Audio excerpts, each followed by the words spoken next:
Bright lightning bolts pierced the sky, and it was immediately clear that this storm did not bode well.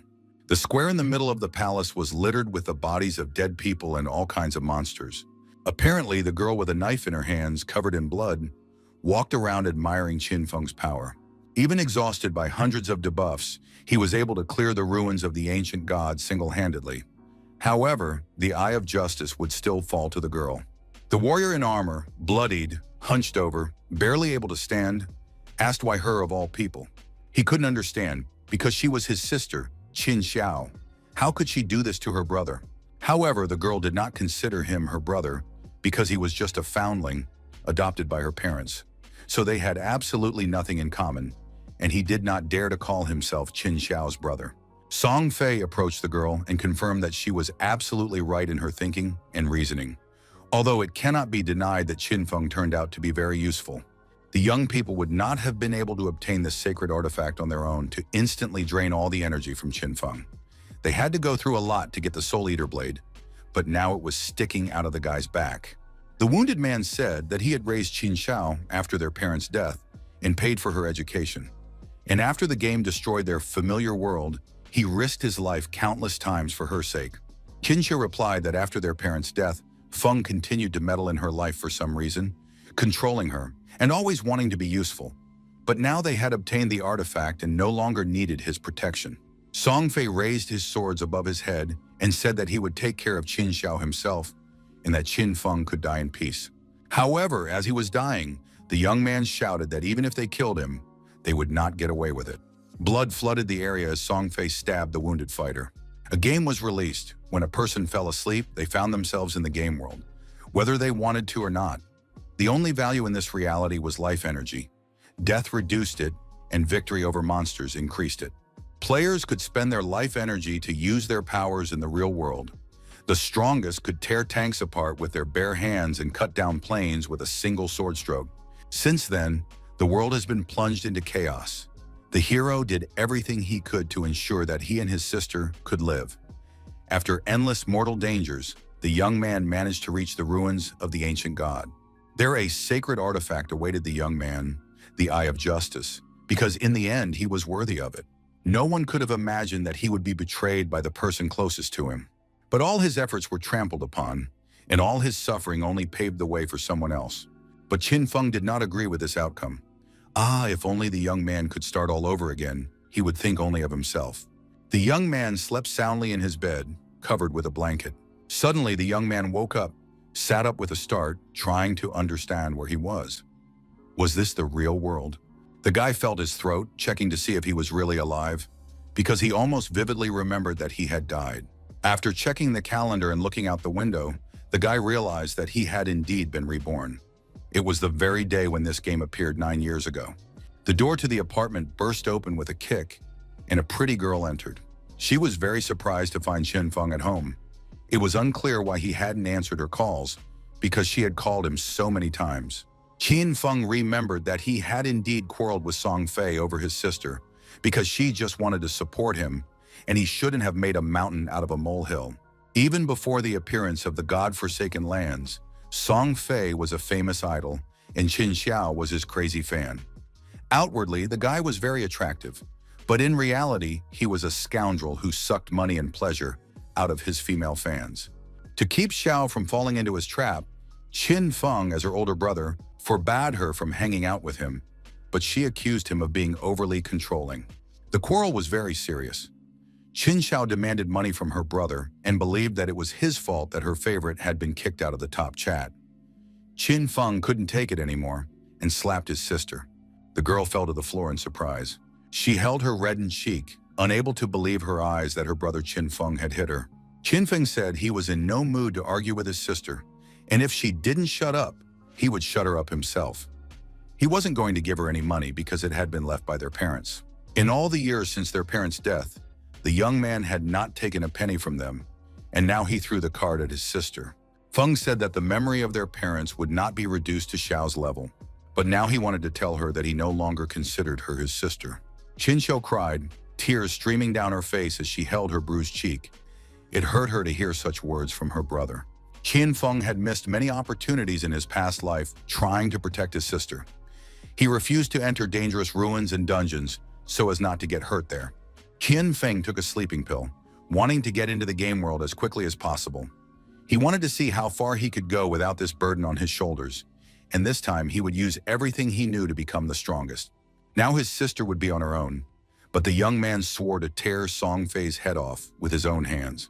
Finally, Qin Feng fell asleep and reappeared in the game space, the land abandoned by God. How the young man missed the selection hall. He remembered the first time he found himself there.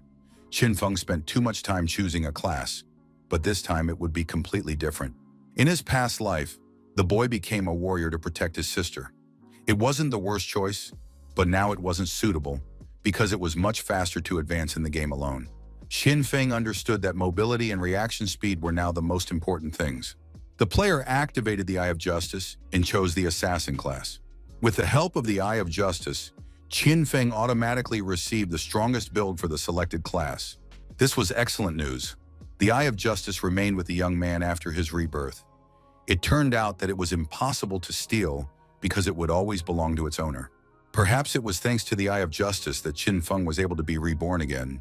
But then the young man felt some kind of black energy penetrating him. It turned out that he was able to unlock a secret subclass. After that, synchronization was performed, which was successfully completed. As a result, Qin Feng became a shadow. It turned out to be the assassin's secret build. Unlike the warrior, this time Qin Feng's initial power was significantly higher than last time. Unlocking a secret build class is incredibly difficult, but the power of justice made it absolutely easy. What is it really? The power of justice was the primordial force of the universe, surpassing any law, whether natural or human. In a previous life, after the game was launched, a player appeared who managed to leave the lands abandoned by God and enter the kingdom of law. Only then did humanity learn about the power of law. But that was only once. Qin Feng couldn't believe that he would receive the primordial power at the very beginning of the game. He only needed to enter the kingdom of law and achieve godhood to gain complete control. Qin Feng realized that he had another goal. When the class selection was complete, he needed to enter his nickname. Qin Feng decided that if his build originated in darkness, he would become the shadow. After that, the game transported the young man to the lands abandoned by God. It was a realm of ruins, filled with countless monsters that thirsted to tear anyone to pieces and drink their life energy. It was necessary to kill everyone in order to increase one's energy. The death of a player deprives them of half of their accumulated resources. The city of Rakushka is a safe zone. There are no monsters here, and players do not attack each other. People stood in the streets and discussed their classes and nicknames, as well as the abilities they possessed. Shadow noticed how many people had already joined the game. The young man knew that soon the rich and famous people from the real world would be in the game and would crush everyone else. If Qin Feng wanted to stay one step ahead, he couldn't stay here. But at that moment, right before his eyes, some players were revived in the middle of the square. They had died on their missions, but after death, they returned to the city. The people on the streets were surprised by Qin Feng's appearance. They understood that he was an assassin, but they felt that he was very powerful and cool. The men talked about how badly they had been bitten by monsters, how they had failed to increase their health, and how their life energy had been halved. One man was outraged by the monster's power. After all the players together had barely managed to reduce its health, and they didn't even hope to defeat the monster. The men turned to a girl named Li Qi and asked her what they should do next. Qin Feng noticed this girl. Usually archers started with short bows, but it seemed that this beauty also had a secret build. Li Qi turned to Shadow at that moment, saying that he had a very unusual build and suggested that they team up. The young people themselves could not cope with the monsters, even though they already had some experience. What experience? The experience of being killed, and he didn't want to team up with them. The men believed that the stranger was pretending to be a professional, while hoping to kill monsters on his own that they couldn't even defeat with 5 people. They understood that the stranger had a secret. Li Qi checked Assassin's nickname and remembered that his name was Shadow. She suggested that her team follow this guy and see what he was capable of, and at the same time learn more about the monsters he would be fighting. And then the pretty cunning blonde decided that they would all watch together as this elite assassin died. Qin Feng left the city alone, proud and ready to face the first monsters. This place was scary and dangerous, and without experience in online games, you could lose right away. The very first monster would easily destroy the newbies. For first-level players, it was too strong an opponent. They saw that the assassin's starting weapon was different. The guy was very fast, his agility was high, and even his appearance was different. The players hoped to follow the shadow and perhaps learn something important. And at some point, they realized that the stranger had noticed them. But suddenly, something strange began to happen to him. The assassin was enveloped in black energy. But right before their eyes, this energy began to disappear and dissolve into the air. The surprised players ran to the place where the assassin had been standing just a moment ago. He had simply vanished into thin air. This invisibility skill was clearly not a first-level one. Qin Feng, being invisible, watched the players. They decided to return to the city and figure out how to become stronger. It was too dangerous outside the city. They couldn't afford to die again. They needed to find the secret chest. Kun Feng realized that the other players couldn't see him, which was to be expected from a secret build. The invisibility master worked wonders and didn't allow low-level monsters or players to detect him. Qin Feng, remaining invisible, left Shell City, as there was nothing interesting there. It was just a hiding place in the game, and weaklings were just pathetic food for monsters. By this point, the invisibility had ended. Its duration was short. The invisibility cooldown started as soon as the player activated the skill, and after a few seconds, it was possible to disappear again. Qin Feng checked his stats. All players started with equal stats, and bonuses were given for selected classes. When the guy was a warrior, his strength and physique increased by 3, but this time a bonus was added to absolutely all of his stats. In addition, the player could distribute the free points himself. Most players put all their points into strength or intelligence, but that was a huge mistake. Qin Feng transferred all his free points to agility because he considered it the key to everything at the beginning of the game. No matter how you distribute your stats, monsters will still deal damage, so the only way to defeat them is to outrun them. Suddenly, the guy heard someone growling. Nearby, behind a tree, he could see the back of a monster. It was the one making the growling sounds. It was a first-level worm, and it was mutating at that moment. Qin Feng immediately understood who he was facing. The worm devoured life energy, and it must have been the one that killed the 4 players who had recently been reborn in the shell. The worm noticed the player and immediately rushed to attack. It was injured. Most likely the players had managed to reduce its health a little. When a monster kills a player, it absorbs their life energy, and when it consumes enough energy, it can mutate. Qin Feng began to activate his abilities in front of the worm. The worm also prepared for battle. It lowered itself onto 4 legs that resembled crab claws. Qin Feng began to gradually dissolve before the worm's eyes. The monster turned its head from side to side, not understanding where the player it was about to devour had gone. But at that moment, Qin Feng jumped at his opponent from a great height and flattened him against the ground. The young man did not expect to kill the worm with the first blow. Although the attack hit a weak spot, it was still incredible. The worm died, and its life energy went to the player's account. Qin Feng's new skills had already proven how useful they were. In his previous life, even the young man's strongest blow only dealt 40 points of damage. And while fighting such a worm, the player had nearly died several times. In the end, he received life energy, which he shared with his sister. But now all the energy went to him alone. This worm killed 4 people and sucked the life out of them, and now it all went to Qin Feng. The young man ended up with 54 years of energy. Of course, this was not the same as what the worm had, but it was still not bad. A notification informed him that the player had unlocked the infinite mutation skill. It turned out that when he killed a monster alone, he had a chance to earn mutation points to improve his skills. As a result, future battles would give him points, and defeating a boss would guarantee a good bonus. Infinite mutation was a great way to constantly improve his skills. In his past life, the young man had never even heard of such a thing. Still, the power of justice was a truly magnificent bonus. It surpassed any law. Qin Feng decided to level up his shadow walk and sneak attack skills. The young man immediately understood how important it was to be faster and more agile than his opponents. The player was completely satisfied. Now his shadow walk, combined with his invisibility skill, allowed him to remain invisible, and with his current skill level, he could kill even a completely healthy worm with a single blow. Qin Feng heard someone say, "That punk defeated that monster all by himself. I told you, the game isn't that difficult." Qin Feng turned around and saw a couple of young people. The girl praised the assassin, saying that he was magnificent and in excellent physical shape, while the guy asked if he needed protection. Xinfeng didn't have time to answer the players before he saw the monster's eyes glowing red. The couple of strangers offered to continue on together, and if the assassin was tired, they could help him and even carry him.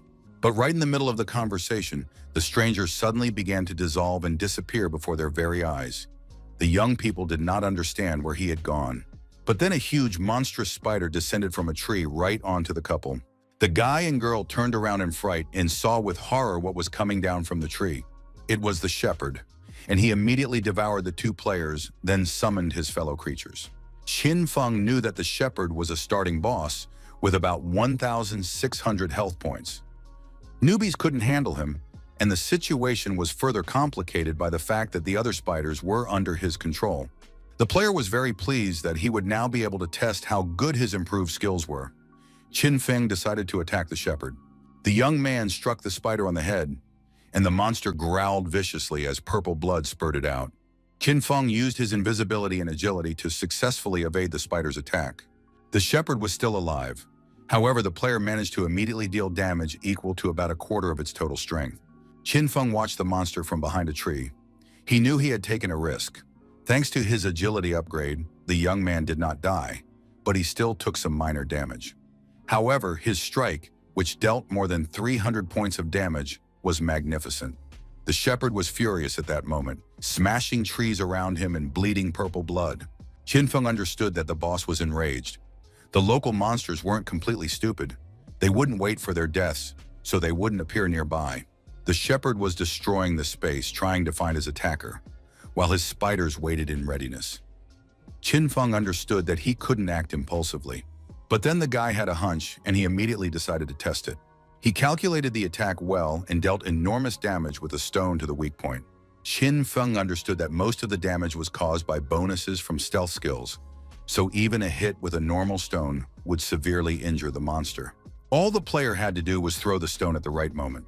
Such a throw would collect bonuses from a hidden strike, a sneak attack, and a strike to a weak point, so the guy threw the stone again. After that, the player stood behind a tree to reactivate Shadow Walk. Now the young man could stay out in the open until the Shadow Walk ended and attack at the very last moment. In the city of Rakushka, information appeared on the main board that the player ratings had been updated.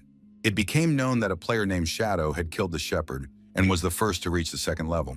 It was unbelievable. The players did not understand how this was possible because they had been killed several times by the most ordinary monsters, and this guy had single-handedly defeated the boss. Leaky and his team understood who it was, but the other players couldn't comprehend it. How could he have reached level 2 and even killed the boss, when the four of them couldn't even handle the worms? The couple that was eaten by the shepherd also couldn't get over it, because it was the biggest spider, and that stranger from the forest had dealt with it. Xinfeng also received an update. The small spiders disappeared as soon as the player killed the shepherd. Next time, you need to kill simple monsters first to gain more experience. Xinfeng received a skill scroll called Greedy Hands. It was a very useful assassin skill. Who would have thought that such loot would drop from this spider boss?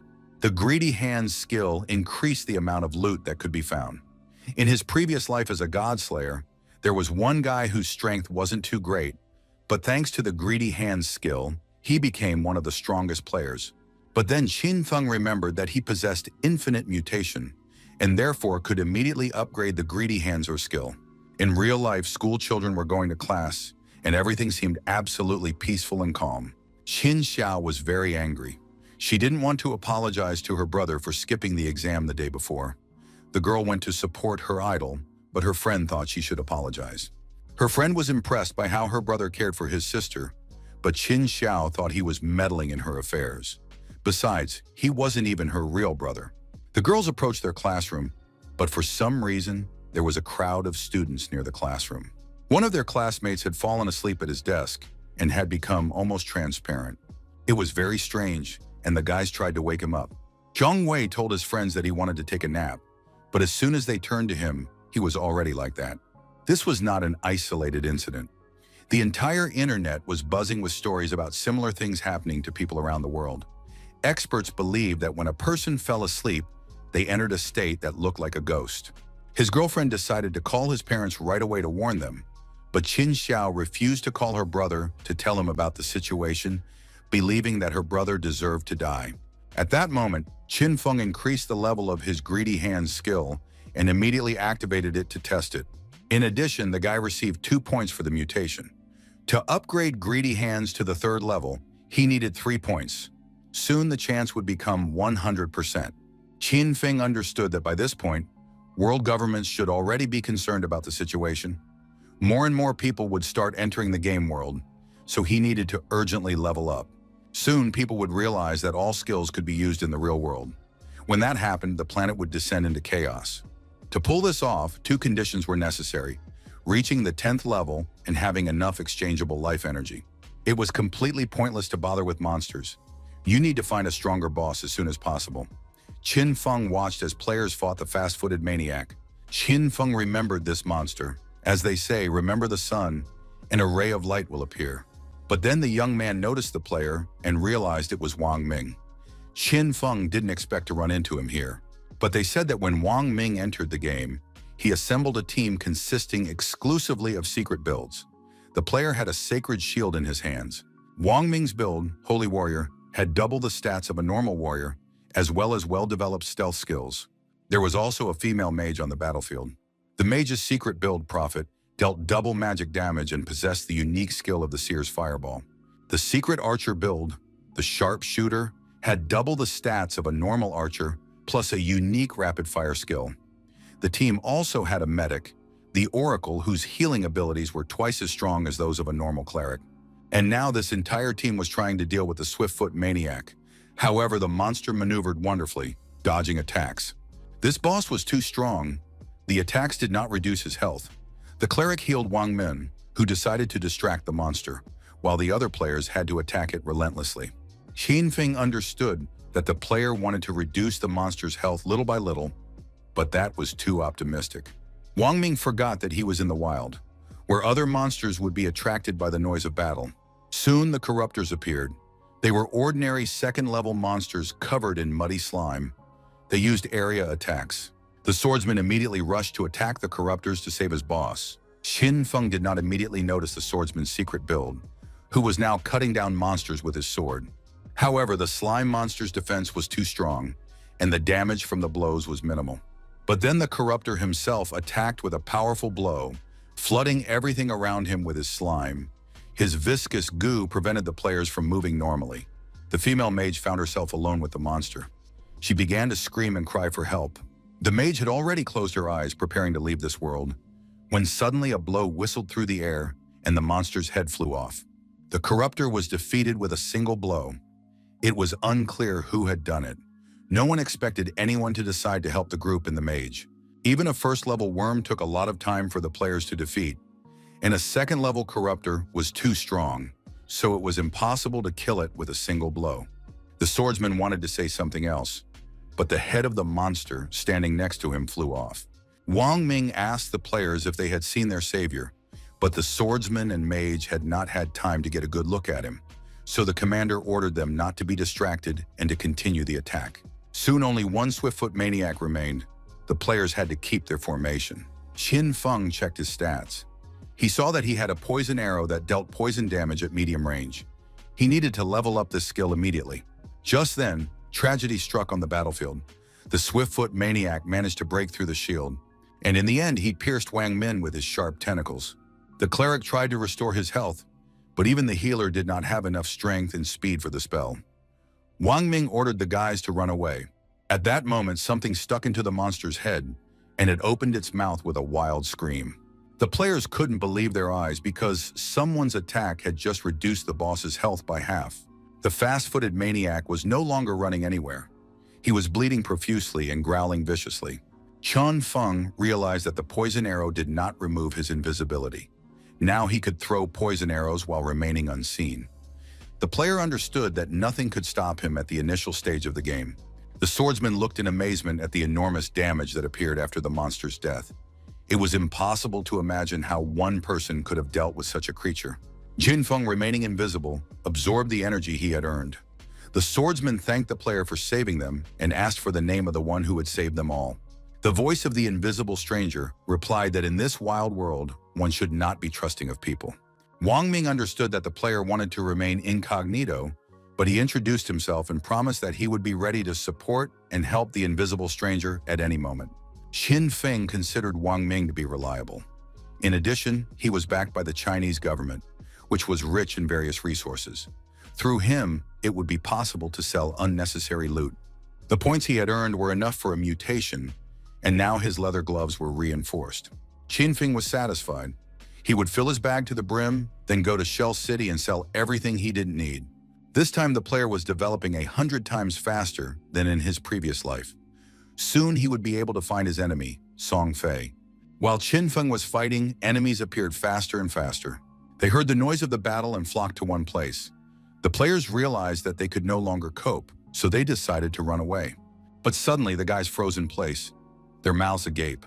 They saw a terrifying monster that had emerged from the trees, and no one understood what kind of monster it was. The monster hurled its long, sharp spikes at the players and pierced them all through at once. After a while, the whole group of players found themselves in a place that looked like the city of Rakushka. The guys were very upset. They understood that monsters always appear in groups, and therefore it is impossible to destroy them. In addition, players need to reach the 3rd level to leave the game, but it is not yet clear how to do this. 3 people in the group were not enough, so it was decided to gather at least 6 or even 10 players, although there was no guarantee that they would still be able to deal with the monsters. A large number of people would attract the boss. Recently, a group of 40 people attacked some cursed lord, and he killed 30 of them with a single blow. Another group of players appeared in the city square. The game was too difficult. They couldn't afford to die again. Besides, they had to get out of the game. People fell into it when they fell asleep, which meant that the game was focused on consciousness. If they didn't get out in time, their bodies would die of exhaustion. At that moment, the latest player statistics appeared, and now a player named Shadow was in first place and had reached the 3rd level. It was a very quick result. Leaky believed that Shadow had discovered some kind of code. She had to get him to reveal this code so that she could also leave the game. Lisa ordered the news to be spread that she was ready to meet with the player Shadow so that he could help her reach the 3rd level. And then in real life, Lizzie would pay the guy 10 million in cash. At that moment, Qin Feng continued to earn points by piercing monsters with his poisonous bow. Once again, having earned the required number of points, the young man decided to mutate again. This time, the guy upgraded the greedy hand skill. This ability increased the chance of gaining additional skills after defeating a monster and also guaranteed higher loot. Higher class loot was an amazing bonus, and this effect was simply stunning. Qin Feng knew that he could upgrade it several more times, each time receiving a skill boost after mutation. At that moment, a huge monstrous monster passed by the player. It was the Cursed Lord. The Cursed Lord was a bronze status boss who devoured life energy to mutate to silver status. That was why the monster was able to kill a team of 40 people. Qin Feng checked his basket and made sure that his inventory was full, which meant that he would not be able to collect loot even if he destroyed the Cursed Lord. The player decided to mark the point on the map.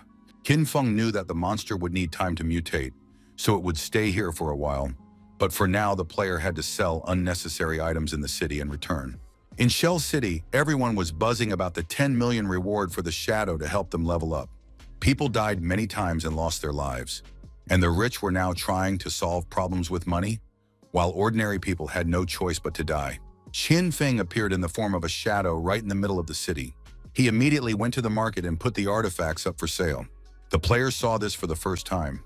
They noticed that the player was equipped with 2 bronze items and was selling the other 2. This meant that the stranger had killed a bronze status boss. Soon people realized that they were looking at the #1 player in the rankings. The guy hid his face. It seemed that something was wrong with his facial nerves because the appearance in the game corresponds to the real one. Probably he did not want to show his ugliness. A female mage approached Qin Feng and asked how much he wanted for the ice skill. Shadow wanted to receive 100 days of exchange energy. He recognized the girl. It was Grey Rose, number 11 in the city rankings.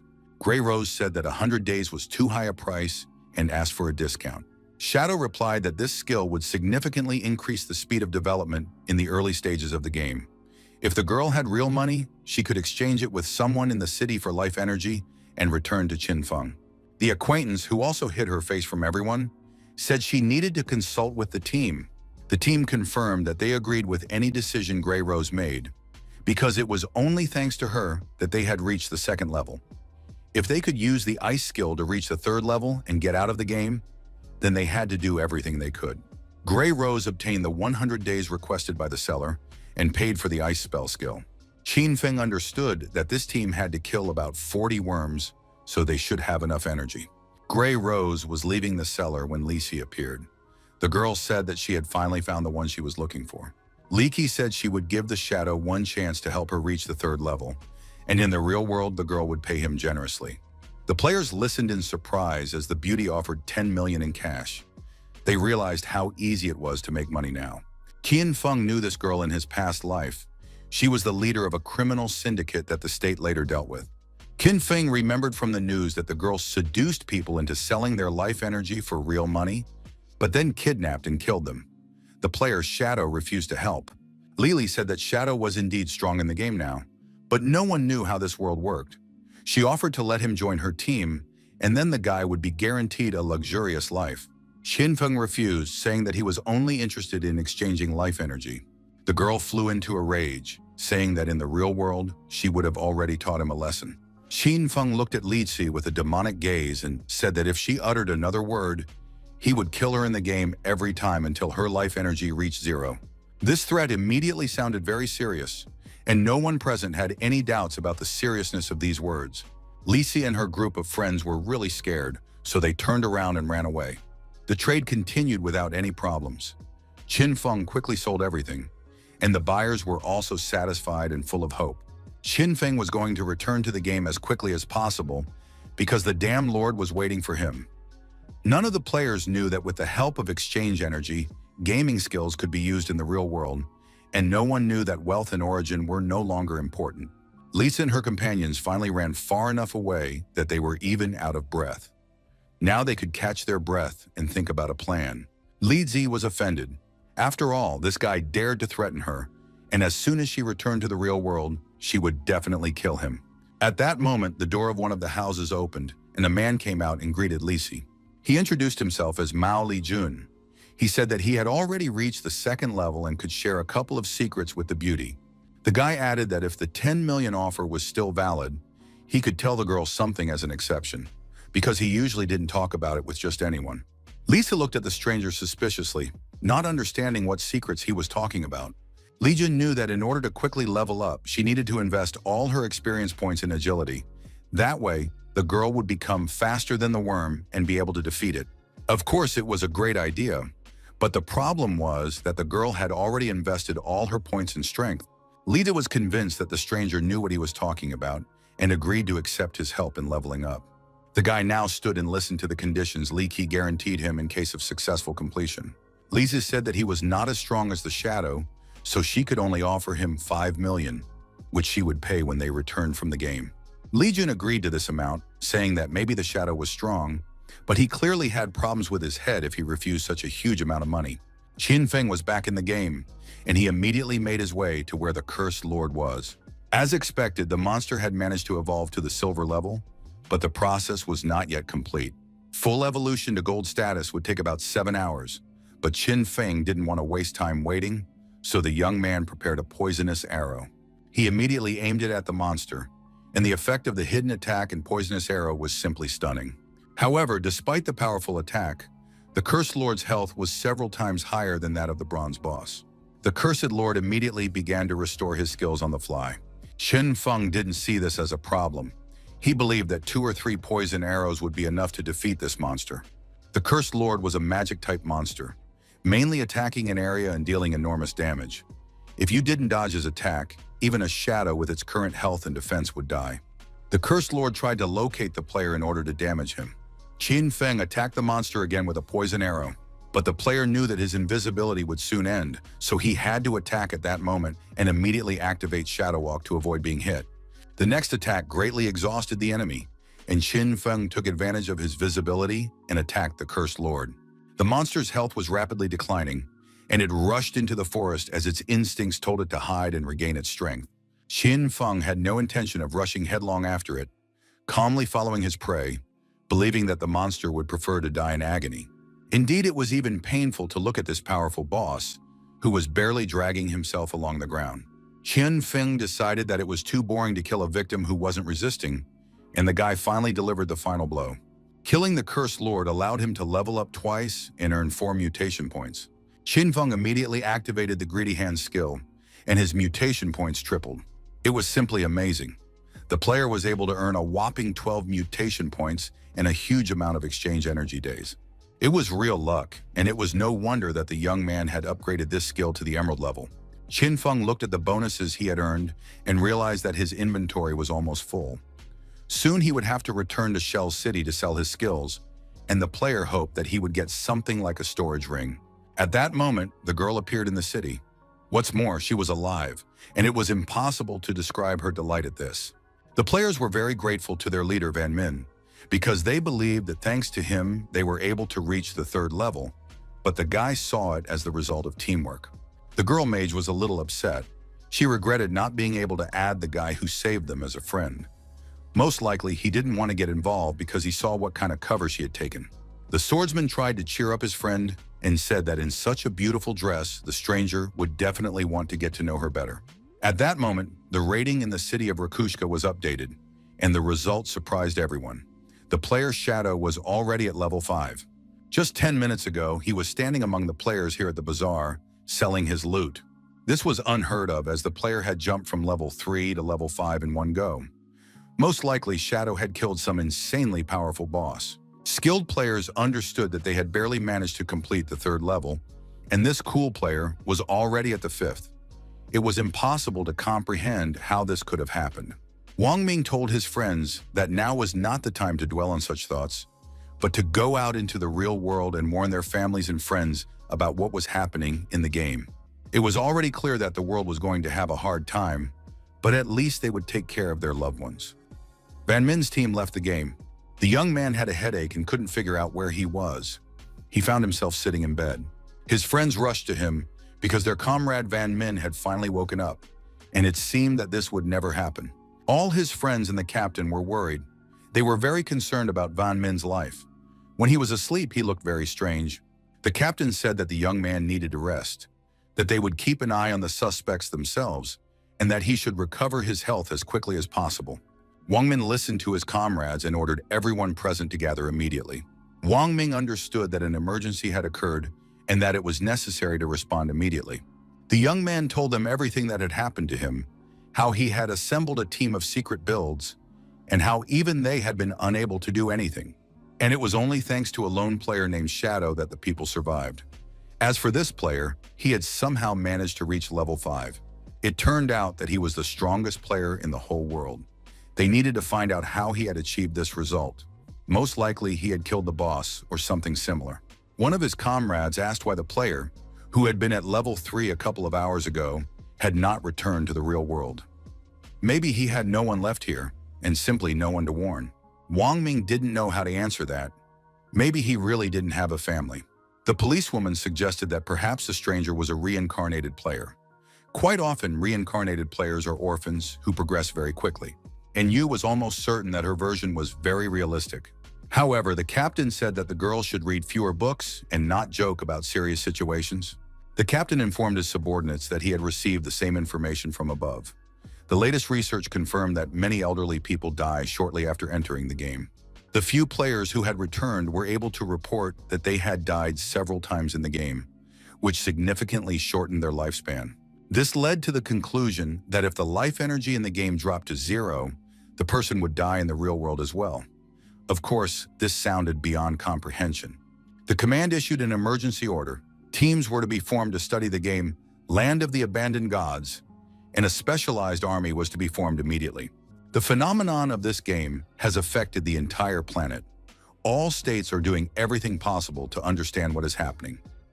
Every country is trying to keep up in this international race, and Yu was tasked with leading the first team and becoming its captain. Wang Ming was appointed deputy captain, and the police officer was free to choose the rest of the team himself. Judging by the stories, Shadow does not seem to be a villain, so we need to try to recruit him. And Yu was appointed captain because she has a very gentle nature and is ideal for getting close to Shadow. It was very important to reveal the identity of this player as quickly as possible. It would be ideal to make him one of our comrades and get all the information that matters. In addition, it was important to monitor the stability of events and the situation both in the game and in the real world. At school, all anyone talked about was how people fell asleep and ended up in the same place in the game, the village of newbies. The students understood that they needed to warn their parents, who had never played such games. In addition, they needed to develop themselves so that they could later help their loved ones. Xin Xiao did not participate in these conversations with her friends. She checked her phone and saw that her brother had not even come to apologize to her and was not responding to her messages. All the previous times, Qin Feng had tried to find a way to get through to his sister, but this time he had clearly gone too far by hitting Qin Xiao. Even their parents had never allowed themselves to do such a thing. The girl was upset because she had only skipped class to go to her idol's concert. If her brother didn't apologize to her, she would never forgive him. The only joy was that the girl had met Song Fei the day before. Most likely because of this new stupid game, it would be more difficult to meet her idol in the future. Her favorite handsome guy, whose concert Qin Xiao had spent the whole evening at, was very close, and the girl was able to see him and confirm that she was in love. Qin Xiao suddenly realized that if you get into the game as soon as you fall asleep, then Sun Fei will also end up there sooner or later. It turned out that if Qin Xiao was in the game, she would be able to meet her beloved. The beauty was about to go to bed, but then she remembered that one of her classmates named Jiang Wei had already reached the 3rd level. She had to find out how he did it. The girl immediately started writing messages to Jiang Wei. She needed the secrets to passing the game.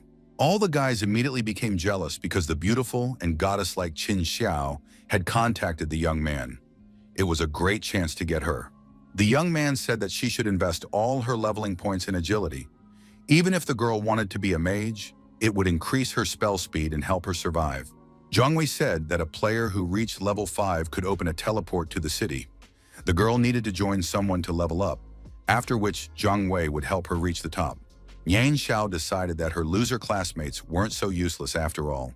The girl went to bed, hoping that she would be able to reach a high level in the game, and then her brother would envy her, but she wouldn't help him. At that time, Qin Feng was sitting in the forest, studying the loot he had earned once again. The guy got a cursed ring.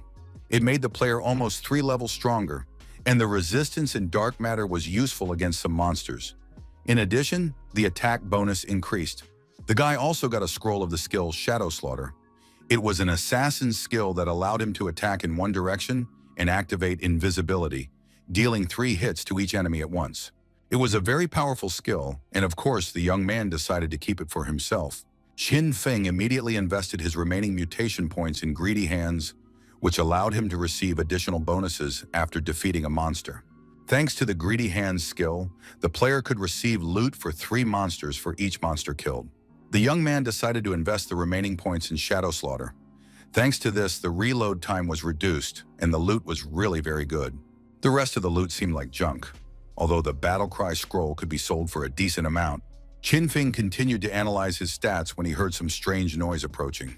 The player was immediately attacked by several 4th-level centipede worms. The young man decided it was time to try out Shadow Slaughter. It was his very first experience using the skill. The experience turned out to be very successful. The player was able to easily deal with all the monsters without any discomfort. Pieces of monsters lay scattered across the clearing. The player noted that the effectiveness of his attacks had increased and the combat time had decreased, which meant there was less chance of something unexpected happening. Qin Feng calculated that he would need 2.5 years of exchange energy to transfer his skills and artifacts to the real world. If he sold everything he didn't need, he would be able to save up enough money. This meant that the player had to raise his level to 10, and then he could calmly carry out his plan. Qin Feng was walking through the forest when he heard voices. The guys were congratulating Li Qi on reaching the 3rd level and now having to fulfill her promise. Li Qi said it wasn't worth it. She would go to the real world right away and give those guys the promised 5 million. In addition, the girl asked if the player wanted to sell her his exchange energy. She was willing to pay 10,000 for each day. Legion said they would discuss everything in the real world. The guy thought about what an idiot Shadow was for missing such an opportunity, and that he could earn energy anytime and exchange it for real money. Qin Feng held out his hand and tried to create a spatial gate. Thanks to his level, the player could open a spatial gate in Shell City anywhere he needed to. As long as this one-way portal was useless, he had to wait for someone from another city to reach level 5 and open their own channel. As far as the hero remembered, Song Fei should have ended up in Firefly City. But that wasn't so important, because the main goal of the game was to reach the 10th level and enter the Wastelands. This is where the real godforsaken lands begin. Qin Feng was back in the middle of Shell City, getting ready to sell artifacts. Other players were already waiting for him, hoping to buy something. Last time, Grey Rose bought the ice spell, which brought her to second place in the rankings. Everyone wanted to buy something useful for themselves. One of the players decided to buy a battle cry for warriors. He immediately made the exchange, paying with exchange energy. Everyone thought it was a monstrously expensive purchase. But in fact, a skill with such effectiveness increases a warrior's attack several times over, so it will be possible to quickly earn back the money spent. The rest of the loot was gone in a matter of minutes. Many players wanted to buy effective help for themselves. Qin Feng sold all his items within a minute and earned a large amount of days, but it was not enough to transfer the artifacts to the real world. At that moment, a girl approached the player and, calling him a genius, offered to show him something interesting she had. The girl mage held a space ring in her palm. It contained 12 additional inventory slots. It was indeed a valuable item. Although the space ring was not a storage device, the player could have other storage devices in addition to this ring. The girl was really lucky, and now Qin Feng was ready to buy this item from her, because in his previous life, people paid several years of exchange energy for the ring. The stranger said she didn't need energy. She just wanted to add Shadow as a friend and asked him to join their team to kill a boss. Shadow immediately agreed to these terms, and the player Black Plum added him as a friend. Qin Feng immediately asked which boss they were talking about. The girl replied that it had gold status, but unfortunately she couldn't see it clearly. It was too far away, and there was something like a worn-out boat nearby. Qin Feng decided that it was most likely the golden status ghost ship. It was a fairly rare boss, but it dropped useful artifacts. Every time it appeared, a real battle broke out between different players. If it appeared near the newbie town, then this boss was no higher than level 5, and it would not be difficult to defeat it. The girl who was on Wang Min's team couldn't find the space ring, but she also stumbled upon a useful boss. Was she one of the legends of a past life named Koi Fish? The girl admitted that after returning to the real world, she quickly ate and immediately returned to the game. But the rest of the team members were delayed, so the girl wandered around alone and noticed the boat. In her past life, there were rumors that Wang Min's team had a girl with the luck of a koi fish, who could find the rarest items just by wandering around with nothing to do. At first, it seemed like it was just a legend, but now it was clear that it was true. The girl couldn't understand why Shadow was looking at her like that. Qin Feng didn't explain anything to her, and the two of them set off in search of the golden boss, but their departure did not go unnoticed. The player ran to his boss and told him that Shadow had left the city with the girl. The boss was immediately interested in this news and ordered his comrades to get ready and follow him. Day said that when he defeated the boss, he would allow the girl to take a suitable item for herself, and the rest would go to him. The girl tried to negotiate for items for her team, but Qin Feng refused. Then the girl asked to sell items for her companions at a discount if there was anything suitable. Qin Feng agreed to this option. The girl suggested waiting until the whole team, led by Wang Ming, appeared in the game, and then they would go on the mission together. But Qin Feng said that the two of them were going to fight the golden boss right now. The girl was terrified. Shadow was an assassin, and she was just a mage and would not be able to withstand the boss's direct attacks. Qin Feng reassured her, saying that she could stand aside because he alone would be enough to defeat this boss. And then, right before the mage girl's eyes, Shadow began to gradually dissolve into space and disappear. The mage looked around. She couldn't see where the player she admiringly called a genius had gone. The hooligans also noticed that Shadow had disappeared. He had apparently tricked the girl, led her into the forest, and abandoned her to her fate. The hooligans decided to catch the girl and have some fun with her. Their leader said that with him, the guys would have a happy life. Now even a girl had appeared in their lives. Qin Feng, being invisible, heard everything these thugs said, and of course, he couldn't just stand by and do nothing. The Shadow Massacre worked perfectly this time too. All the players were destroyed, and their exchangeable life energy went to Shadow's account. The amount of exchange life energy from these 5 players was equivalent to only 2 of the weakest monsters. It was too cheap, but these thugs weren't worth any more than that. The young man reappeared and told the girl that they were being followed, but he sent them back to the city. The girl mage began to talk about invisibility, because thanks to it, you can sit down under a bush anywhere and do all the necessary things. A new player appeared in the city of Rakushka. It was a girl mage. She looked around with admiration, thinking that everything here was just like in the real world. It was Qin Xiao. She was lucky to get the open build sacrifice. She thought it was something powerful, and that Song Fei would definitely like it. Xiao didn't understand where her brother was. Before he had followed her around, but now, at such a critical moment, he was nowhere to be found. The girl decided to check the rankings and was impressed that the top player was already at level 6. Her classmate boasted about his pathetic 3rd level, but the real hero in this game seemed to be Shadow. If she joined him, she could level up even faster. The group of players was upset. They couldn't contact one of their own named Gone with the Wind. The guys didn't want to wait around for the latecomer, but they couldn't fight without a healer. They had to find a replacement and let Gone with the Wind figure it out and find them later. At that moment, someone called out to the guys and they turned toward the voice. A pretty girl was standing in front of the players. She said she had overheard their conversation and could be useful if they really needed a healer. Xin Feng and his mage friend finally reached the place where they could meet the boss. They stood on top of a cliff and saw the ghost ship at the foot of the cliff. Qin Feng had thought so from the very beginning. He told his friend to hide there while he dealt with the boss and disappeared in an instant. Qin Feng jumped off the cliff, and it turned out that under the influence of the ghost ship, this place had acquired the status of a blood domain. In other words, every 15 minutes spent in this place was equal to 1 day of life energy. Soon, the ghost ship, controlled by a skeleton, approached. It was a gold-level boss. Often, such special bosses exist for a limited time and then simply disappear. Qin Feng considered himself very lucky. The player immediately used Shadow Slaughter. There was no need to spend a long time here. He then fired poison arrows, realizing that the main difficulty with this boss was that it was unclear where its weak point was. Many thought it was the skeleton itself, or the boat, but in fact its weakness lay in the ghostly bells hanging on its nose. However, if you hit them, the boss will start interacting with the water surface. This will result in a terrifyingly powerful attack from the monster, as the water pillars deal enormous damage. Even a silver-ranked player is unlikely to survive a direct hit.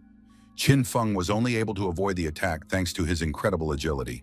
When the effect of the large-scale attack ends, the ghost will proceed to the second stage of its defense. It will summon 12 water monsters that will rise from the water and defend their boss. Each of these water monsters has a status of at least silver. All of these water monsters will fight mercilessly, leaving no chance of escape. The main ghost will summon a new group of monsters every 3 minutes. Qin Feng was invisible from the start of the battle, so the monsters couldn't detect him.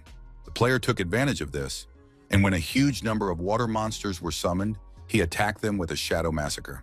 The female mage was shocked. How powerful Shadow was.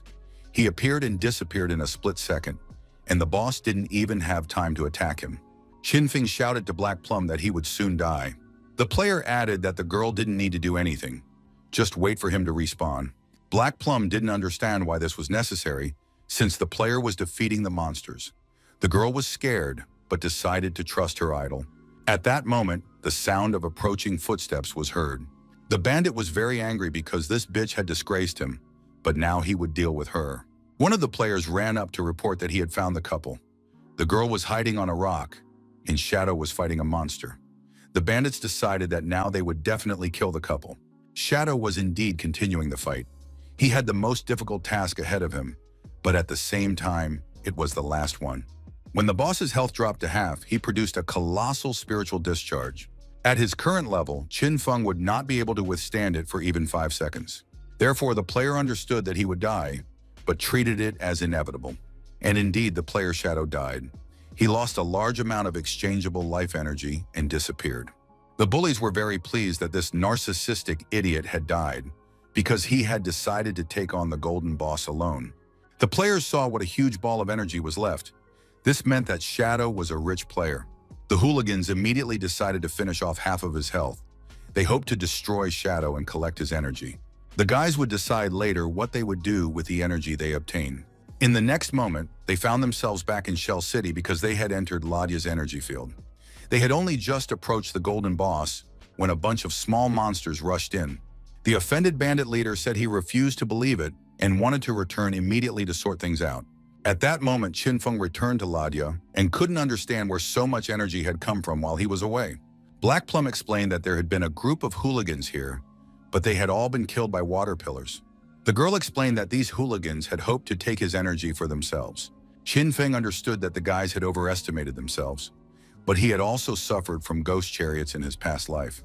The boss can only use the immobilizing spell once, after which it will not be difficult to reduce his health to 0.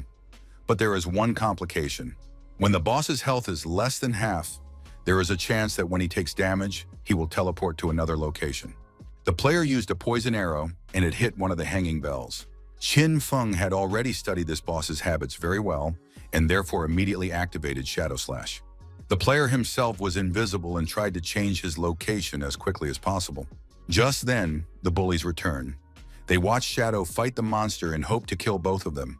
Dark Plum saw that the group of idiots had returned, but they shouldn't interfere with the genius's fight. The girl decided to use her skills and resorted to magic. Dark Plum conjured divine lightning and destroyed several players. They couldn't understand who was attacking them, but soon figured out that a sorceress was working against them. The guys immediately decided to kill her so that she wouldn't interfere with them in the future. Dark Plum was terrified and ran away as fast as she could.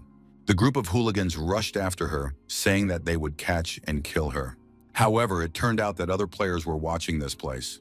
Two guys watched silently and quietly without showing any emotion. Qin Feng was still fighting. His opponent was almost dead, and although he was only level 5, fighting him alone was not easy. The fight was dragging on and attracting unwanted spectators. Some guys on the rock, apparently the ones who had recently died, were now chasing Dark Plum.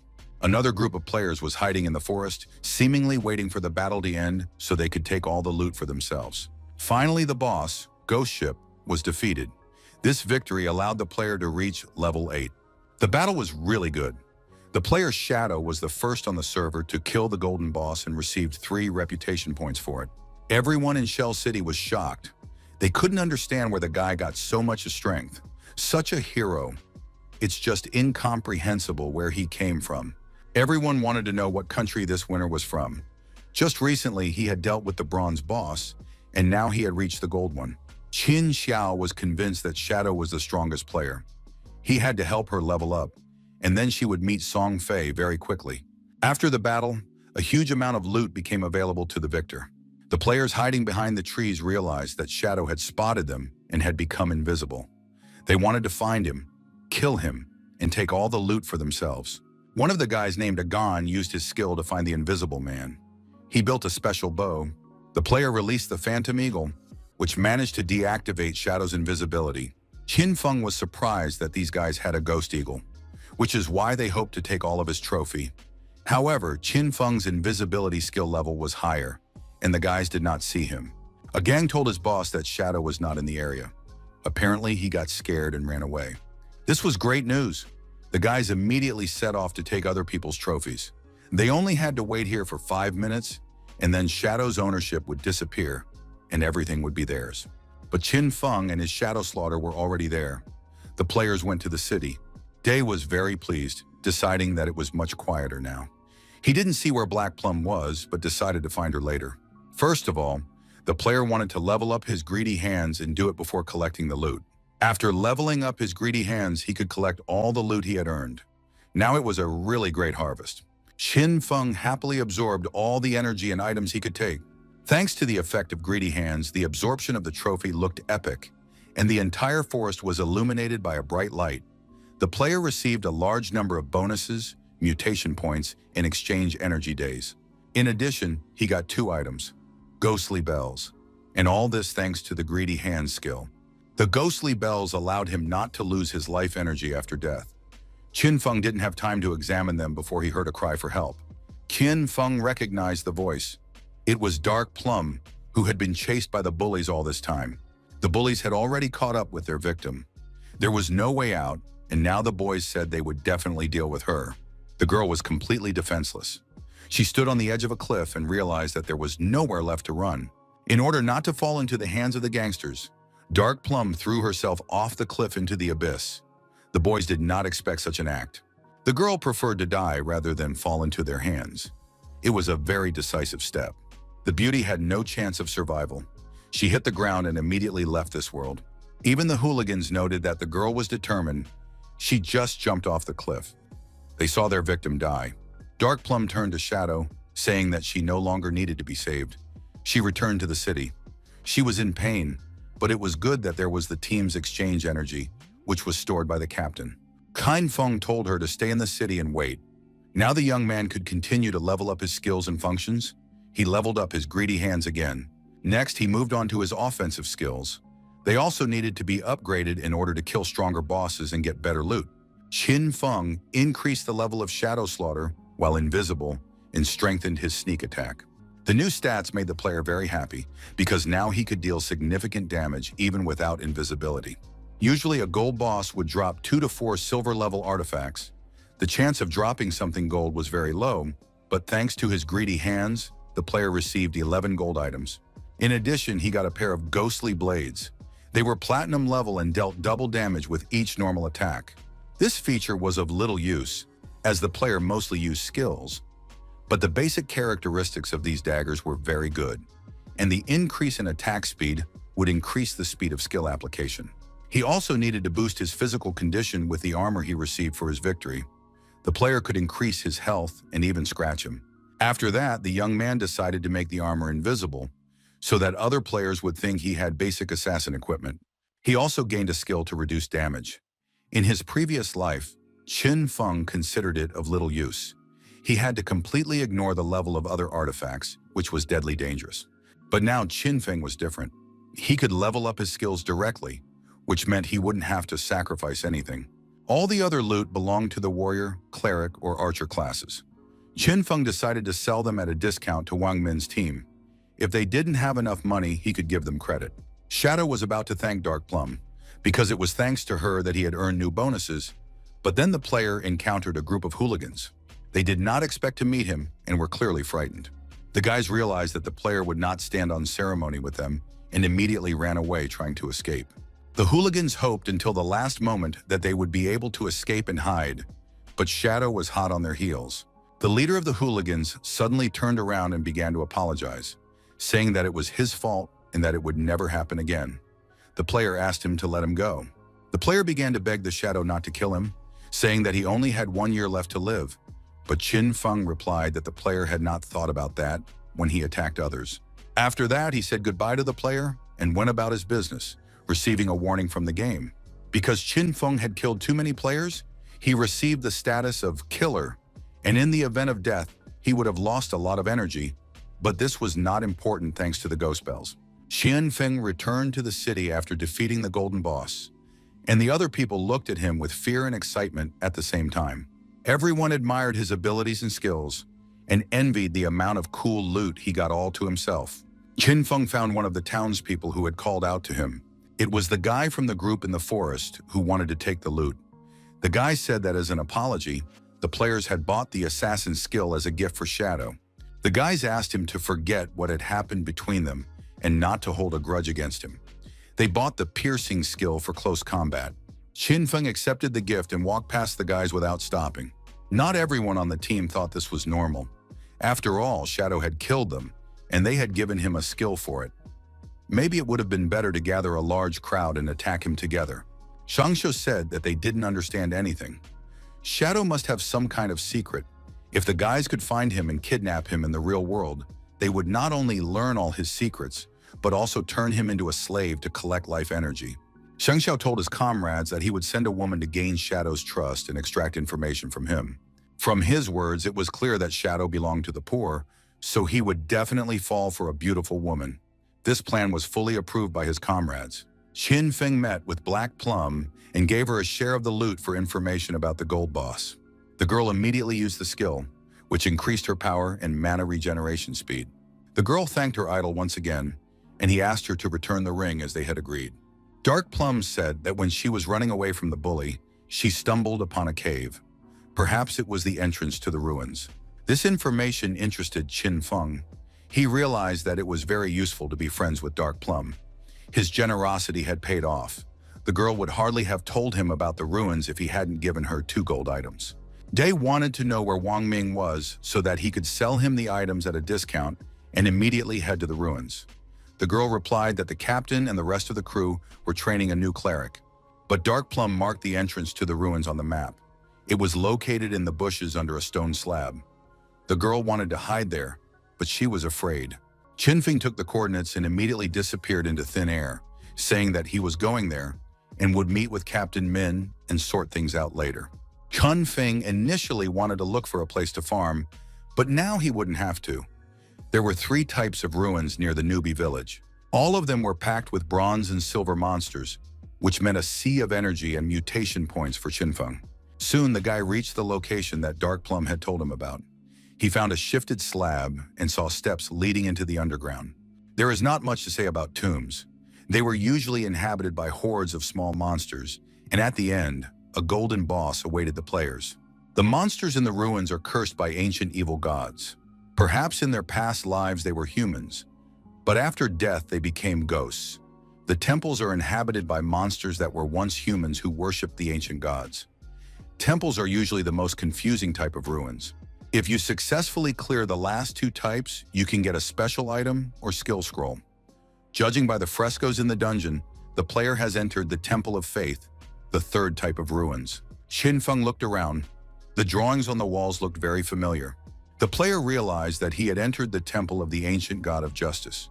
This temple had something in common with the Eye of Justice that Qinfeng possessed. The player fought using a defensive shield and tried his best to survive. A huge, terrifying monster rushed at him, opening its toothy mouth. The monster struck the player several times and blood flowed from his body. Xiao was in shock. She didn't even understand that she had to start healing. Her teammates demanded it of her. The girl was trembling with fear. Besides, she had absolutely no idea how the healing process worked. At that moment, the monster prepared to attack the group of players again. She needed to use her skills urgently, but Xiao was very scared. She dropped her staff and closed her eyes. Soon, the whole group of players found themselves back in the city. They didn't look very good. Dark Plum greeted the captain, saying that they had returned very quickly. Shadow had gone away on business, and they would have to wait for him. All the team members were very angry with the cleric, who turned out to be a complete fool. How can you go into a game if you don't know how to use your skills? Dark Plum defended the girl. She said that they shouldn't scold her so much because it was Xiao's first battle, and it's always scary to die for the first time. The swordsman admitted that in fact they had already died 3 times in an hour. They had no strength or energy left. Dark Plum said that she would quickly heal them because Shadow had given her 2 interesting items. Now, thanks to this, the team would not perish. Wang Ming thanked the girl, saying that now everything would be fine, and they would meet Shadow again when they returned next time. Xiao was forced to apologize to the team, saying that she would try harder. But in reality, the girl felt very powerless in front of these idiots, and she only maintained a relationship with them in the hope of getting closer to Shadow through them. Qinfeng continued to move deeper inside and came out into a huge hall. There he saw several monsters kneeling and praying. They were devoted believers of the ancient god. They possessed the silver level. Qinfeng used Shadow Slash to damage these monsters. The guy noted that even with the sneak attack and invisibility, the monsters lost little health. Although this was to be expected from 10th level silver monsters, if you put them together, they would be more terrifying than the golden ghost ship. At that moment, the monsters began to bow again. Qinfeng did not understand how they could see him, since he was in a state of invisibility. Perhaps they sensed the aura of the Eye of Justice, so they bowed and did not attack. Qinfeng demanded that the monsters let him pass, but the monsters only howled in response. Their consciousness had been damaged, and now they were no smarter than animals. They could only take life energy from humans. But then their eyes lit up brighter, and it seemed as if some kind of switch had been turned on. The monsters jumped up and rushed to attack. However, they ran past Qinfeng. It turned out that deep inside the hall, the monsters had seen the players and now decided to attack them. Shadow was invisible. He heard the players planning to run away immediately because they didn't believe they could handle 2 silver monsters. But then a girl stepped forward and began to use her magic skills. It seemed to be Grey Rose, who had once bought the ice spell. Of course, this temple was discovered so quickly. In the near future, none of the players would have enough strength to clear it. Instead of players, there was now only their exchange energy. The monsters continued to worship as before. Shadow checked the exchange energy supply and noted that it was quite good. Qinfeng didn't understand why he couldn't find anything in this temple. No traps, no treasures. There couldn't be only these 2 monsters here. In the end, there was no point in wasting time here. Qin Feng shot his poisonous sting at the monsters. Both monsters were destroyed. The player earned a large amount of experience points and reached level 9. The young man immediately used his greedy hands to increase the number of bonuses he received several times over. And indeed, he got a lot of mutation points, gold and silver artifacts, and 1,500 days of exchange energy. There was also a small gift for the assassin, a believer's medallion, which allowed him to summon the condemned and use them for his own purposes. In addition, there was a significant increase in speed and a decrease in recharge time. But the player decided to keep the rest of the items for now and sell them later, since none of the players could use them yet due to their low level. At that moment, the young man saw a glowing circle on the floor behind him. It was a hidden hatch. To activate the mechanism, he first had to kill all the monsters in this hall. Qin Feng approached the mechanism, realizing that he first needed to figure out how to open it. The young man pressed the button, and everything around him began to move, and the floor beneath his feet began to slide apart. Gradually, it resembled an underground elevator. The descent took some time, and judging by the sensations, the player descended 300 to 400 meters. Qin Feng realized that he had entered the temple catacombs. They can be found in not every temple, but in his previous life, the young man had managed to explore several similar places. These catacombs are full of traps, but since people in this game can be used as cannon fodder, they do not pose any particular difficulty. Qin Feng understood that at his current level, he would die from any trap, so he used the believer's medallion to summon a condemned person. The young man activated the summoning of the condemned, and sure enough, a monster immediately appeared next to him. Qin Feng sent the condemned to explore the protocol. It was much easier with him. However, the danger still remained, so he needed to urgently level up his resilience. After doing so, the player also upgraded Shadow Slaughter to the epic level. To upgrade the Slaughter to legendary level, he will need 10 times more mutation points. The higher the initial level of the artifact or skill, the more profitable it is to upgrade it. For example, if the item initially has an epic level, upgrading it to legendary will cost only 1 point. But if the skill is initially basic, it needs to be upgraded many times, and that will cost hundreds of points. Now the player could afford it, and now any of his abilities would be no weaker. The player used the remaining points to upgrade Shadow Walk.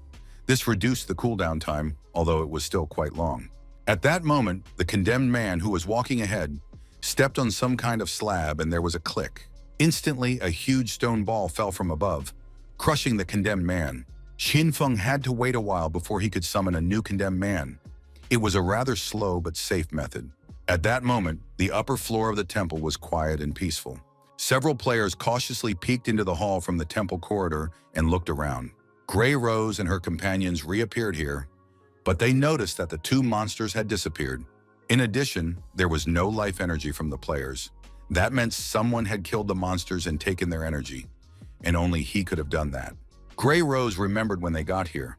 She caught a glimpse of a man talking to the monsters. It must have been Shadow. Could he really have a skill that could charm monsters? The next summoned person died after falling into a trap of iron arrows. Qin Feng had been wandering for 3 hours and seemed to have reached the end.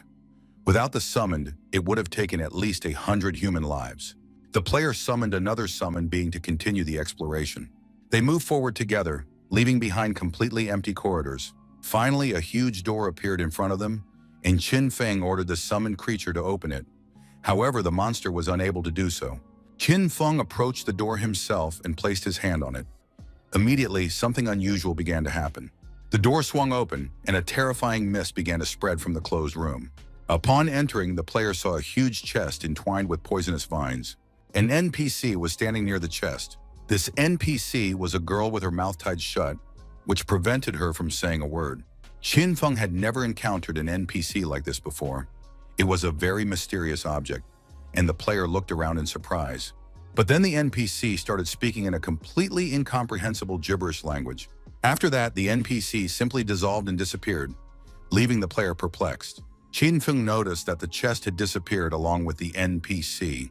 It was all too confusing, but the player felt that it had something to do with his Eye of Justice. The chest glowed with gold, which meant that something epic was inside, but he had to be careful. It could be a trap. Qin Feng ordered the summon to open the chest. The monster approached the chest and opened it. The entire room was flooded with bright light. It was an assassin skill with both active and passive effects. Now the player himself approached the chest to see what he had gotten. It was a skill book that allowed him to increase his accuracy in hitting weak spots and also dealt damage over a certain period of time. Qin Feng was satisfied. Passive damage doubling was great, and slitting the throat had an even greater effect. If damage was inflicted, it would last for 3 seconds, and during that time the player's skills allowed him to deliver multiple strikes. But slitting the throat only worked on the first strike. This skill was epic level, and he needed to get more mutation points to upgrade it to legendary. Yin Feng summed up his journey through the ruins. He had achieved an excellent result and could now inflict much more damage, all thanks to Black Plum. He needed to sell the remaining trophies to her squad. Returning to the city, the player waited for Wang Ming and his team to show up so he could settle up with them and move on.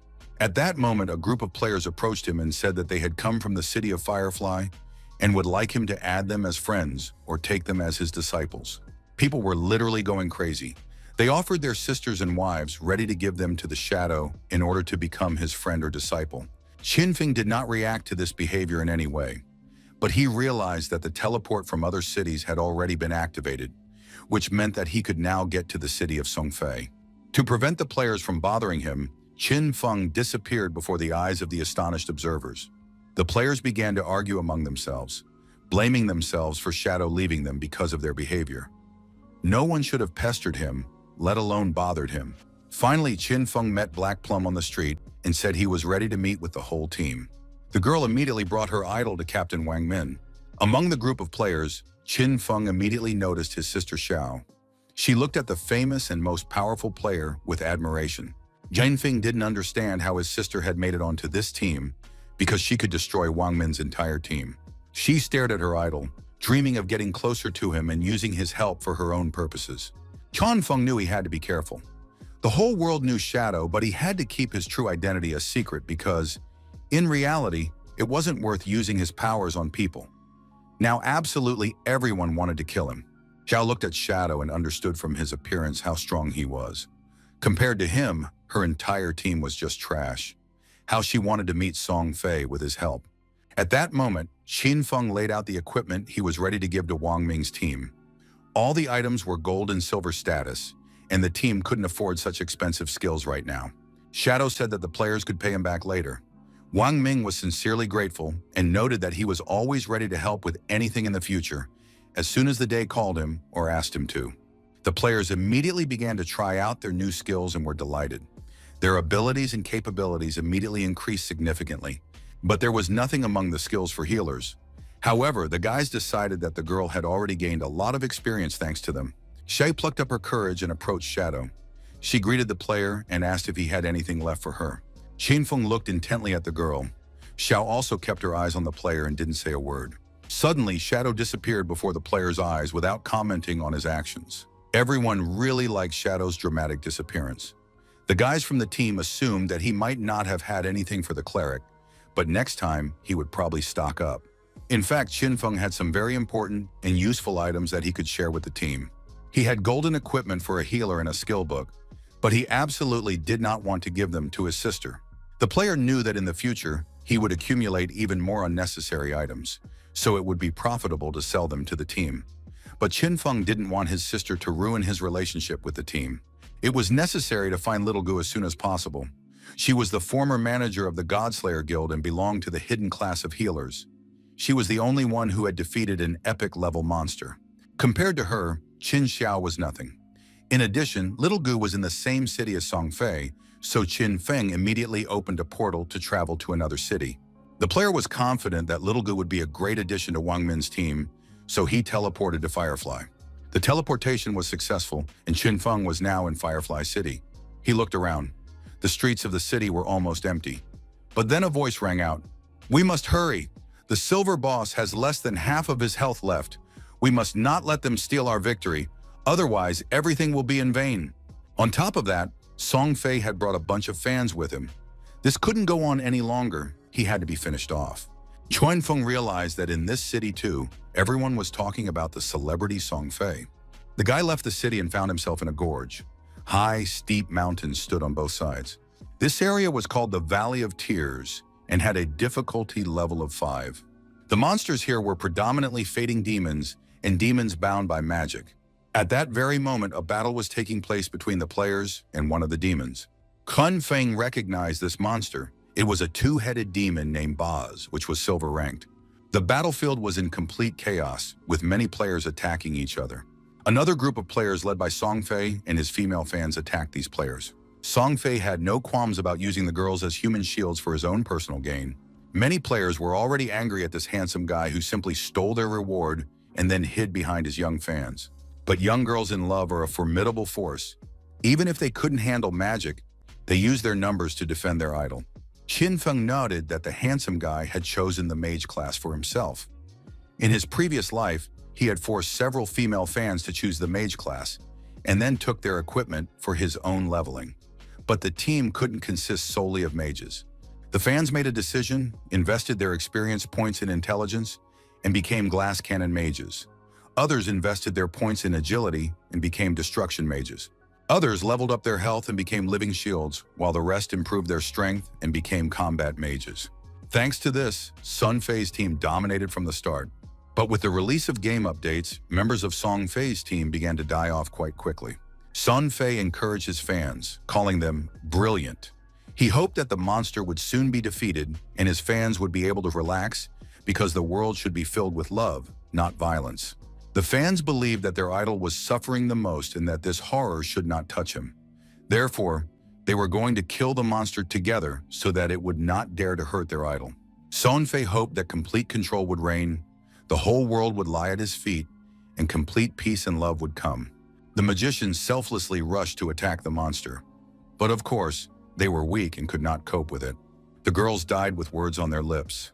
They were ready to do anything for their beloved Song Fei. They wanted to kill the creature so that their idol would become #1 in the rankings, and a player named Shadow realized that they were nothing to him. The girls were in a kind of ecstasy. They used all their magical knowledge and summoned everything possible to raise their idol to the pedestal. Sun Fei did nothing personally. He watched the battle, realizing that if the silver boss was so difficult to fight, how could he possibly defeat the gold boss alone? Sun Fei used all his helpers, and thanks to that, he leveled up.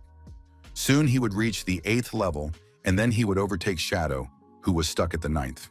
Before the guy could finish speaking, someone's invisible hand grabbed him by the head. An invisible shadow rushed by and Song Fei's body swayed. Qin Feng flew on, holding his enemy's head in his hands. The young man always said that he would tear off Song Fei's head with his bare hands. After that, Shadow Slaughter was activated, and all the fans followed their idol. The two-headed demon Boz was also killed. Qin Feng received a large number of points for all these players in the destroyed monster. The surviving players were simply shocked by how Shadow destroyed the boss with one blow and killed the entire company led by Song Fei. The players did not have time to see who this assassin was, but everyone assumed it was Shadow because there was no one else. At that moment, Shadow came out onto the clearing to collect his earned loot. The players immediately began to thank him and express their love. A new group of players arrived in the city of Firefly. Sun Fei was killed for the first time. The guy understood that Shadow had killed him, but it was unclear why Shadow had chosen his city and killed the boss. The fans were also outraged. They didn't understand why Shadow killed them. It was Lo. He killed them during the battle with the silver boss and then took the monster. It was completely unfair. At that moment, another fan appeared. She asked if she could join them. The girl was the best and possessed the eagle eye skill, which revealed invisibility. The other fans immediately attacked her, saying that only they were needed. In addition, the new fan had a low rating and could ruin everything. Sun Fei told his fans that love could overcome anything. After that, the handsome guy took the archer by the hands and said that he could feel her love. It didn't matter that she was an archer, she would join them, and together they would become stronger. After these words, the archer felt nothing but elation. Tears of joy, happiness, and admiration flowed from her eyes. Soon, two guys approached. One was an assassin who could become invisible, and the other was a mage who had learned an area control spell that could freeze the shadow. Sun Fei opened his arms to everyone, saying that there was enough love for everyone and that now they would be together forever. The fans wept profusely, promising to stay with their idol forever and considering him the best and most important gentleman. After all, the evil shadow kills people on a whim, while their idol glorifies love, and for him, they are ready to fight any monsters and take revenge on the Shadow. Sun Fei and his fans caused a commotion in the middle of the city, and the other players watched with interest. What's all the noise about? It turned out that the handsome guy had just been killed and was reborn here again, and the killer was none other than the Shadow. Now the fans were ready to give their lives to prevent the tragedy from happening again. Song Fei enjoyed what was happening. He understood that when Shadow was killed in front of everyone, the whole world would understand how a pathetic lone assassin, who was nothing compared to Song Fei, had been destroyed. Qian Feng was finally left alone and was able to sort through the loot he had received after defeating the silver boss. He immediately activated his greedy hands. The player began by leveling up the Gift of Mercy skill, which doubled the chance of hitting a weak spot. In addition to increasing accuracy, the area of effect and damage dealt also increased.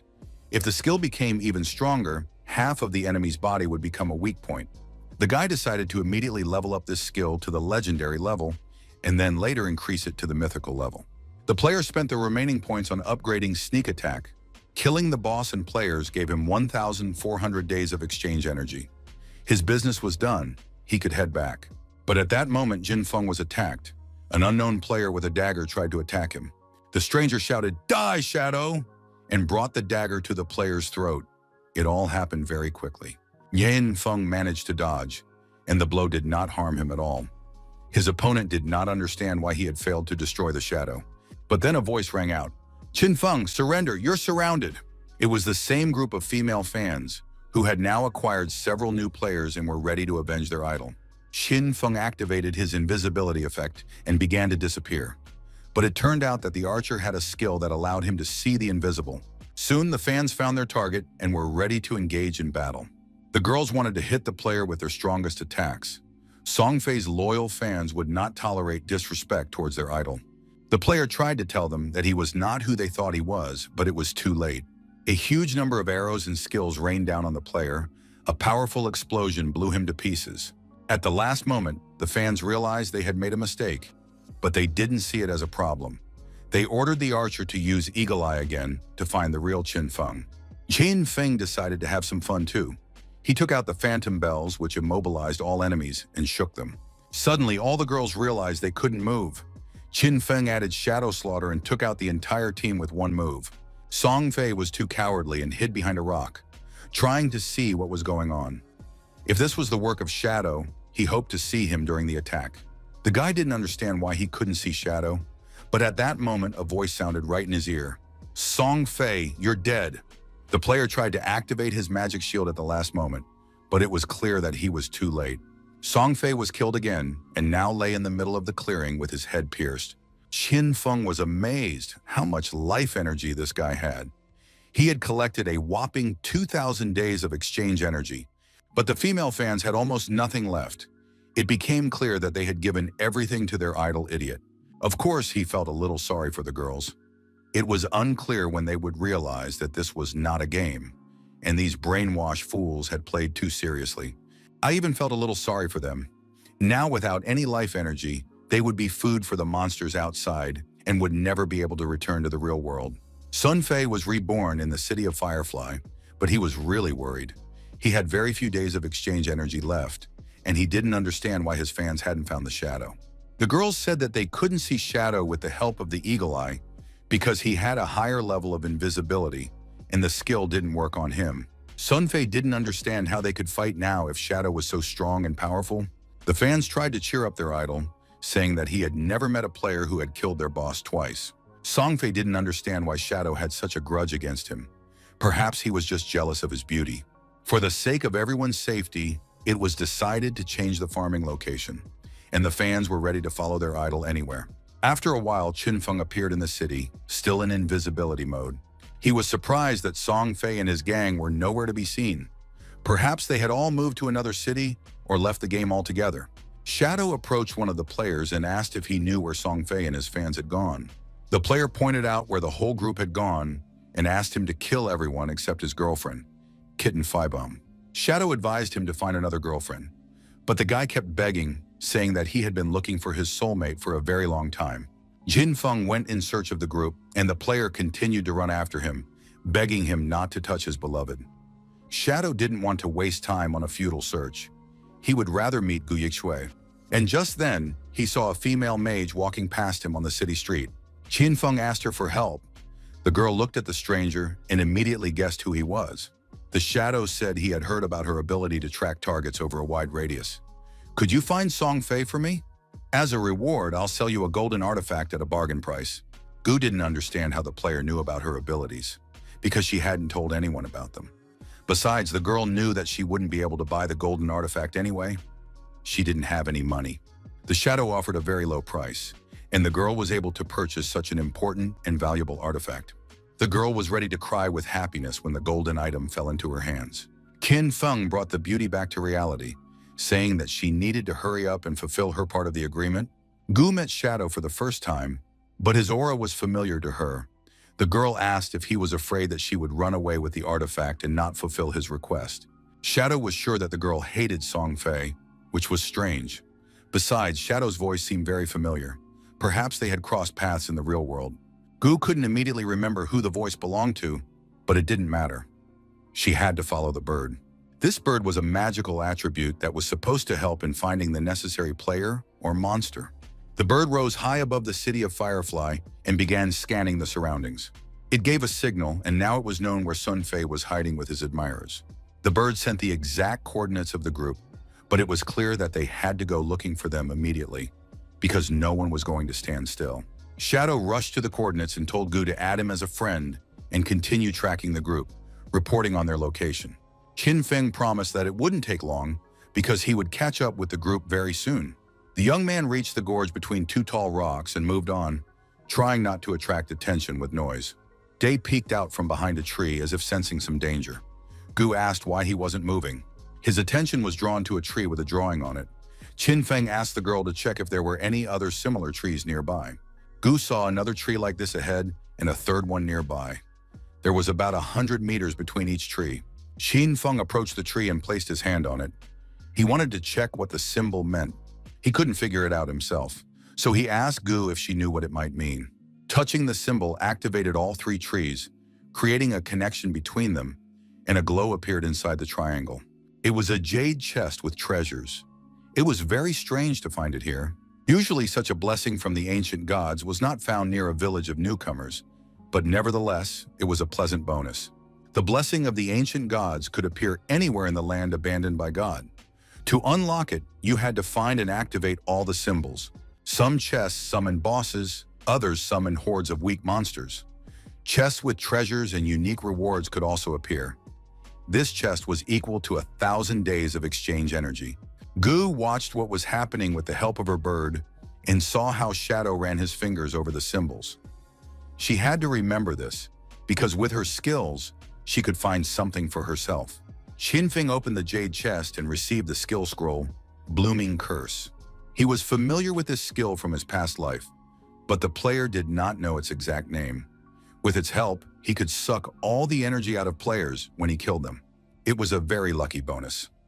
Now Song Fei would be completely destroyed until he left the game, and Qin Feng himself planned to reach level 10, return to the real world, and kill Song Fei for real. At that moment, the idol of all girls, together with his fans, was tormenting another monster. Or rather, he was just standing and waiting for the girls to do all the work. Song Fei hoped that they had gone far enough away and that now the shadow would not be able to track them down, which meant that he would no longer have to die or share the boss. He dreamed of how he would be able to level up so that he could finally deal with the shadow as he deserved. At that moment, one of the fans interrupted his dreams, saying that someone was fighting the boss. The girl literally burst in and shouted, "How long can you hide? It's not clear who came to interfere with you." All the fans refused to tolerate injustice and decided to rush into battle to destroy all the players who dared to ruin the rank of their beloved Sun Fei. The group of players was already quite injured and was delighted to see reinforcements approaching. Together, they would definitely be able to defeat the boss. The girls rushed in as a crowd and raised their staffs. However, in the next moment, their staffs were turned against the players. It seemed crazy. Why were these girls killing other players when they needed to fight monsters together? However, the fans were literally brainwashed. They said that this was the fate of all fans, and they were ready to kill anyone for their idol. The girl sincerely did not understand how she had crossed them and what had caused such hatred from these strangers. But in the next moment, her head was smashed in and she died right before their eyes. Her companion couldn't believe his eyes. He stared in horror at his dead friend. The group of fans, seeing no problem with this, decided to continue their revenge and kill everyone for the sake of Sunfei. After that, it was the boss's turn, whom the girls also attacked together, believing that the whole world should submit to Sunfei. The poor monster died for nothing because it was impossible to resist the power of the fans. The girls earned a huge amount of energy. Sunfei thanked his fans and believed that he would have died without their help. He owed his life to his beloved fans. The girls were touched, cried again, and said that there was no need to thank them. They were ready to lay the whole world at Songfei's feet. Jin Feng watched all this sappy pink horror from his vantage point on the cliff. There was no need to wait any longer. Qin Feng activated his invisibility skill and went to meet his enemy. Suddenly, the fans saw a shadow appear near them and immediately rushed to cover their idol with their bodies. But in the next moment, Songfei's head was severed from his body again, and the girls wailed and cried hysterically. Qin Feng activated Blooming Curse. He had wanted to test this skill for a long time. A huge flower began to rise and grow from the decapitated body along with the blood. It was red. All the players present had never seen anything like it before, and no one understood what it was. Songfei found himself back in Firefly City. The player had died and been reborn again. Sunfei did not understand why he aroused such hatred in Shadow, who was literally obsessed with killing him. Perhaps this player was jealous of his army of female fans. Sunfei assumed that Shadow had come to Firefly City only because of him, perhaps because Shadow's beloved was one of his admirers. The player checked his stats and saw that his life energy was rapidly depleting. He couldn't understand what was happening. Perhaps it was a penalty for dying too often. At that moment, Songfei's fans reappeared and brought him terrible news. They said that Shadow had grown some kind of flower on the player's body, and this flower was sucking the energy out of him. The guy immediately guessed that the flower was indeed sucking out his energy. It became clear that the Shadow really wanted to kill Songfei. Sunfei understood that he needed to log out and leave the game immediately in order to avoid being completely destroyed. He told his fans that he was going to the real world to buy energy and restore his equipment. Leaving the game space, Songfei thought that it wasn't over yet. He had trained for 2.5 years to reach his current position and refused to believe that he couldn't fix the situation with money. Qin Feng watched the events unfold with interest. He was literally in the middle of a poppy field. Red flowers were growing from the bodies of all those who had been killed. Notifications informed him that the player had killed too many players and now had reached the 4th level of killer status. Qin Feng wasn't worried about it at all. He was counting how many days he had earned from this whole company. But suddenly the energy drain stopped. The players must have left the game. Gu watched everything that was happening with the help of her bird. The girl was amazed by the power of the top-ranked player. He was doing truly nightmarish things. Qin Feng asked Gu where the idol and his fans had gone. After confirming that he had logged out, he asked to be notified as soon as Songfei returned to the game. Gu was about to say goodbye to Shadow, but the young man said that he had a golden skill called Sword of Divine Justice and was willing to share it.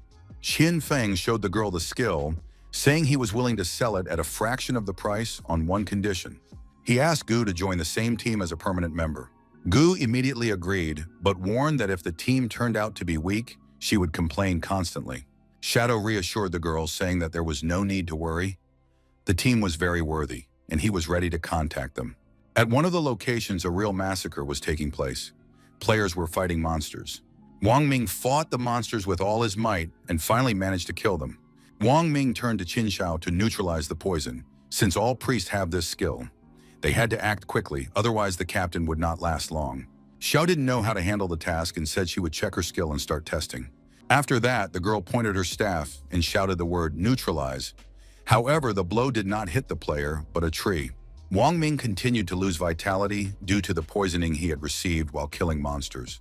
Xia could only cover her mouth and admit that, unfortunately, she had missed. In the next moment, the team captain died.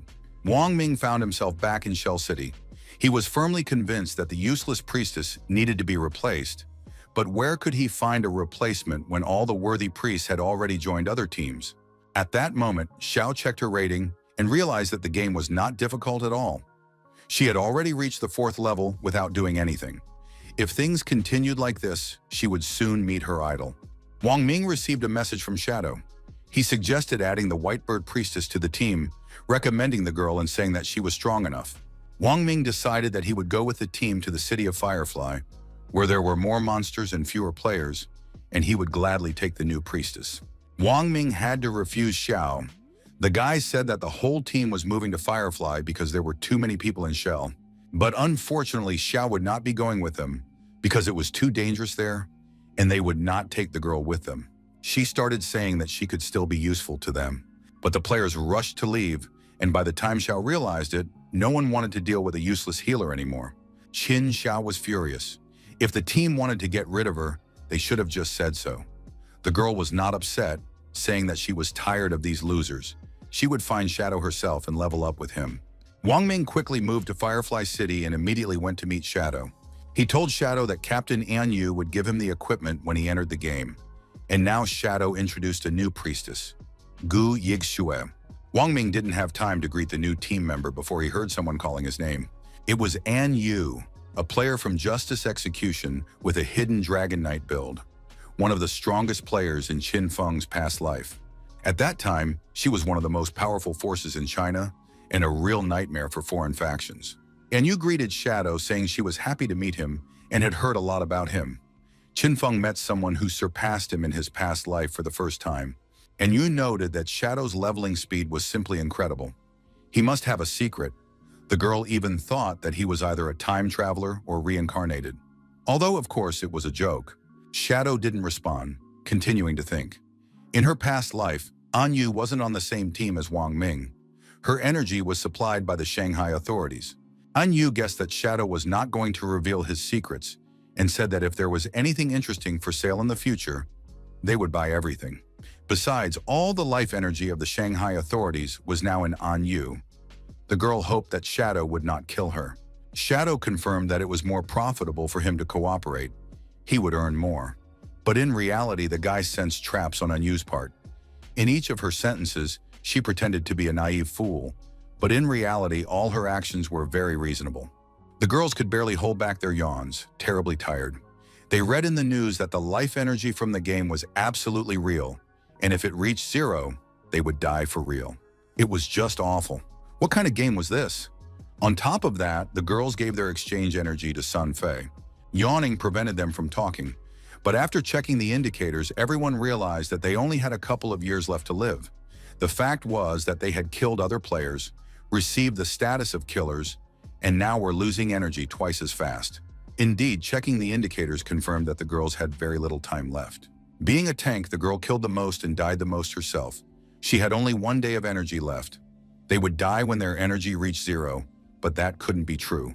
How hard it was to realize that the girls had given their lives to their idol, who was now buying life energy. On the other hand, if asked, he would surely help his beloved fan, who had tried so hard for him. The girl decided to dress up in a full fan costume because she had just gotten her hands on some new super tight underwear. And now in full regalia, beautiful and inimitable, the girl was ready to meet her idol and ask him for days of life energy. Qin Xiao also finally woke up in her apartment. The girl felt like something was being erased from her mind. After checking the exchange rate, Xiao felt like a millionaire because she could sell her 200 days at a very good price. After reading the news, the girl learned that Shadow still wouldn't leave her idol alone and continued to hunt Song Fei. He had already died 3 times in the game. Tears streamed down her face and her whole body shook with grief and sadness as she read the new truth about their lives. If the game's life energy reached zero, the person would die in the real world. And now the girl understood that her idol had too little energy left because of Shadow's mystery. No one understood why Shadow was so cruel and why he needed to kill Sun Fei and harm all his fans. At that moment, one of his closest fans posted an announcement that their idol urgently needed help. He was ready to buy life energy. Song Fei was currently in Gaizheng Square and was ready to buy life energy, so all his fans would not only help him, but also get rich. Qin Xiao, of course, could not sit idly by while her idol was dying. She immediately decided to go and help Song Fei. Thanks to Wang Min's group, Qin Xiao was able to accumulate 200 days of exchange energy, and now it would be useful to her idol. At this very moment, Qin Feng continued to hone his skills and level up by destroying monsters. After another mission, a congratulatory message came from the game. Shadow had reached level 10, all of the players' stats had increased by 2 points, and class growth had been unlocked. All missions in the game were paused, and a global announcement was made that the player Shadow was the first to reach level 10. Players expressed different emotions about Shadow. Some considered him lucky, others considered him terribly strong and cruel. But absolutely everyone agreed that none of the current players in the world could compare to Shadow. Qin Feng calculated his stats. He had more than 7,000 days of exchange energy, but it was still not enough. To leave the novice villages, he had to wait for 6 more Shanghai players of the 10th level to open the portal to the God-forsaken continent. At the moment, the strongest pursuers were only at level 7. Qin Feng understood that there was nothing for him to do in the game right now. The guy decided to return to reality to deal with his current affairs. Qin Feng had spent a lot of time in the game. He had never left it since he entered it. And now he was slowly waking up. He had to decide whether the player would spend exchange energy to transfer abilities to the real world.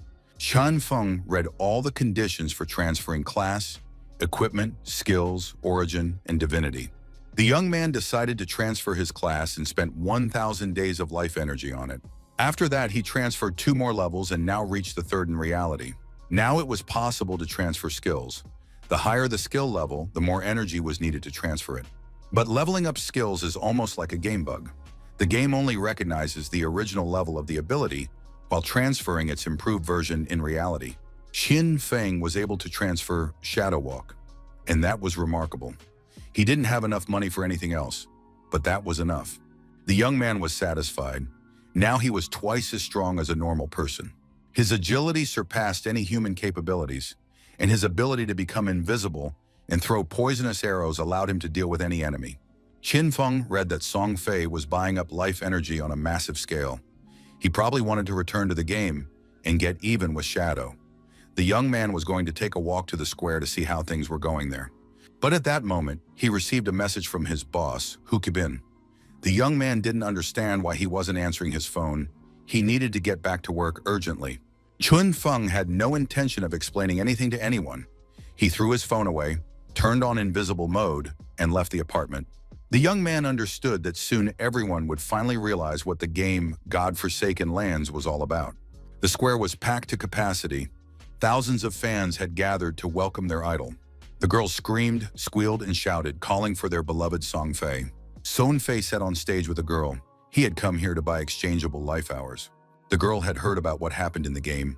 Song Fei died 3 times in a row at the hands of the Shadow. However, she asked him not to worry. She had already organized people to find out his real incarnation and deal with the insolent man. Song Fei didn't really believe that it would work, so his face did not express satisfaction or calmness. The girl said that she had sent someone to the city of Firefly to find Shadow and offer him a fabulous sum of money that the player simply could not refuse. After that, Shadow would have to return to the real world and come to the meeting place, where he would be caught and handed over to Song Fei. Upon hearing this plan, the handsome man's mood immediately improved. He knew that the girl's company had already used this method several times to force people to work for them for free. It is worth noting that these people were completely useless. So stupid that it was a waste of time to spend time on them. Song Fei was a completely different matter. All these girls were ready to give their last drop of blood just to help their idol. They calmly gave their energy and were ready to give up their lives. Song Fei was very pleased with what he heard and considered it absolutely true and correct.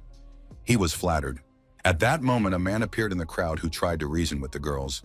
He said that they should not thoughtlessly drain their energy because the official authorities had already made a statement. If people's gaming energy dropped to 0, they would die in the real world. The man turned to Song Fei, saying that he was well aware of the consequences but continued to brainwash the stupid girls and steal their lives. The country's authorities would definitely respond to such behavior. They would not sit idly by. Song Fei realized that he needed to take matters into his own hands.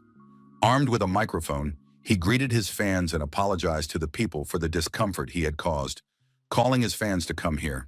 Most of the girls believed that their idol had nothing to apologize for because he had done nothing wrong. Song Fei continued to thank them for their support. Together with the girls, he wanted love to be positive and encouraging because every person has the right to choose whom and how to love. In this difficult chain, Everyone must unite to fill society with positive energy. The guy said from the stage that he couldn't sit idly by and watch people suffer because of the game. So he decided to spend everything he had to use his accumulated energy for the good of the world and for good. And he does all this only so that fans and all people on Earth can live in a world full of love and happiness. Tears flowed from the actor's eyes, but he could not imagine that all this would cause such problems in society. Sunfei continued to talk about peace and love, as well as his sincere forgiveness, which he was ready to ask of absolutely everyone. But the people shouted in unison that he was noble and had done nothing wrong, so there was no need to apologize. They loved him and were ready to do anything for him. People claimed that no one had brainwashed them and that they sincerely wanted to help their idol, so they asked all dissenters to leave the square. The most ardent fans believed that no one should dare to doubt their idol, and if someone had chicken brains, then they would believe any nonsense. Moreover, it was completely incomprehensible how the game could affect real life, because everyone knows that games and real life are two different things. The girl said that she would gladly help her beloved son Faye here and now, despite the notification from the game that she had only one day left to live. But that was complete nonsense. For love, you can sacrifice everything. The fans were crying bitter tears, shouting the name of their idol, and were ready to give up their lives for him. It was pure psychosis. The fans were ready to give up the last days of their lives and believed that this was being done for the sake of love and world peace. Sunfei said from the stage that he could feel their enthusiasm and how much he loved them. The handsome singer approached one fan and said that he especially wanted to thank her for her sincere feelings. Tears literally flooded her face, and the girl once again confirmed that she was ready to do anything for her idol. Songfei looked at her with a loving gaze, tears welling up in his eyes, and a confession was about to escape his lips. Suddenly, a whistle sounded. No one noticed what had happened, but Songfei's expression remained unchanged, as if he were frozen in time. Then his body began to lean forward and fall onto the fan. It turned out that half of Songfei's head was missing. In the next moment, the idol fell on stage with his head smashed in, and it happened in front of thousands of fans. A wild scream rang out, and a terrible panic began. Bodyguards led the young lady away from the stage. No one understood where the threat had come from or where the danger was lurking. The girls ran away with wild screams, realizing that they needed to save themselves and get out of the crowd as quickly as possible. The beauty ran away with the bodyguards, but she saw a ball of life energy appear on Songfei's body and then instantly disappear. Someone had picked up the ball. There was no doubt. The guy had been killed by an ability from the game. This meant that gaming skills could be used in the real world.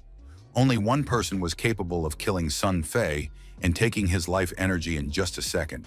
The girl didn't have time to finish her thought because her head was also injured. Despite the efforts of the bodyguards, the young lady suffered a head injury. Qin Feng was invisible, and now he needed to take the girl's life energy. The news was in an uproar. A star idol had tragically died in the square. Some of his extreme fans ended their lives next to their idol's body, allegedly wanting to sacrifice themselves for him. The special services stated that Songfei's death was caused by unnatural reasons. Qian Xiao was in shock. She couldn't believe what had happened, because just yesterday the girls were at their idol's concert, and now he was gone. Her friends also found it strange. The invisibility and throwing arrows resembled a hunt for a guy. And if you remember that he had already died 3 times in the game at the hands of Shadow in recent days, it was very much like him. But how could gaming abilities end up in the real world? Xiao understood that Shadow had killed Songfei many times in the game, and the only person who could kill the idol in the real world was also him. Moreover, the skills were exactly the same. There could be no mistake.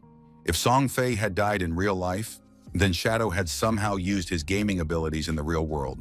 Shou decided to get closer to Shadow at all costs, and to do that, she needed to become stronger at any price. She decided that from that day on, she would live for one purpose only: to kill Shadow and avenge Songfei. Qin Feng spent the evening at a noodle shop because the game was the game, but dinner was on schedule. The game took a lot of energy in his dreams, and no one had canceled his hunger, so he had to eat more in reality. Another message came in on his phone from work. His boss was furious and said that if the young man didn't show up, he would be fired and not paid for the month. The message was sent by Yang Xiao. The girl had a good personality, she was weak, which made her a target for ridicule, but at the same time she remained sincere and kind. Qin Feng replied that he wasn't interested in that now. and advised Xiao to go into the game and invest all her extra points in agility. Qin Feng's immediate boss was a jerk, and his female boss was a real pain in the neck. Qian Shishi did nothing but have fun with guys. In her past life, Shishi had gone to America and organized an American guild there. She tried in every way to forget her homeland and at the same time began to hit on Qin Feng, so it was necessary to deal with her. And it had to be done quickly, before she left and created the guild. If Shishi didn't intervene, American gamers would not penetrate the Chinese market. Another phone call interrupted his thoughts. This time, it was Qin Xiao calling. The girl said she had earned enough to buy a house and never see her brother again. She demanded that Feng not even try to contact her. She promised not to bother him and asked him not to look for her new address. Feng said that if those were all her questions and wishes, he promised to fulfill them perfectly and would start cutting off all ties right now. That was the end of the conversation. Qin Feng understood that it was time to return to the game. Very soon, people would realize that gaming skills could be transferred to reality. When that happened, there would be no peaceful place left in the world. Qin Xiao was in Shell City with her friend. Her friend thought that she shouldn't have cut ties with her brother because he was a good guy. However, Xiao said that she had sold her life energy. With the money she earned, Xiao bought a house where she would live with Shadow. Soon she would find him, and then she would have no need for her brother. At that moment, one of the players called out to her. He said he had obtained the assassin's skill scroll that Xiao had asked for. The guy handed her the scroll and reminded her to fulfill her wish. Xiao said that she would definitely remember everything and fulfill her wish once she had sorted out her problems. Xiao wrote to Wang Min that she had accidentally gotten hold of an assassin skill scroll and was willing to give it to Shadow for free if he needed it.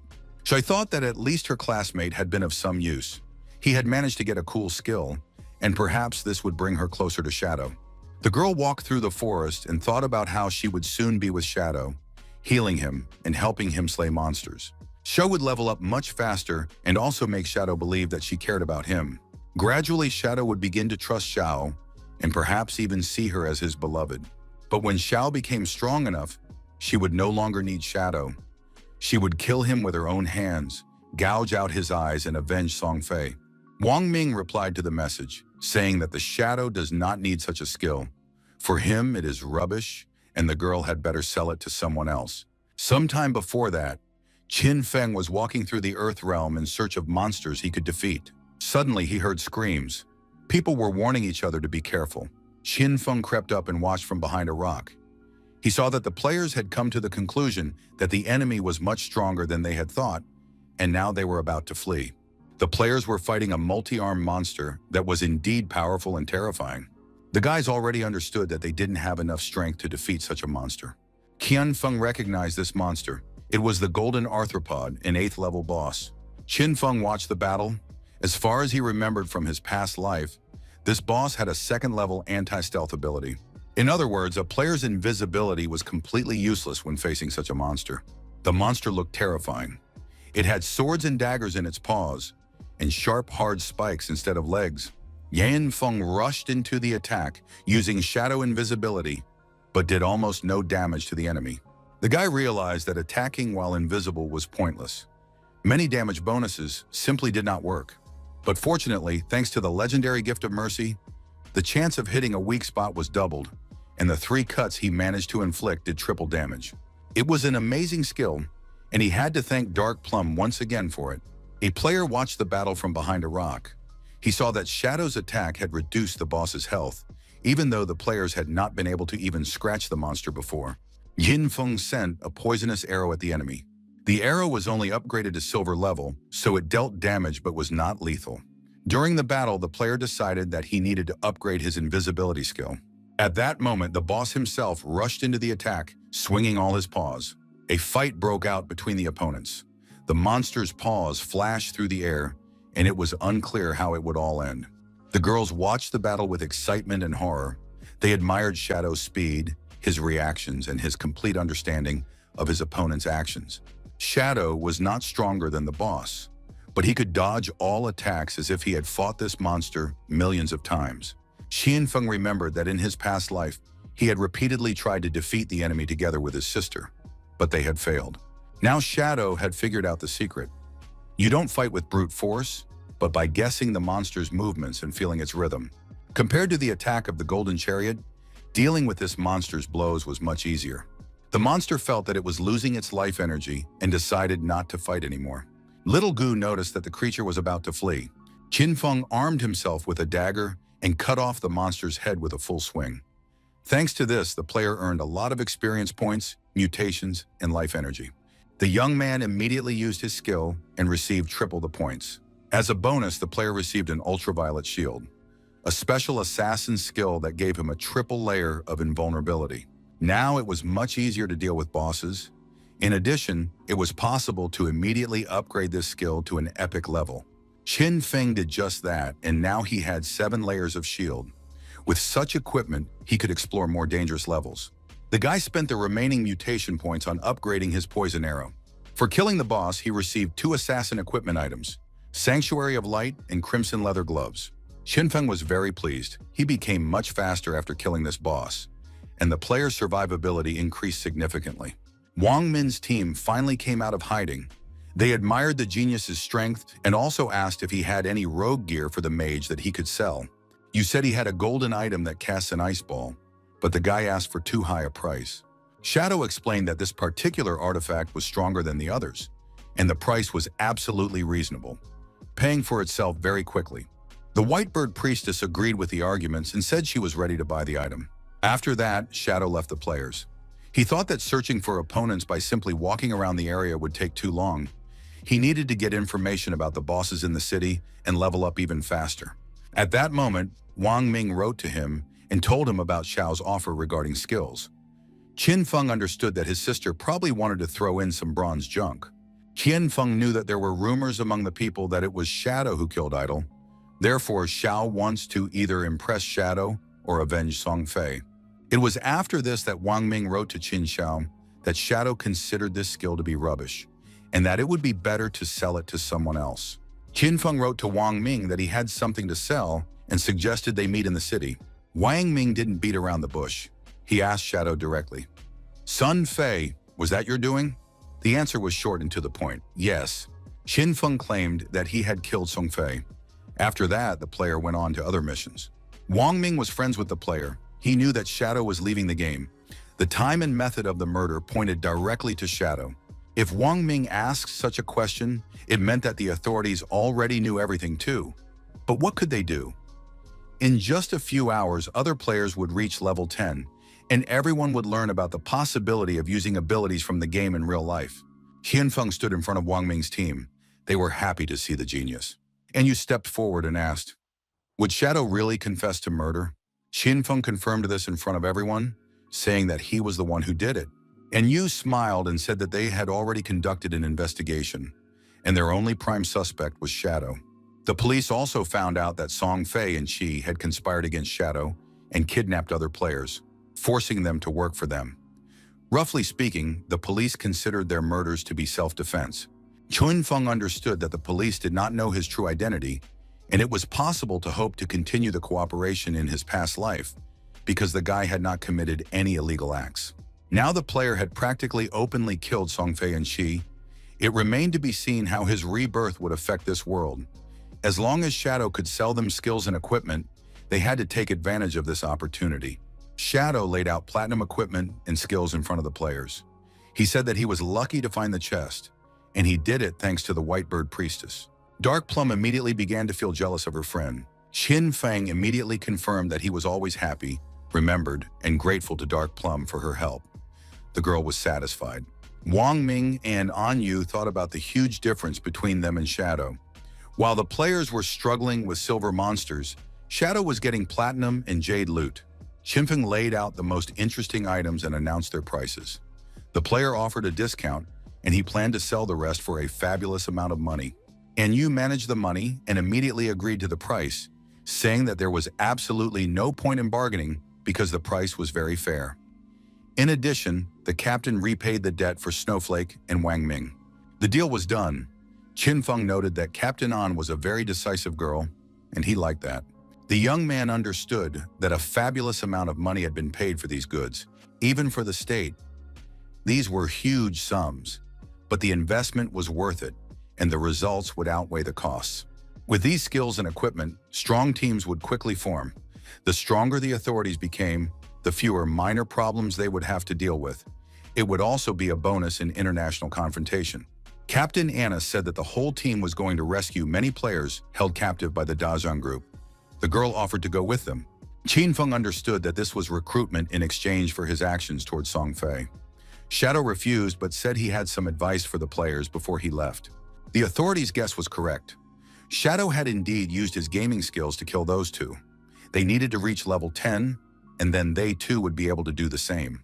Qin Feng hoped that the players would take full advantage of this opportunity. The young man was already about to leave the meeting place. Captain An said that the Dazhang group was also buying up energy. When they reached level 10, the rescue operation would face even more resistance. Qin Feng replied that he was glad they understood him correctly. After that, the players said goodbye and disappeared. The captain ordered the team to split up for leveling. After all the team members were high level, and if they went together, the players would level up faster. Wang Ming agreed that this was the right way to go and confirmed his readiness to carry out the order. A priority was set for each team member. To reach level 10, one of them had to get out of the game and report this to the government. The players saw again that Shadow had opened the auction, but this time he was not selling anything, but buying. Shadow sat in the trading area and was willing to pay 30 days for information about the location of the silver boss and 100 days for information about the gold boss. One of the players approached to see what goods the Shadow was selling this time. Then the guy said that his mistress was willing to pay 300 million plus group shares for agreeing to accompany her. One of the guys said that according to rumors, Shadow had killed his beloved mistress along with Song Fei. He froze in place. He hated Li Qi. She wanted to capture Shadow in the real world, but Shadow killed her. This was shocking news. At one point, the guy decided to cooperate with this girl, but her guys beat him up as soon as he showed up. After that, the player woke up in some basement. Under torture, he was forced to collect energy for them and lure new victims. Li Qi was a real bastard and deserved to be punished. The player mocked Shadow's stupidity for turning down a huge amount of money, but in the end, he was the one who looked like a fool. Players nearby remembered that this guy had helped Li Qi kidnap people, but he started saying that he had been forced to do it and that he never wanted to hurt anyone. At that moment, one of the players approached Shadow and said he knew where to find the silver boss. Soon, the heiress of the Chen group, Chen Shishi, appeared on the playing field. All the players knew to stay away from her. She had already killed a bunch of players and could easily steal anyone's energy. Chen Shishi appeared accompanied by 2 bodyguards. They all looked very confident. Shishi stated that there was nothing special about this game. She had spent money to acquire equipment and skills. After that, the girl leveled up her melee combat skills and began killing others to steal their energy. Because of this game, she had to skip a business trip, and now she would already be in America. And the beauty had important business there. She was supposed to enjoy her boys. Instead, Shishi was stuck in China, and the local men were worthless. There was an American representative in the game named Tony, who confirmed that Chinese men were no good at all, and he would prove it to her. Even the recently killed Sun Fei did not impress the beauty at all. The girl clearly wanted to leave the country as soon as possible. Now she was most interested in Shadow because he was #1 in the rankings, had killed Idol, and was generally stirring up interest. If Shadow dared to kill Idol, he would kill an ordinary person in no time. She needed to find him urgently. The girl said she would step out for a couple of minutes to make a phone call, and during that time, her assistants should contact Shadow. Shishi understood that Shadow would most likely not be interested in money, but he would not be able to refuse the energy. She would offer him 3,000 days just for Shadow to deal with one person. Shishi couldn't forget the look on his face when he refused her. That insolent Qin Feng would die. The player had almost defeated the monster, although it was clear that he had expended a great deal of energy in doing so. The cleric immediately began to heal the player to restore his strength. The player told Qin Xiao to start healing him earlier next time, because he had almost been killed. However, the girl replied, "Don't yell! He's not dead, so there's no need to get so hysterical." After that, Qin Xiao said that her body was hungry and that the girl should log out to eat with her. She took her friend Chu Yang with her. The player was furious, as Xiao had been too obsequious to him, but when she met Shadow, she started acting too arrogant. However, the guy decided that he would teach her to be obedient. She woke up in her apartment. She was terribly hungry. The girl wanted to order food delivery, but all delivery services were closed. There was simply no one to work. Everyone was stuck in the game. Shaya wistfully remembered the days when her brother used to cook for her, and she didn't even have to worry about it. But then Xiao told herself to pull herself together. It's not that complicated, it's just food. Freedom is much more important. Xiao told herself that she was strong and could handle it on her own, and that she didn't need Qin Feng anymore. A distant, lonely cave was located on the seashore. Strange sounds came from it. It turned out that a monster crab lived in that cave. As soon as the crab emerged from the cave, it was immediately attacked by Shadow. One blow was enough to split the monster in half. This was already the 4th silver boss destroyed in the last hour. The player received 16 mutation points for each one. The loot from one such monster could be sold for good money on average. And now all of the player's equipment was gold or higher level. The overall recharge time had accelerated by 2/3. There were no platinum bosses near the newbie towns, so gold was the ceiling he could count on. The only chance to become stronger is to increase the class of platinum bosses. The anti-stealth level will be no lower than the 2nd, which means that Shadow must be upgraded to the 3rd level. Only then will the player be able to deal with platinum bosses, and they won't see him. In a previous life, it took an attack by 20 highly skilled players to kill each such monster. But now there was nothing left to do, and Shadow decided to return to the city to sell his loot. Qinfeng was confident that he would always be a few steps ahead, and that he would be the one to finish off the first platinum boss. In the city, the player quickly sold the unnecessary items and earned a huge amount of energy days. Qinfeng was walking through the city when a player called out to him asking, "Are you really Shadow?" The guy said he had business with Shadow. It had to do with a murder in real life, and the reward for this murder was substantial. Shadow ignored the offer, so the stranger jumped in front of him and said that he needed to kill an ordinary guy named Qinfeng. He would receive a large sum of money for that day. Qinfeng was very interested in the offer to kill himself, and he asked why this man needed to be punished. The stranger replied that it was none of his business, because Shadow would receive 3,000 days of energy. Qinfeng understood that this was a fabulous amount of money. He was curious to know who wanted to kill him. The guy who made the offer was a complete stranger, neither in this life nor in his past life. In his past life, such troubles only appeared in the middle of the game for enemies. It was too early.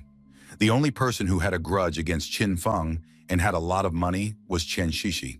Only this girl had the motive and the means to order Qinfeng's murder. But if she just wanted to kill the guy, she would have done it long ago. That means Shishi has another reason. Her main goal is her connection with Shadow. Killing Qinfeng could only be a bonus, because he dared to refuse her. Shadow agreed to the stranger's proposal, saying that he would take on the job, but demanded half of the payment in advance and would choose the time of the murder himself. The player did not expect such luck. He said he needed to log in to make the prepayment. The transaction was successfully completed. Shadow received 1,500 days of exchangeable life energy and was very hopeful of meeting Chen Shishi. The player gave the victim's address, saying that Shadow, with his abilities, would easily track the guy down. Qinfeng took all the information, turned around, and said that the customer should wait for the result. The young man was outraged by Shadow's arrogance, because he worked for Chen Shishi just like everyone else. The next person to block Shadow's path was a girl. She had heard that Shadow was buying information about the boss. The girl said she knew where the golden boss was hiding. Qinfeng was willing to pay 100 days worth, but only after the information was confirmed. The girl turned around and led Shadow away, saying that a monster named Chumnik was hiding north of the city. Qinfeng refused the healer's services. He knew that Chumnik was indeed the golden boss, and it seemed that the girl had encountered this monster. The stranger continued to show the way, and Shadow was already thinking about how he would have to fight Chumnik, who was surrounded by a poisonous ring. He would have to attack quickly. Soon they approached the cave. The girl said that she and her group had cleared out the small fry, but they couldn't handle it. The stranger continued to lead the way, going deeper into the cave. Qinfeng followed her. Soon they reached the edge and saw the monster Chumnik deep inside the cave. Qinfeng was ready to pay for the information right away. His head was filled with thoughts of developing a plan to fight this boss. The girl apologized and said that there was a trap here. As soon as the player started the battle, those who wanted to kill him would immediately rush here. The girl knew that one of the players had an item that could determine second-level stealth. For some reason, the girl was tired of pretending and didn't want to work anymore, luring Shadow into a trap. The stranger admitted that she had been paid to get to know Shadow better and find out who the player was in the real world. The girl said she had been forced to participate in all this. She was now telling the truth in the hope that Shadow would help her deal with the gangsters because they were threatening her in the real world. Qin Feng wanted to know who was behind it. The girl replied that it was Dongfang Xiang. Shadow had already killed him once in the game. Qin Feng remembered the player who wanted to take the Golden Ghost boss away from him and then gave him a skill book as an apology. Qin Feng didn't react to this information at all because he didn't consider such a player to be his enemy. The girl asked Shadow to deal with Dongfang Xiang. She said she had confessed everything, and now if Shadow didn't help her, she would face death. It all seemed too ridiculous. In his past life, Qin Feng had never encountered such characters, but now he had to destroy the boss. And in the future, the player could work as a forest medic and kill bad people if necessary. Qin Feng told the girl that he would act according to plan as if nothing had happened. Let the players come here, and he would deal with them.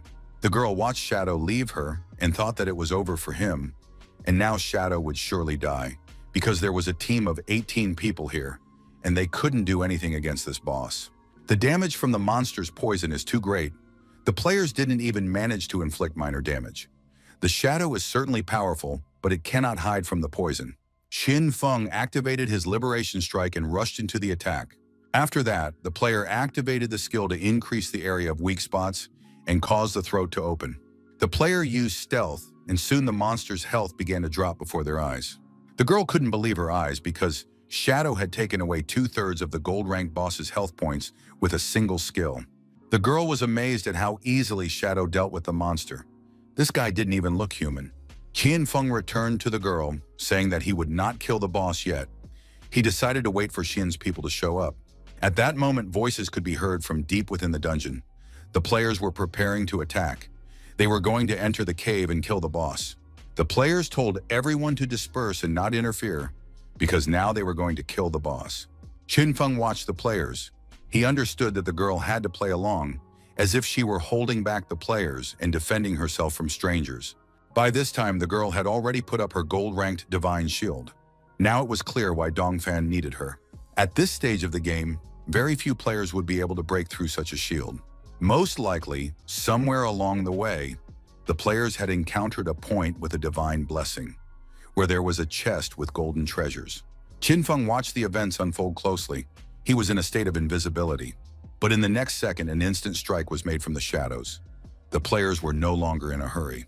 Qin Feng activated the ancestral curse, Blooming Flower, and began to suck all the energy out of the players' bodies. The girl hid behind her shield and was in shock. The power of the shadow frightened her. With one skill, he sent 12 people to the other world at once. The girl was glad she had told him the truth. Otherwise, she would be here too now. She approached Shadow and offered to add him as a friend, and then tell him where Dongfang Xiang would be in reality. Qin Feng agreed to be friends with her. The girl was delighted with this relationship and said she would not mind becoming his girlfriend. Qin Feng did not respond. He simply thought that they were clearly not on the same path. After that, Shadow returned to the boss and delivered the final blows, defeating the 10th level gold-ranked boss. Qin Feng calculated that the number of days of life he had received from 12 people was less than what he had received from one boss. These strange people, instead of killing monsters and developing themselves, preferred to interfere with others. Moreover, the strange girl still hadn't left. She continued to stare at Shadow, simply shocked. Finally left alone, Qin Feng immediately began to check the loot he had received for destroying the golden monster. It was very nice to see the assassin's skill book. It allowed him to emit a dark beam from his blade that illuminated enemies. Qin Feng thought that blinding was a great feature. He needed to study it and strengthen it right away. If the enemy was blinded, he could deal double damage without even being in stealth mode. Now he could ignore the boss's level and its ability to detect hidden targets. He also obtained the Plague Blade. All attacks made with this blade were accompanied by poison damage, which exploded upon contact with the victim's body. Qin Feng was very pleased with these acquisitions. He decided that the day had not been wasted. The player had earned a lot of points and obtained important and rare items. Of course, he wanted to gain a little more experience, but none of the local monsters wanted to mess with Shadow. The small monsters tried to flee in terror, but Shadow caught up with them and cut them to pieces. Soon, the entire beach was littered with stumps. The player had accumulated enough to advance his class. Qin Feng immediately began to level up, and now Shadow had reached a new level. The player's current level was now Shadow level 1. In addition, bonuses were added to all characteristics. Qian Feng improved his passive skills. The duration of stealth was increased. Stealth could be reactivated, and attack damage was tripled. Qian Feng was satisfied. Advancing the class gave a significant bonus to characteristics. In addition, the player could now renew invisibility while in it. Attack damage was tripled, and this was only the first class advancement.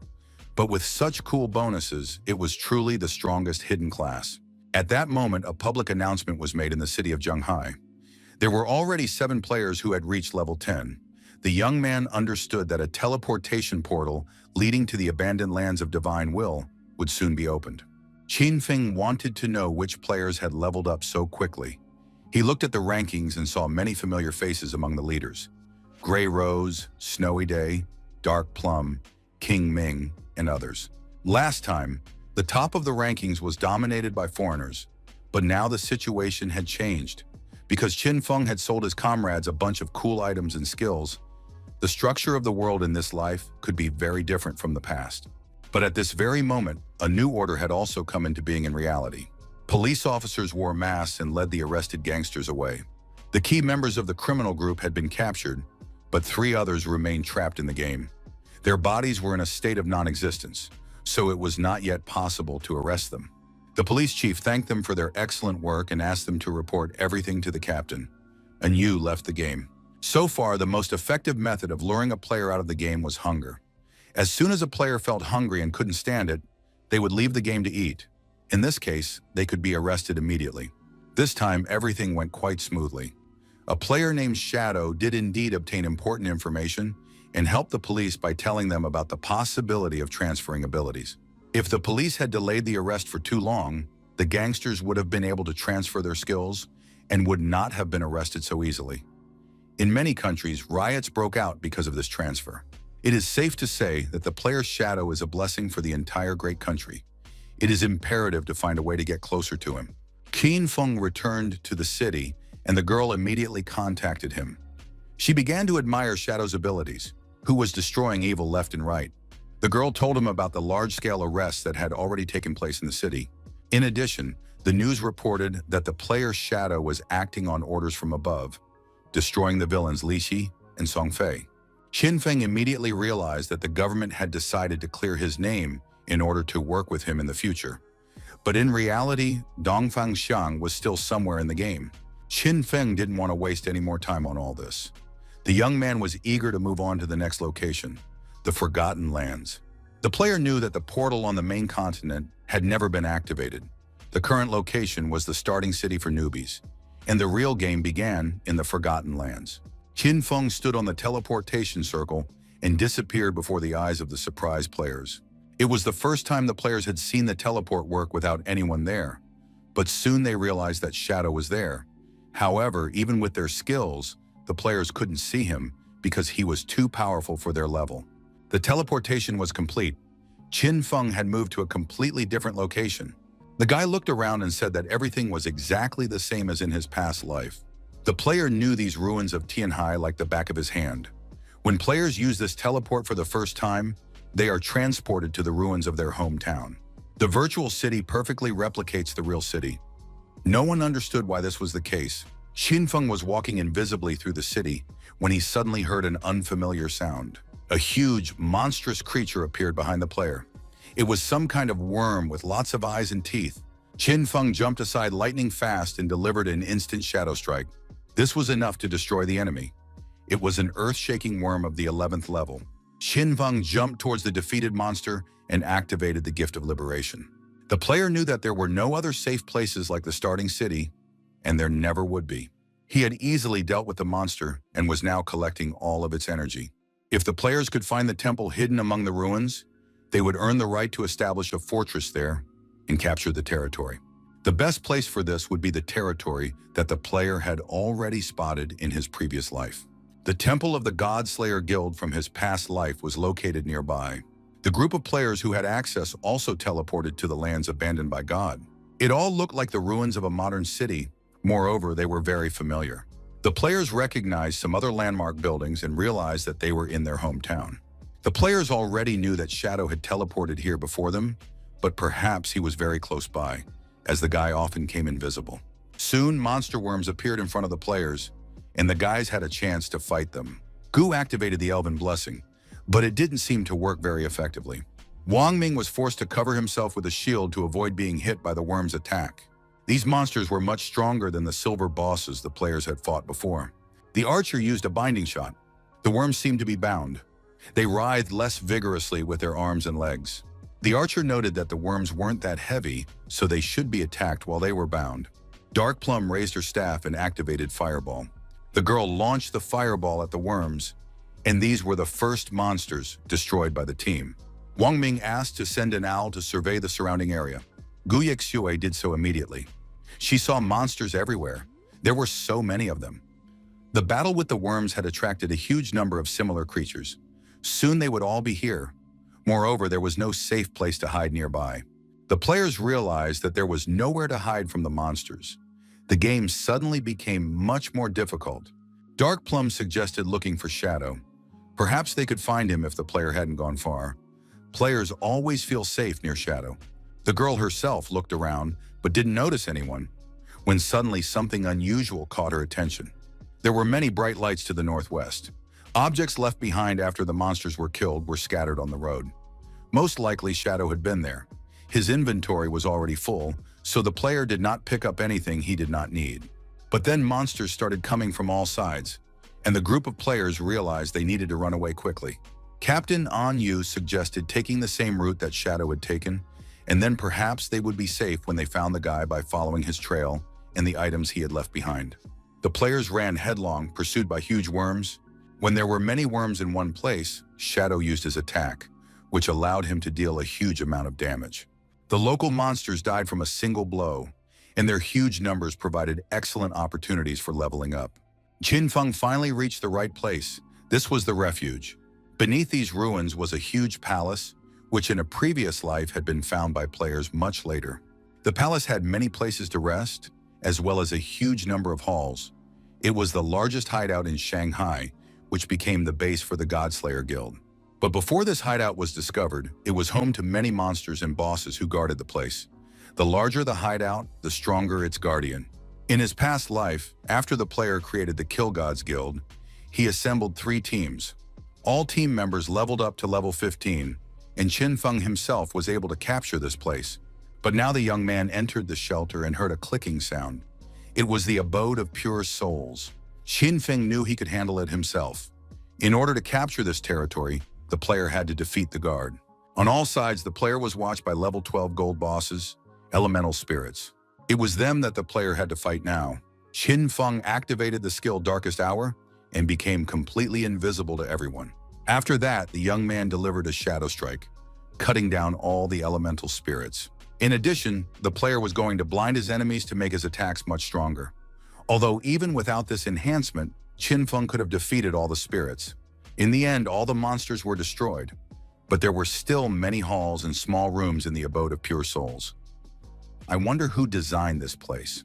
Judging by the number of monsters in this refuge, Qin Feng would also be able to level up his Palm of Greed. And after killing all the monsters, the amount of experience gained was simply unreal. As soon as all the monsters in this room were finished off, the Guardian finally appeared. The players used the teleport to go to the abandoned lands. They also noted that this place looked very familiar, even though it was called the land abandoned by the gods. Soon they figured out where they had ended up. It seemed like someone's cruel joke. Some players ended up in the ruins of London. It turned out that people from different countries ended up in places that were ruins of their hometowns. This is unreal. How can locations from different parts of the world be transferred into the game? But all the players were greeted by worms, which both welcomed and frightened them. The ruins of Shanghai were littered with loot left behind by the shadow. The players looked around warily. They didn't see any monsters nearby and took the opportunity to catch their breath. The archer said he hoped to be useful, but now it was clear that they were all just getting in the shadow's way. Captain An believed that this was indeed the case. Dark Plum noted that, fortunately for them, the shadow had cleared the area. Otherwise, they would have already died with so many monsters around. The girl wanted to know if players would respawn if they died here. Wang Ming said that they shouldn't rush to start clearing this area. They needed to wait until the rest of the team arrived in these lands. White Owl carefully analyzed the situation. The monsters were dying one after another, but then the trail abruptly ended. It seemed as if they had disappeared in a specific place. Wang Ming decided to contact Shadow to ask the player if he needed the items or if the team could take them for themselves. Shadow was a little busy at that moment. He was fighting the boss of the refuge. The guy destroyed all the small monsters, about 400 in total. After defeating the bosses, the player was able to gain experience and mutation points, but he was only 6 points short of improving his greedy hands. Wang Ming got in touch and told the players that they were already there and asked if Shadow wanted to exchange the discarded items for exchange energy points. Shadow said he would contact the team after checking the items and preparing the goods for sale. Suddenly, the air in the room became electrified and lightning flashed through it. Wen Feng realized that the guardian of this room was about to appear before him.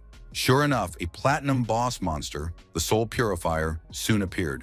To claim this territory, they had to destroy the guardian of the land of purified souls. Faisal was the strongest boss in the location. He had a huge amount of health points, divided into 3 phases. In his previous life, Qin Feng had nearly died from his lightning damage skill against a single target, even with a full set of equipment. But now the monster couldn't even use its weapon. Qin Feng used Shadow Strike against the boss of the area. This was immediately followed by a throat slash, which also reduced the boss's health. The guard attacked with single lightning bolts, but the player dodged these lightning strikes perfectly. If he missed just one strike, even with perfect defense, any player could have died. Most high-ranking monsters have the ability to change the direction of their attacks, but now Qin Feng had high speed and was able to easily dodge the attacks. In his previous life, the player was only able to survive thanks to luck and the healer's magic. But now Qin Feng was not going to give his opponent a single chance. The Shadow Strike and Poison Blade had already taken away a third of the boss's health points. The second phase began. The Soul Purifier Guardian became invisible, continuing to release lightning bolts and electric balls. In this phase, it was very important to deflect the 3 electric balls. Once all the players died, and after that, Xiao threw a tantrum saying she didn't want to fight anymore. So the second time, her brother didn't take her with him. Qin Feng not only managed to dodge, but also fired poison darts at the electric balls. Every time an electric ball exploded, the boss took additional damage. In order to move on to the third phase of the battle, 3 balls had to be deflected. Qin Feng did an excellent job of this. In the third phase, the boss begins to release lightning bolts across the area. In their previous lives, the players were only able to win thanks to their resistance to electricity and the magic calculations of 4 healers. But in this life, Qin Feng was confident that victory would not be difficult. The young man activated his defense and rose into the air.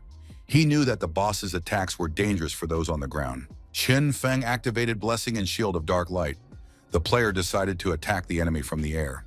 In addition, the young man added Shadow Slaughter, and all of this rained down on the enemy from above.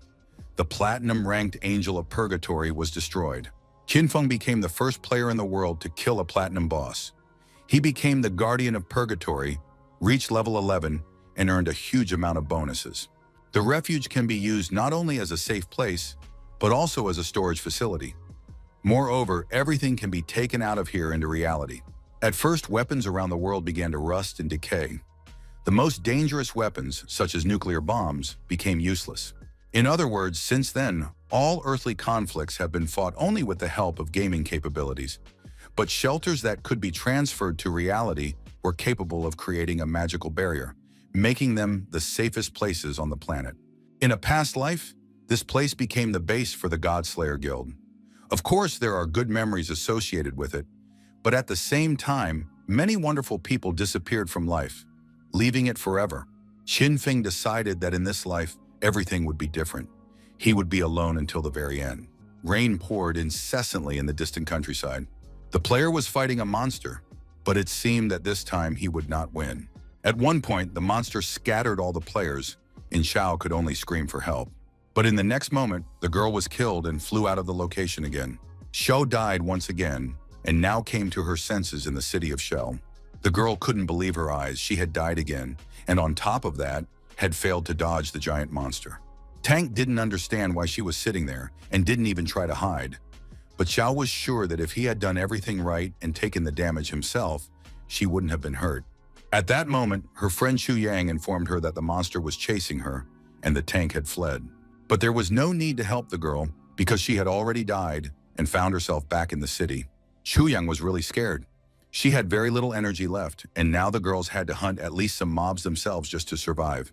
At that moment, the game issued a notification that the player's shadow was the first in the world to kill a platinum boss.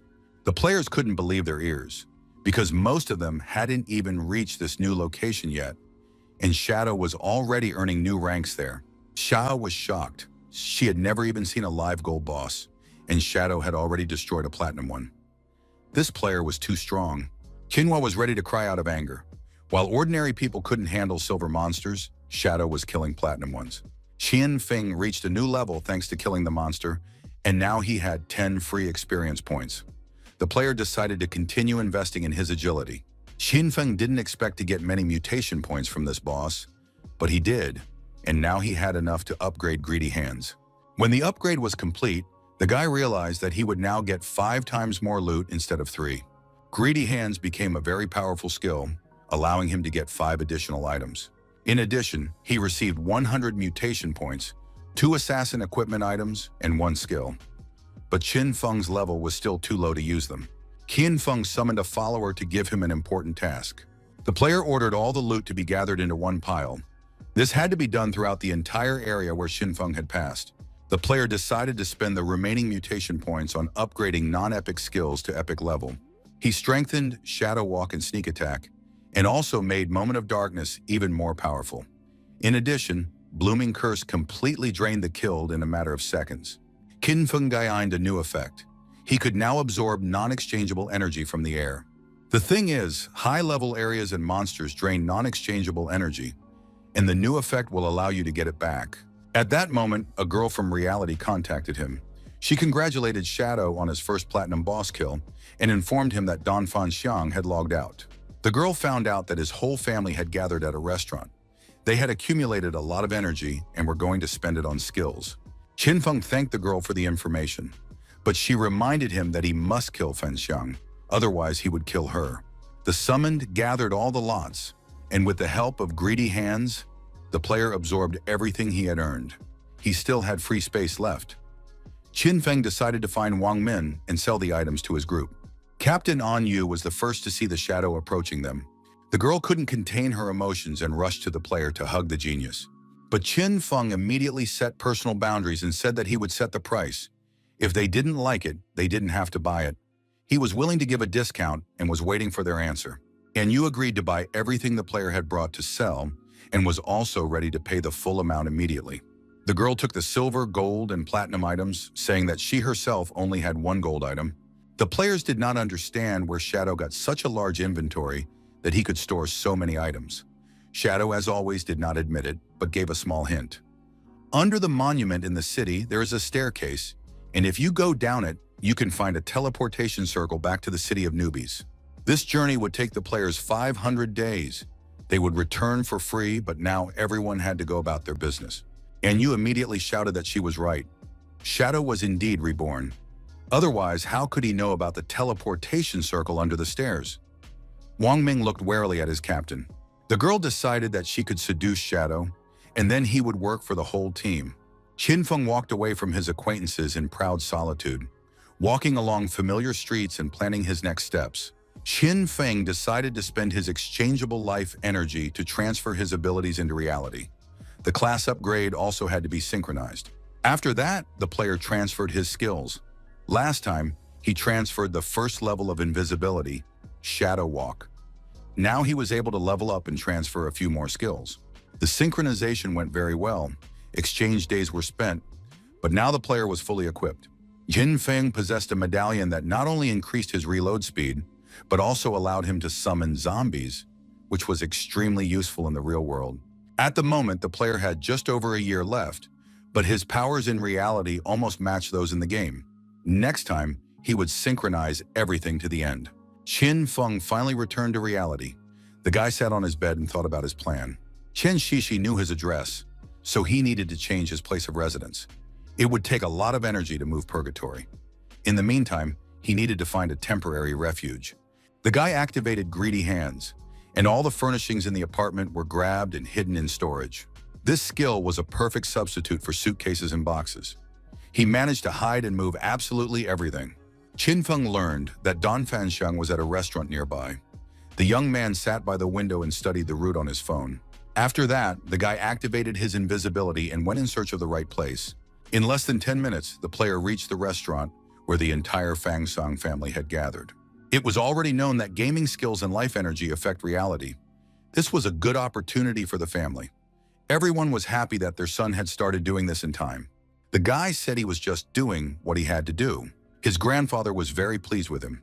He said that the family had spent a lot of energy on purchasing skills and equipment. Their goal was to level up the family core to level 10. Then the family would spread its influence in reality, strengthening itself on both sides. The Donphan family would be able to become rulers of regions, and their power would last for millennia.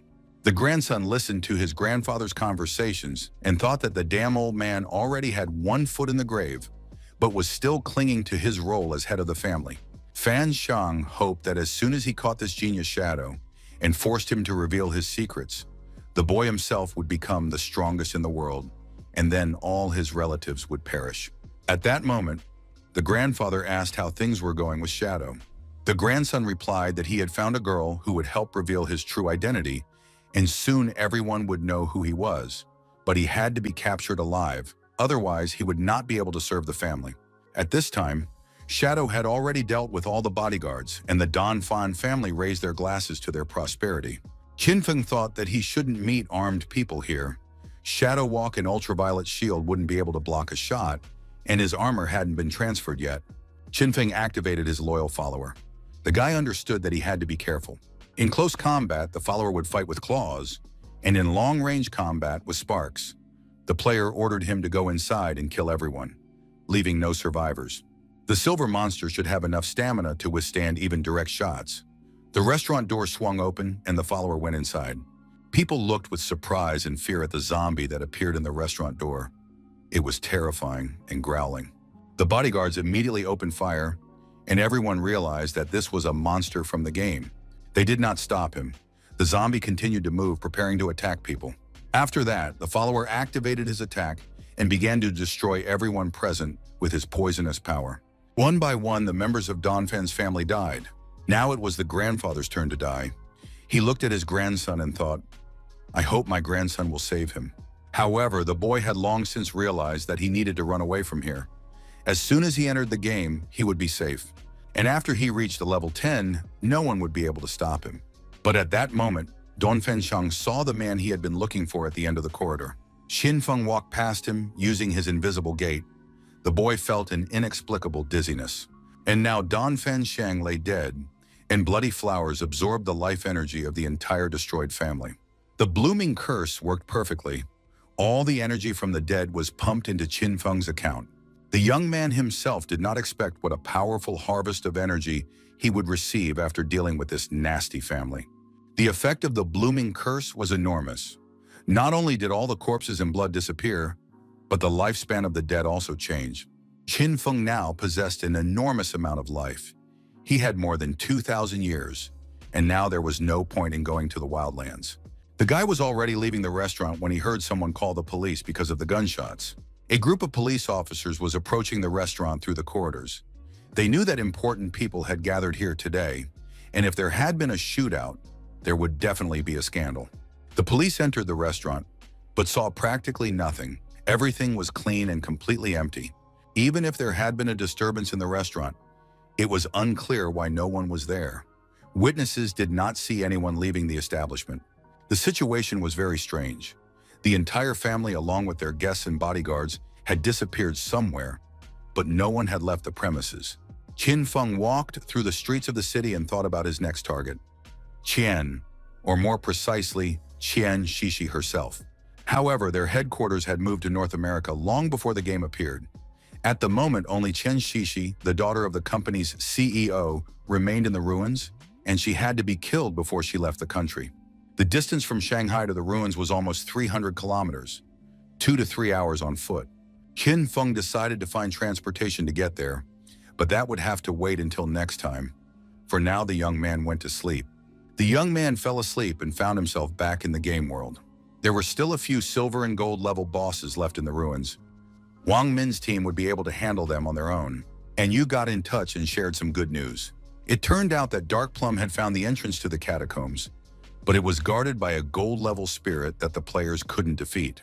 On their way back to the city, the team made a small detour to avoid the crowd, but everyone noticed that there were fewer people around. The players wandered around for half a day until Dark Plum fell into a pit. It was useless to call for help, as it was a special area of the catacombs. The players went inside and found that the entrance was blocked by a gold level 12 bridge. Fortunately, the players are fast runners, and they managed to escape from it. If Shadow wants to explore the catacombs, the captain is ready to send him the coordinates. Qin Feng can't go a day without trouble. The guy agreed to check out the catacombs. These were random phenomena of the wild, and there might be interesting items in them. The entrance to the catacombs was a huge well. It was unclear how one could fall into it while walking. Dark Plum continued to surprise, and Qin Feng jumped into the well. The guy found himself in the grave of hatred. His remote connection was interrupted. Soon, a golden-level spirit of hatred appeared from the depths of the catacombs, a huge goblin. In his past life, Qin Feng had encountered similar monsters. Judging by its form, it had a powerful physical attack and a long range. It was no surprise that Wang Ming's team fled. The equipment they had would not protect them at all. Wang Ming possessed a holy shield, but this boss would take away half of his health with a single blow, and Qin Feng would die instantly if he was hit. The young man activated Mercy and Shadow Slaughter against the monster. The monster had high defense, but that was insignificant for the player. He had to add a poisonous piercing attack. No monster can refuse such a gift. However, the monster's severed arm writhed and gradually approached the player, creating tension. Suddenly, everything ended with a powerful explosion, and a wave of poisonous flesh flew in all directions. This explosion was unexpected, and the player would have been destroyed if not for his blurred shadow skill. Last time, the players killed a boss they had never encountered before. One of them ran up to the corpse to pick up the loot, but the body exploded. Nothing remained of the player then. Some members of the team were killed by bosses who blew themselves up. Most of them were platinum level. But it turns out that even gold bosses can explode. Qin Feng decided not to dwell on the sad news and activated Greedy Hands. Now the guy had all the necessary equipment and a book of skills he could use. A very powerful assassin skill called Shadow Blade dealt damage to all enemies. Qin Feng really enjoyed checking the data. He had now advanced to the epic level. With the development of the Shadow Blade skill, the attack radius increased, and the damage points dealt became simply unreal. After all, it was an area attack. The damage from a single attack was small, unlike Shadow Slaughter. However, this method was effective for getting rid of weak mobs. The radius of Shadow Slaughter was 5 meters, and this skill worked in a straight line. Shadow Blade would deal more damage if the player was surrounded in a circle. The leather armor of hatred became gold level. Its effect is minimal, but the basic protection, resistance, and blocking are very good. The rest of the high-level equipment consists of more than 20 items with a service life of 10,000 days. It was necessary to explore a few more catacombs. It turned out that there was a lot of useful stuff there. The terrible goblin looked at his victims with hatred and struck with his sword. The girls' eyes were filled with horror, and all they could do was scream. And so the friends found themselves back in the city. They had died and been resurrected again, along with the guys from their team. Zhang Wei could no longer contain his emotions. He called Xiao brainless and stupid, because every time because of her, the group suffered defeat. The guy kicked the girl out, saying that if he saw her at school, he would kill her on the spot. Zhang Wei left the game filled with hatred and anger. Chu Yang tried to support her friend. Chu Yang suggested that the girls go to her parents' small town. There is a community organization there that helps newbies like them learn how to play the game. Qin Xiao was very angry. She was going to deal with her classmate who dared to hit her. The girl pushed her friend away, saying that Chu Yang should go to her parents herself. Qin Xiao logged out of the game and finally woke up in her room. She was very angry and upset. Xiao wrote to one of her former friends to ask him to help her advance in the game. But the guy replied that he could only help her reach the next level for a certain fee. Qin Xiao had no intention of paying some idiot. The girl started writing to another former admirer, saying that she had always liked him, and now they could spend time together since her brother would no longer interfere. But the former admirer replied that she shouldn't take him for a fool. If Qin Feng had dumped his sister, then she was a real idiot. The girl still tried to talk to other guys, but everyone already knew that she was a complete failure and was just trying to take advantage of someone. Therefore, none of her former friends or classmates were going to help her. Qin Xiao was in despair. She was almost crying because at this critical moment she couldn't rely on any man. She only had 2.5 years left to live. Xiao was in complete despair, and the name of her brother, Qin Feng, popped into her head. He would never abandon me, she decided. He was the only person who treated Xiao well. The girl decided to try to reconnect with him and ask for his help. Xinshu gathered her courage and went to her brother's house. She stood at the door, trying to put on a friendly face. She hoped that after a couple of apologies and a few kind words, Qin Feng would forgive her. Qin Xiao was sure that this would be the case, because she had done nothing wrong to her brother. The girl knocked on the door, realizing that she needed to bow her head, pretend to be vulnerable, and wait for her brother to perfect her skills. After reaching a high level, Xiao planned to send her brother away forever. She was happy with her plan and decided to put it into action. The girl knocked and knocked on her brother's door, asking him to open it, saying that she had returned, that she was very sorry, and many other things, but the door remained closed. Qin Xiao finally couldn't take it anymore and kicked the door down, ready to deal with her insolent brother who wouldn't let her into the apartment. Kaya burst inside, but it turned out that the room was completely empty. No furniture, no bed, no belongings. Nothing. Qinshu started calling her brother on the phone, but he didn't answer or was temporarily unavailable. Qin Xiao finally realized that her brother had left and left her alone, just as she had dreamed of her whole life. In the catacombs of the spirit of hatred, the battle continued. Qin Feng destroyed another monster. Finally, he reached the last hall. Along the way, the player killed more than 200 mobs. Qin Feng's level was approaching 12. He summoned his zombie assistant, hoping that the gold-level boss was sleeping in the closed coffin. The summoned creature opened the coffin lid, but at first nothing could be seen or heard. But soon a terrifying growl came from the coffin, so powerful that even the summoned creature was frightened. In the next moment, the summoned was killed. Inside the coffin was the gold-level boss, Deadly Miasma. No one wanted to face this disgusting creature. It had no physical form, so the boss was completely immune to physical attacks. In a previous life, players had faced this boss, but its poison had spread throughout the area. Many people died back then, because if the spirit of this boss possessed a person and there was no companion or specialist with invulnerability skills nearby, that person would die instantly. Qin Feng knew that he had to deal with the boss as soon as possible before the poison penetrated him. The player activated the Shadow Blade. Qin Feng knew that he had to get to the boss's core, which looked like a worm with many eyes. Wan Feng easily killed the gold boss, even though the monster's strength exceeded the gold level. Deadly Miasma was classified as gold level, so it dropped gold loot, and the new Shadow Blade skill dealt magic damage. Qin Feng activated Greedy Hands, preparing to receive his well-deserved reward. Getting through the catacombs wasn't that easy, so the gold loot had to be worth it. As a result, the player received a rare artifact, a riding bell, and it was truly amazing. The golden bell summoned the ghostly Night Wolf, which could be used as an assistant in battle and to speed up movement. The Ghost Night Wolf is one of the fastest creatures you can get at this stage of the game. It could be used in stealth mode. Now this huge monster belonged to Qin Feng and obeyed him like a pet. It was both a means of transportation and a comrade in arms, and could also become invisible. Getting such an artifact was truly wonderful. The player immediately decided to take his new companion for a ride. Its speed and power were simply amazing. Now Qin Feng would be able to easily level up to level 15 and accumulate enough life energy to transfer the Night Wolf to the real world. On this wolf, the young man could easily reach Chen Shishi and deal with her, avoiding many problems in the future. Qin Feng rushed to the Shanghai dungeon, which hid a 2-level landfill where there were many monsters. It was the perfect place to level up, and that's where the player went. It only took a few minutes to get to the right place on the Night Wolf. Qin Feng enjoyed his strength and speed, realizing that he had found a real paradise for players. He jumped off the wolf and sent the fearsome beast to fight the monsters. Shadow Slash was immediately activated.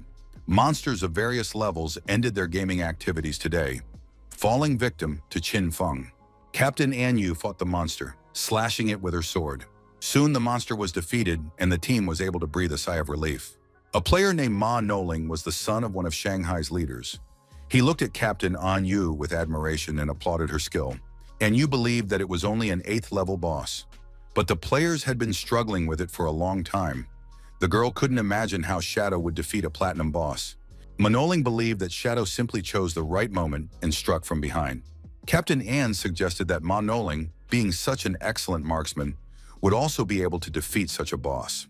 Manhwa, of course, had no intention of killing anyone.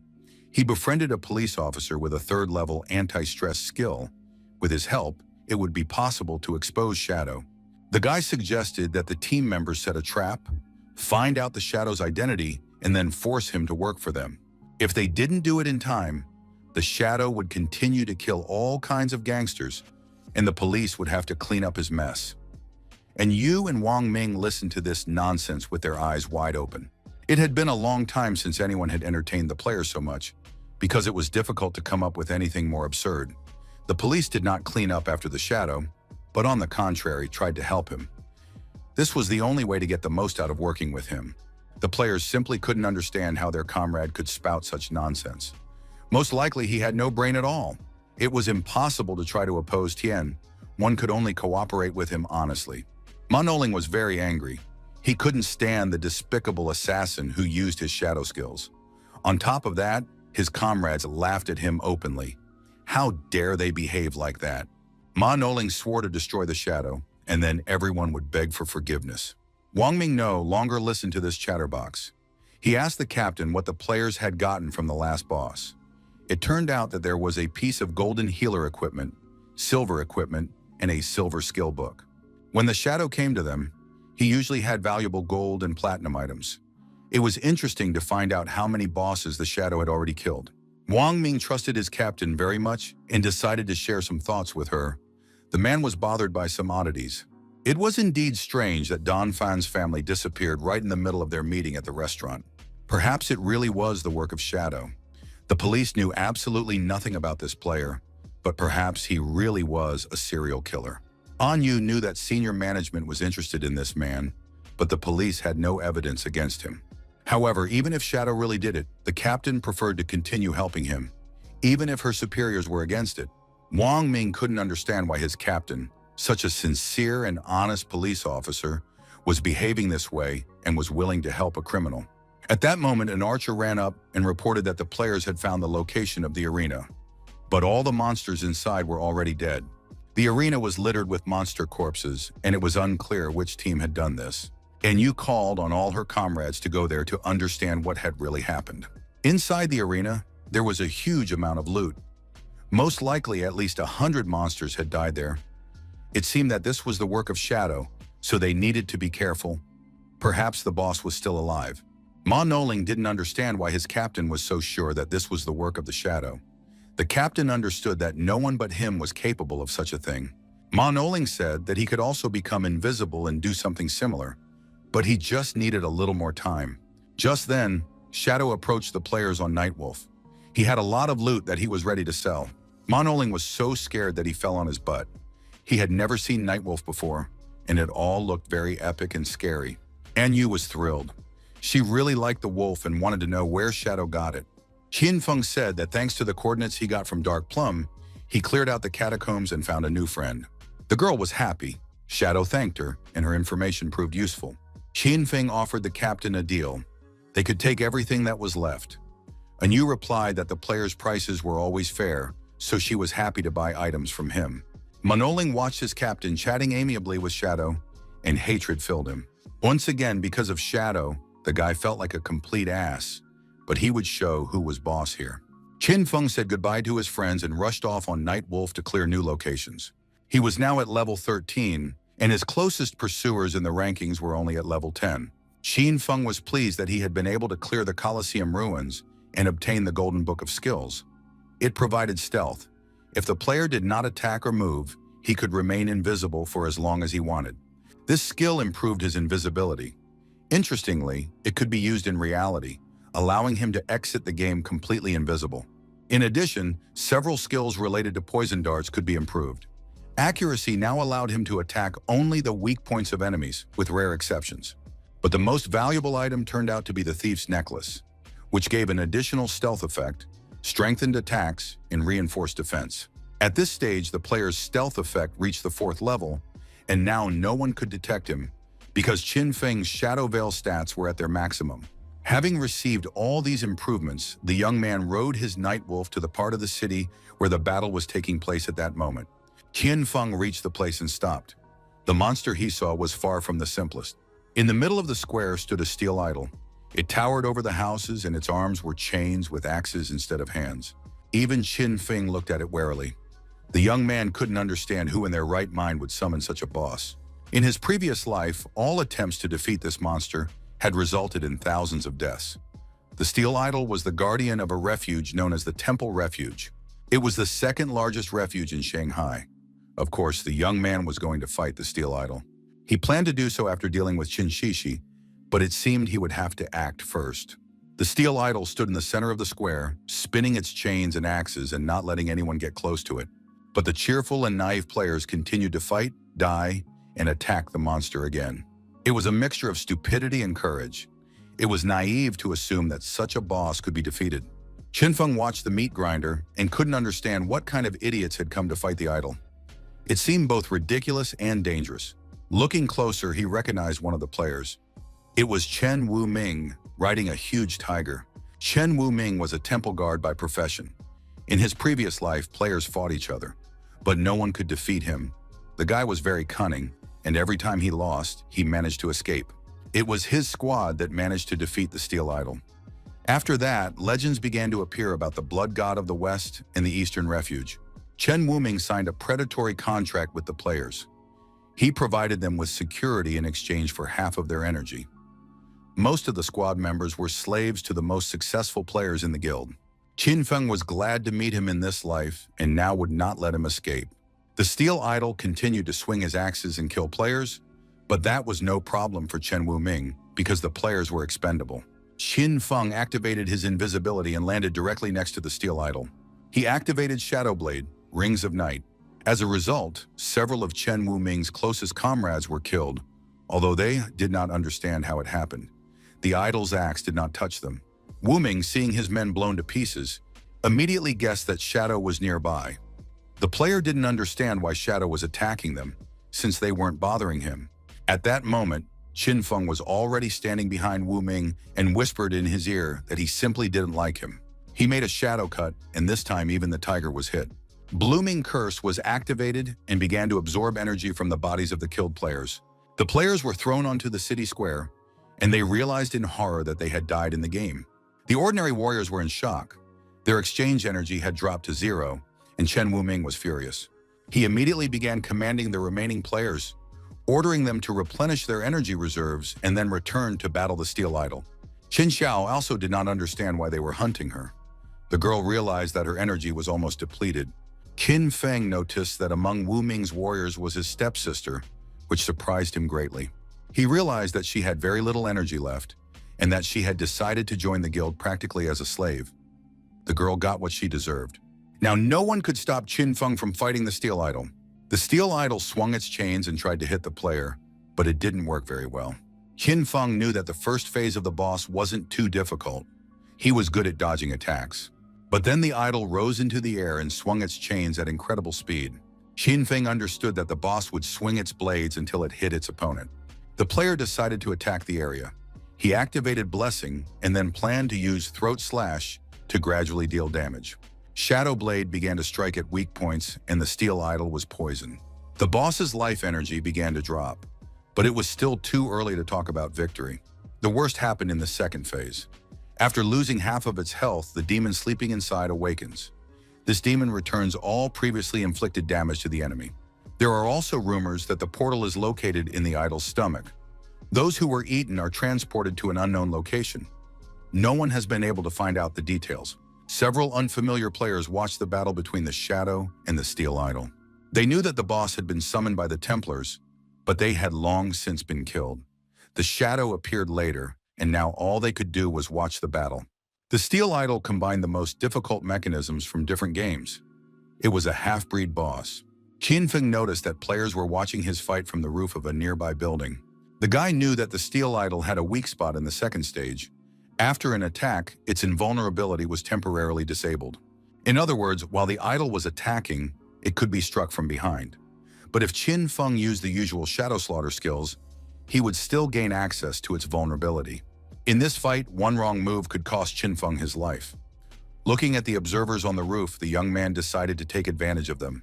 At that moment, an important and influential player appeared on the roof and demanded that everyone step aside and show him what was happening. It turned out that he was the first defender. He had been watching the boss for a long time and recording all his actions. They said that the steel idol had stopped moving, his body had changed, but new skills might appear soon. Shadow fought the boss, but after the second phase, Shadow disappeared. The first defender ordered the rabbit to open its eyes and check if Shadow was on the battlefield. The girl activated the terrain scan effect and sent the rabbit to search for the invisible Shadow. The rabbit explored the area, running across the entire field, but Shadow's location was not detected. It seemed that the Shadow had left the battle. The girl's invisibility level was 3rd, and she should have seen him in any case. The first defender instructed the rabbit to continue monitoring and report if Shadow appeared nearby. He himself went into battle. The first defender was very brave and was now going to fight the platinum boss alone. Everyone knew that in the first city, this player had already killed the gold boss without getting a single scratch. He was a spiritual warrior with a 100% dodge rate when spinning. They say that this player was one of the best masters in the world of souls, and his reflexes were at the highest level. And now his opponent was the steel idol in the second phase. The monster swung its chains at tremendous speed, not letting anyone get close. The first defender handled the attacks perfectly, demonstrating incredible speed and agility, and not allowing himself to be damaged. His comrades supported him with enthusiastic cheers. What was happening was awe-inspiring, and it seemed that the defender would prevail. One of the players noticed that the boss's health decreased after each hit. Perhaps this was because the first defender was a spiritual sadist. The girl was delighted with the first defender's perfect dodges. It was a basic skill, but his attacks were the strongest. So far, the dodge worked flawlessly when rolling. The next attack was supposed to break through half of the boss's defense.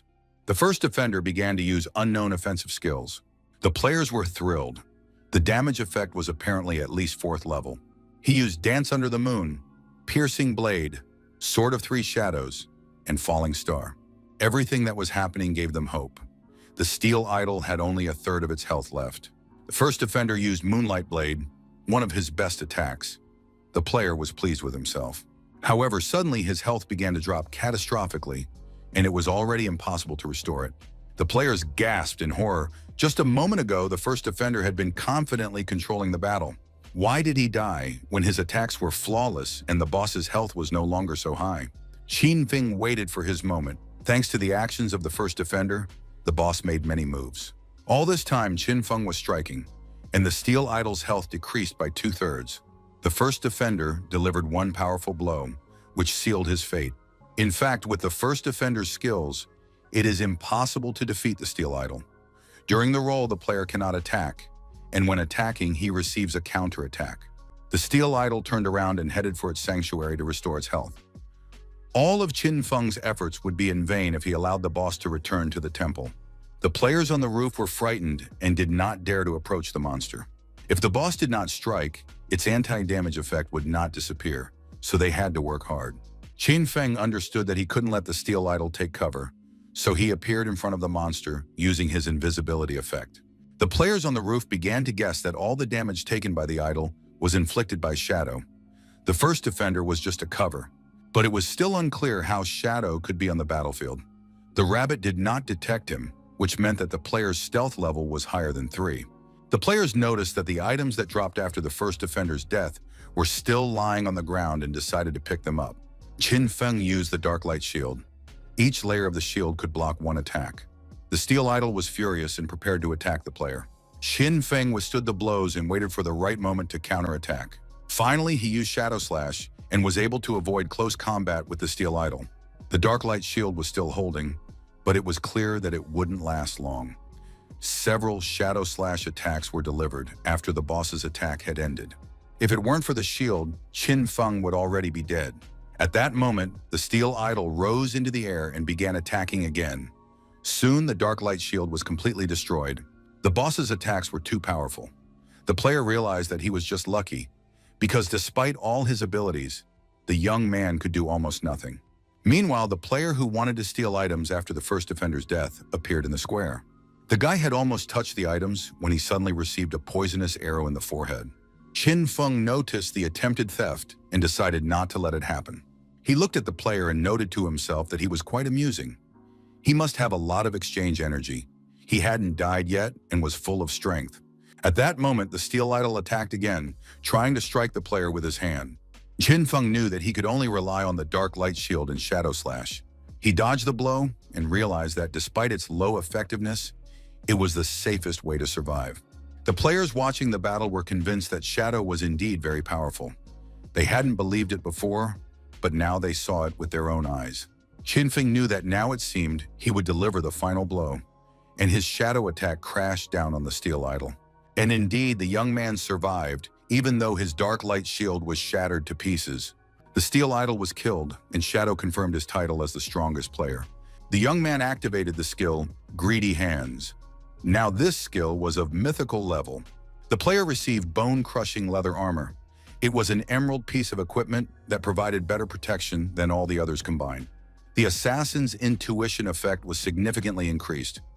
Now the player could recognize the movements of invisible monsters. Qin Feng made sure that anti-stress could be upgraded to legendary level. Combined with increased attack accuracy and passive effects, this allowed him to find enemies' weak spots with his eyes closed. Qin Feng decided to spend his remaining mutation points on upgrading Blurred Shadow to legendary level. Captain Anyu asked if the player had anything useful for them, and Yu admitted that she hadn't checked the leaderboard in a long time, and was surprised to find that the young man had reached level 13. Wang Ming was thrilled and looked at Shadow with admiration. And Yu didn't want the player to know that they hadn't even reached level 11 after a night of gaming. The deal between the business partners went smoothly, and Yu always transferred the money honestly, and Qin Feng set realistic prices and didn't cheat. Qin Feng said he had something interesting. He hoped the captain had already heard about the shelters, and Yu knew that there were no completely safe places in the ruins of Shanghai, but groups of players could use a refuge as a base. They could store equipment and supplies there, and in critical moments, a magical barrier was created around the refuge. Qin Feng noted that a small refuge could be obtained after defeating the gold boss. And Yu said that no one in Shanghai had managed to find such a shelter yet, but in another city, players had already discovered it and captured it for themselves. Qin Feng showed the girl the golden key and said that now she should understand the value of the shelter. It was the key to the sacred refuge that dropped after defeating the final boss. The refuge covered an area of 8,000 acres, and Qin Feng was willing to discuss the price. And Yu and Wang Ming couldn't hide their surprise. Such a huge refuge was a luxurious purchase. The larger the refuge, the better its protection and infrastructure. And Yu thought that this refuge would be enough for all the Shanghai officials she worked for, and immediately asked how much Shadow was willing to sell it for. Qin Feng wanted to hear Yu's offer first. In his previous life, such a shelter could cost up to 2,000 years of life energy. Captain Yu said she would report the offer to her superiors, but first wanted to personally ask the player for help. The group received information that 7 gold-ranked bosses had gathered in the city of Dark Moon. A large number of people had already died, and the group was willing to offer 10 years of life energy to destroy these monsters. Qin Feng knew he could handle the gold bosses even if they teamed up, but since Yu came to him for help, it meant the players were in serious trouble. Yu did not pretend and confirmed that Shadow was as perceptive as ever. The players managed to defeat one boss, but it immediately resurrected and the stats of the other bosses instantly increased, so the group had to retreat. Qin Feng thought about it. He had never heard of a group of bosses capable of coming back to life. Perhaps this was a trap set by the cursed stone tablet of the ancient god, and if so, Qin Feng couldn't miss this opportunity. The deal was done. The young man received 10 years of life energy and set off to complete the quest, asking for the coordinates to be sent to him. Qin Feng jumped on his dark wolf and on the way, calculated how many items he would receive after destroying the 7 bosses and how much money he could earn from it. The young man continued riding through the city when suddenly an unusual noise caught his attention. Qin Feng slowed down and watched as a group of girls beat up another girl. They called her a snake, claiming that she had only just joined the guild and was already trying to seduce with her head. The victim tried to explain that she wasn't doing anything like that, but they replied that if she continued to behave that way, she wouldn't survive. Qin Feng watched the fight with interest because he realized that they were beating up his sister. It seemed that Qin Xiao was involved in trouble after joining the Templars. In the past, there had been many scandals and power struggles among the Templars, but the young man had always taken care of his sister. However, now he was not going to interfere and let Xiao enjoy life in all its colors. Qin Feng opened the portal and entered the secret room under the huge statue. From this room, you can return to the first city, but almost no one knows about it. However, entry is not free. The first time you have to give up 500 days of life energy, and then the price doubles with each use of the teleport. Over time, the first city will become a more developed area, mobs will evolve, bosses will become stronger, and stashes will be replenished with treasures. The young man stood on the teleportation circle and received an offer to move to the city of Dark Moon. Qin Feng had never heard of it before. The player paid with exchange days and moved to the city of Dark Moon. The streets of the city were very busy. Crowds of people were rushing back and forth, but most of them were elderly. Two players helped an elderly woman get to a safe zone. She had to transfer 72 days of life energy to them for the service because there had been updates to the third level. The old woman was indignant and refused to pay because the players were volunteers helping the elderly. The guys explained to the grandmother that they weren't asking for money, but as soon as they formed a team and destroyed the monster, they would return the extra lives they had received to her. The old woman continued to argue, claiming that she knew nothing and would not sign anything, and that the young people should be ashamed to demand money from a poor elderly woman. The boys replied that the old woman was wrong. They would help her level up, but first they needed to assemble a team to gain experience. However, the old woman refused to listen and threatened to scream and accuse them of treating her so shamelessly. The next moment, someone's invisible hand pulled the old woman, who continued to curse at the boys. A moment later, the old woman was thrown out of the city into unprotected territory. An invisible shadow appeared above her. The player squeezed the old woman's throat. The guys watched with their mouths open as the nasty old woman began to bleed from her poisoned blood. An invisible voice told the boys that they could take the days left after the death of this malicious old woman. Qin Feng went on with his business, saying that he just happened to be in the right place at the right time. The players were grateful to the stranger who helped them get rid of the old woman and shared his life energy. The old woman shouted something about the Dream Guild, which meant it was founded in the city of Dark Moon. At first, the guild was involved in social activities, helping the elderly survive in a world abandoned by God free of charge. It was officially recognized and supported in every way. Shah's Dreams was considered the largest guild in the country. Qin Feng looked at these people and realized that in a future world full of chaos, such people were worth their weight in gold. The battle with the boss was going more or less normally. He was surrounded by poisonous thorns. Chu Yang tried to defeat the monster together with her mother. The girl held the boss back, and her mother had to attack. The warrior delivered a powerful blow to the enemy. It was the final blow. The man was very proud that he had managed to defeat the boss because he had worked hard. It was Chu Yang's father. The girl praised her parents, saying that they had become very strong, but her mother believed that it was because they listened to their daughter's advice. After that, the family moved on. The father said he had heard that Qin Xiao had joined the Templars, but they charged their members very high taxes.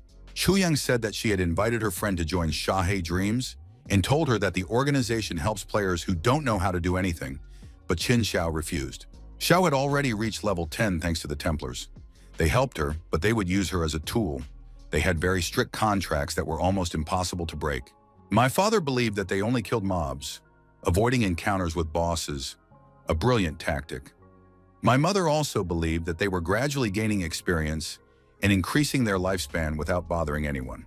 Xu Yang said that her friend considered herself an unusual girl and dreamed of becoming the best, but so far it was just empty talk. Suddenly, some invisible arrows flew through the neighborhood. The man's body was attacked by these arrows in front of his family. The man died instantly and was kicked out of the game, losing his life force. His daughter and wife were speechless. At that moment, a group of players appeared. The young archer boasted about how he had instantly killed the beggar, but the girls thought that it was not necessary to rob the poor people from Shahe's Dreams because they had nothing to take and absolutely no skills. The stranger approached Chu Yang and her mother and demanded that they give up their lives. Chu Yang, although frightened, said that murder was prohibited in the wild zone and that she was going to sue the stranger. But the guy said she could complain to anyone she wanted because no one knew who he was. The player gave them 3 seconds, then threatened to kill the women. Chu Yang was not going to give up. She told her mother that she would delay the players, and her mother had to ask for help from the guild channel. The stranger said that the girl had asked for it herself, and now they would kill her old mother and have some fun with her. Before anything else could happen, the stranger's two assistants were blown up. They were instantly attacked and killed in front of their comrade and the frightened girls.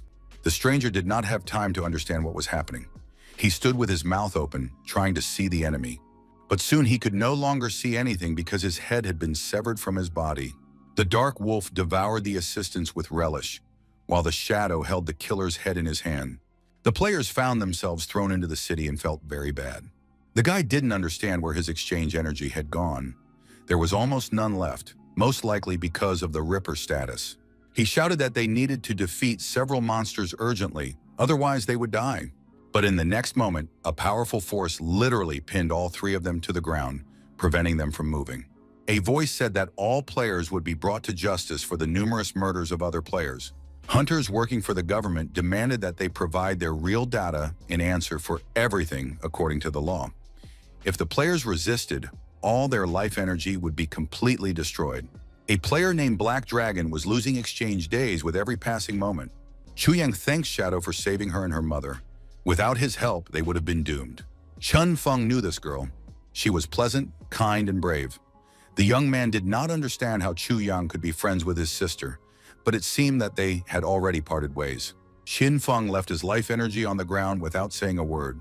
Chu Yang tried to see Shadow, and her mother checked and found that the exchanged energy belonged to their father.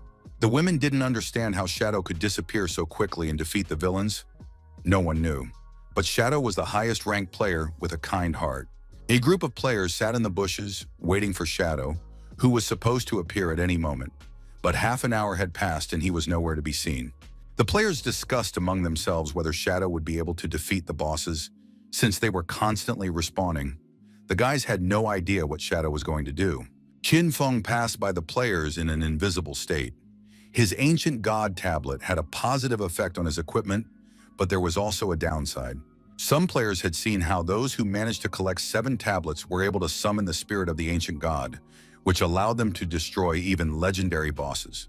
In groups of bosses created with the help of tablets, each had a special mechanism and unique abilities. Sometimes the true boss would hide, creating endless illusions, so it seemed like he was constantly resurrecting. At the moment, all that is known is that bosses resurrect after death, and all fall into a berserk state. According to the information, these effects are activated when any boss is killed. But what would happen if they were all killed at the same time? Qin Feng decided it was time to test this. The player planned to do this with the power of the ancient god. He summoned a creature that was supposed to start the attack. The summoned creature struck and damaged the bosses, but it wasn't enough. In the end, the summoned creature was destroyed in a counterattack. The 7 bosses didn't even pay attention to such an opponent. He was too weak for them. Qin Feng analyzed the situation and realized that all the bosses had a 10th level of damage reflection, and their strength was twice that of ordinary gold-ranked bosses. So, the player began the battle. He used the Blade of the Ring of Night and launched a circular attack on all opponents at once. After that, he used Throat Slash. The bosses began to lose their vitality and seemed to be on the verge of death and disappearance. But suddenly a rebirth began. All their energy merged in one place, forming negative forces. Soon a distortion occurred, and a huge monstrous boss appeared where 7 separate monsters had stood just moments before. Qin Feng realized that killing all the bosses at once was the right thing to do. Now the battle had moved into its second phase. The symbols on the giant boss's body belonged to the ancient god's script and translated as, "Before the player stands the ancient god of catastrophe." UFOs. Qin Feng decided to attack the parts of the boss's body that corresponded to the meaning of the text. The player had spent a lot of effort studying the script, and finally this knowledge paid off. Qin Feng cut one of the inscriptions with a poisonous dagger. After all the inscriptions were cut, UFO stood at full height and lost his life due to blood poisoning and wounds. Soon, only a small part of this evil monster remained, but the boss still did not die. He gradually moved to a refuge. There were sealed coffins there, each corresponding to one monster. Apparently, the monsters had to be killed near their coffins. Qin Feng soon saw the tablet of the ancient god, which meant that the battle was coming to an end. He prepared himself and began to deliver the final blows. The players were walking through the forest when they suddenly felt something like an earthquake. Probably the bosses going berserk. The guys decided to run and watch the battle.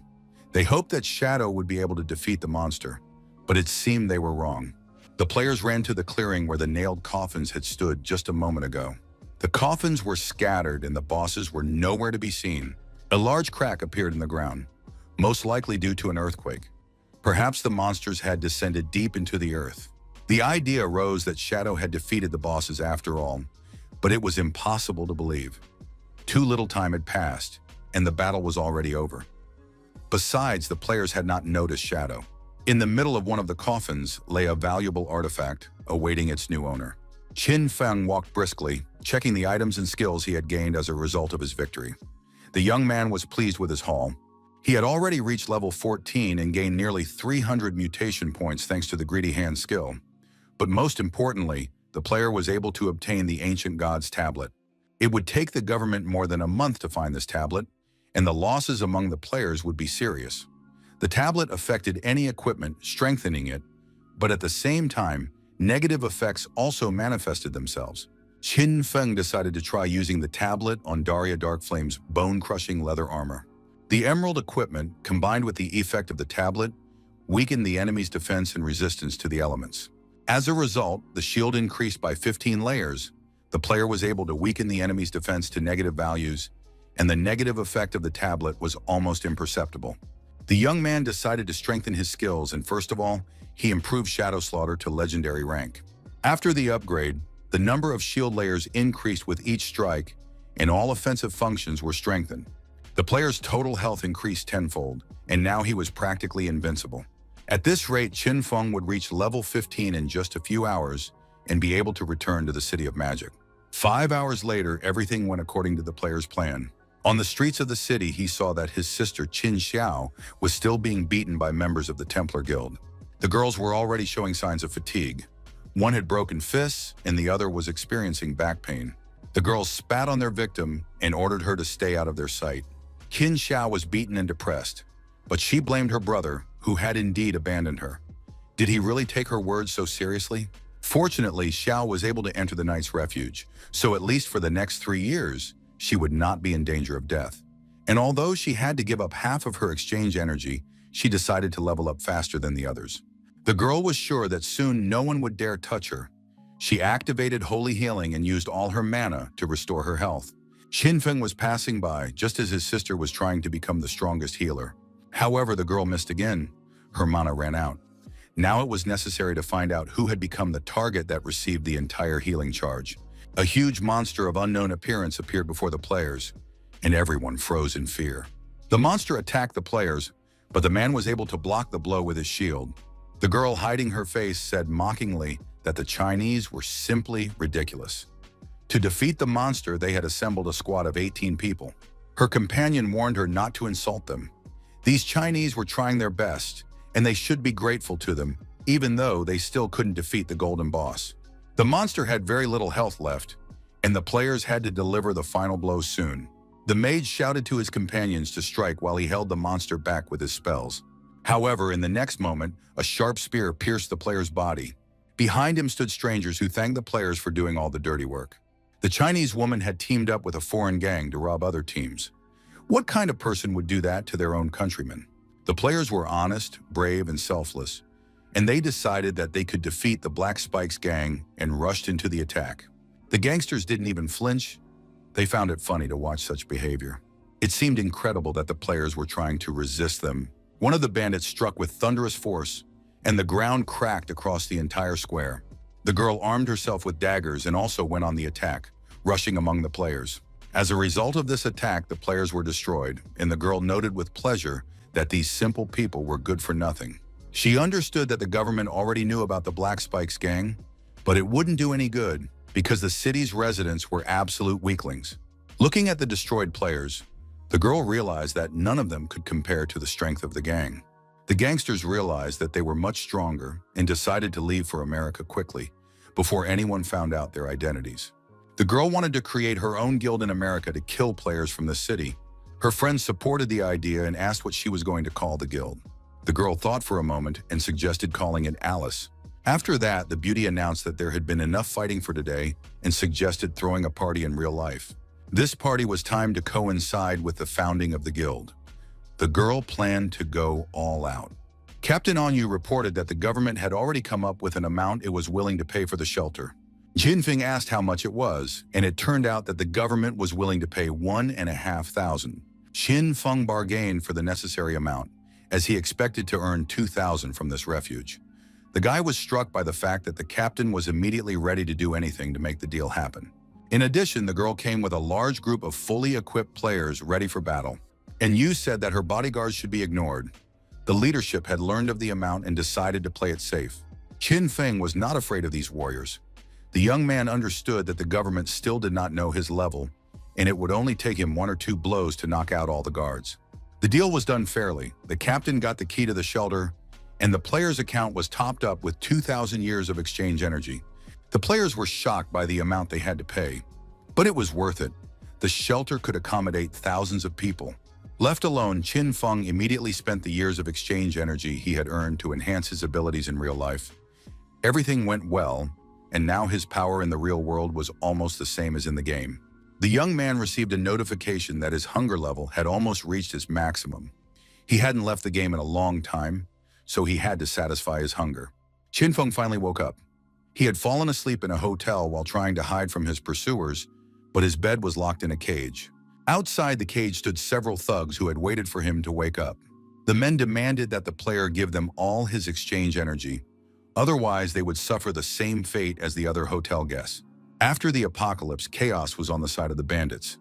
Now they could kill as many people as they wanted. Qin Feng did not respond to the strangers, but his gaze spoke for him. The bandits realized that the guy was unusual and decided not to talk to him anymore, but to kill him right away. But they didn't succeed right away.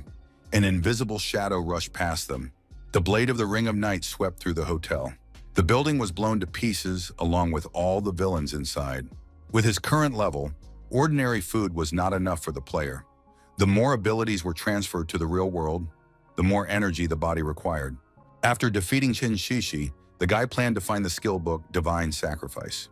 Unfortunately, Shishi was resourceful, and finding it would not be easy.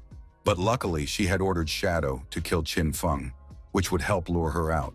At that time, Qin Shishi was having fun at another party celebrating a successful hunt in the game. The girl could barely stand on her feet and left the establishment, holding on to her bodyguards. At that moment, her assistant wrote to her, informing her that Shadow had completed the job, wanted to meet in real life, and would bring Qin Feng's head, demanding full payment. Qin Shishi was very cautious. She was afraid to meet Shadow in the real world, so she sent him a message with the coordinates and said that she wanted to meet him in the game first. After that, the girl announced to her assistants and bodyguards that she had a job for a generous fee. Qin Feng realized that it would be difficult to trick Shishi. She was too cunning. He checked the coordinates and found that it was the Academy of the Sinister Spirit. Qin Feng immediately jumped on his Nightwolf and entered the game with him to assess Qin Shishi's abilities as soon as possible. The Sinister Spirit Academy was located on the ruins of the City of Magic. Qin Feng quickly and safely reached it, but a crowd of strangers had already gathered there. The guards shouted at the players from the Ace of Spades Guild that they must surrender, otherwise force would be used against them.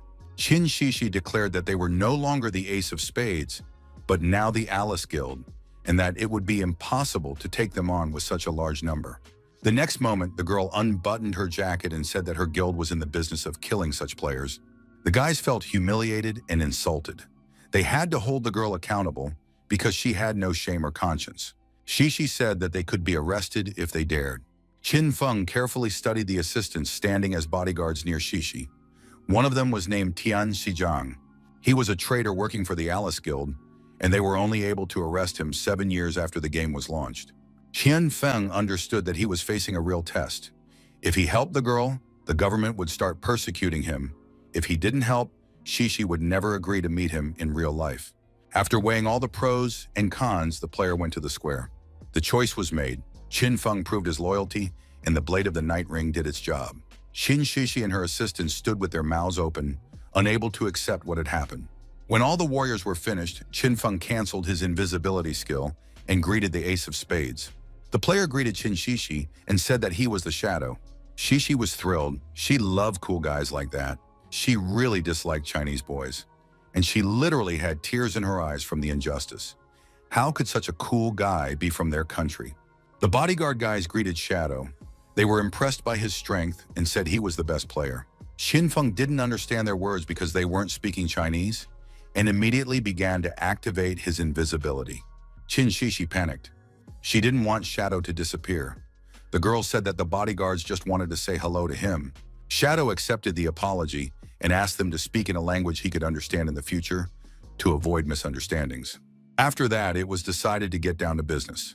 Shishi wanted to see Qinfeng's head. Shadow replied that he had the head, but it was impossible to take it in the game, so they would have to meet in reality. Qin Shishi had already seen Shadow's power in action and was sure that the guy would not lie to her. After Qinfeng received the promised amount in his account, the player turned around and walked away. Shishi called after him and said that she had money and he had power. They could work well together. The girl added that she had another task, and when Shadow came to her, they would discuss the details. Shishi refused to name the target or the price of the order, but warned that the reward would be several times greater. They would meet tonight at the port of Magic City. Qinfeng was surprised by the location of the upcoming meeting. A bay, a yacht. Such a place for negotiations was unusual. The defeated players, defeated by Shadow, returned to the city. Tian Xizhang was very angry. He did not trust Shadow and always suspected that Shadow would turn out to be a traitor. The player ordered his assistant to prepare as much life energy as possible, deciding to prove to the Shanghai players that they were collaborating with a traitor. The girl couldn't believe her ears. Was Shadow now working with the Ace of Spades? If so, he had to be destroyed. But Qingu wasn't sure they had enough strength. Unfortunately, the girl died before she could sense the Shadow.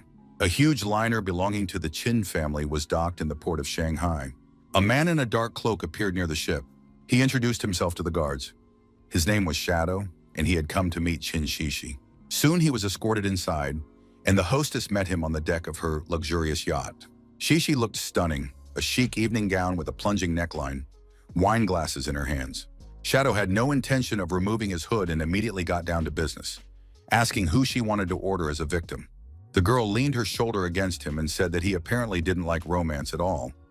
In such an atmosphere, she didn't feel like talking about business.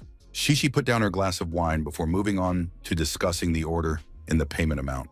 Qinfeng drank the contents of the glass in one gulp. Shishi sat her guests down, saying that it was better for him not to stand. The guy was indeed dizzy. The girl said that the wine was made according to her special recipe. Anyone who drank this wine would obey Qin Shishi in everything. After all, even Shadow was, first and foremost, an ordinary person.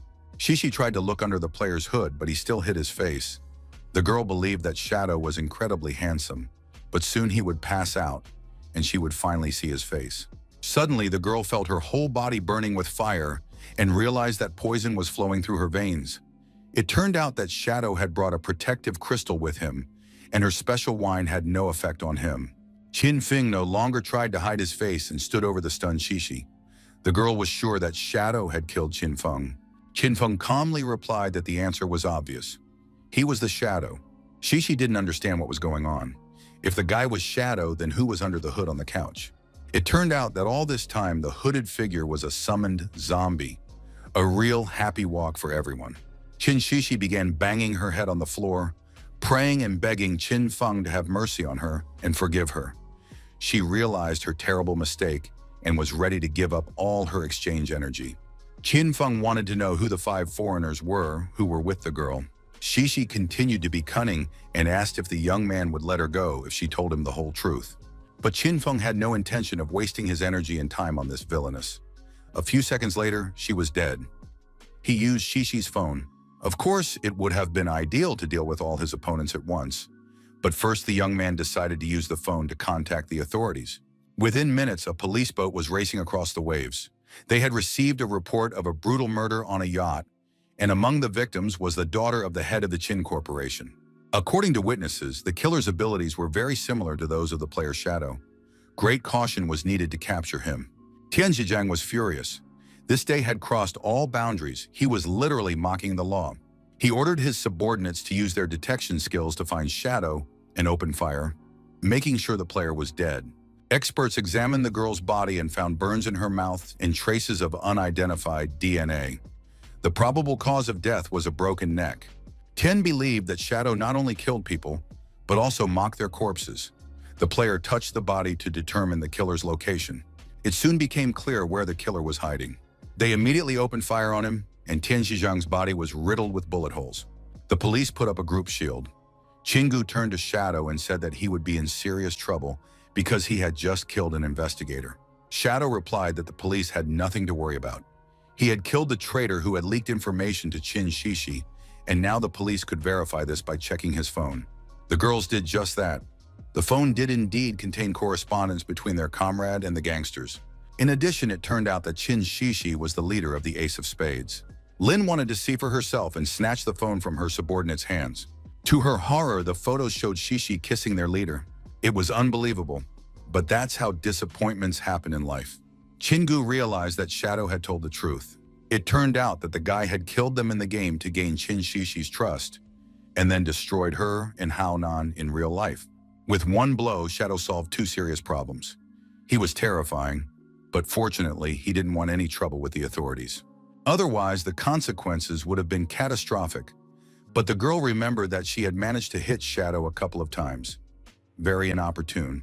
Qinggu thanked Shadow for his help and apologized for shooting at him. After that, she took out her service weapon and shot herself in the leg. Her subordinates almost fainted from fright, but the girl said, "Shadow, I hope you won't be angry now. Please continue to help us." The subordinates were shocked. No one knew if it was necessary to do this, or if Shadow was nearby. But he had indeed been watching everything. Qin Feng saw that the girl had shot herself just so that he wouldn't be angry. Such behavior was to be expected from the future leader of Modu City. Inside the game, everything continued as usual. The players continued to fight monsters with relative success.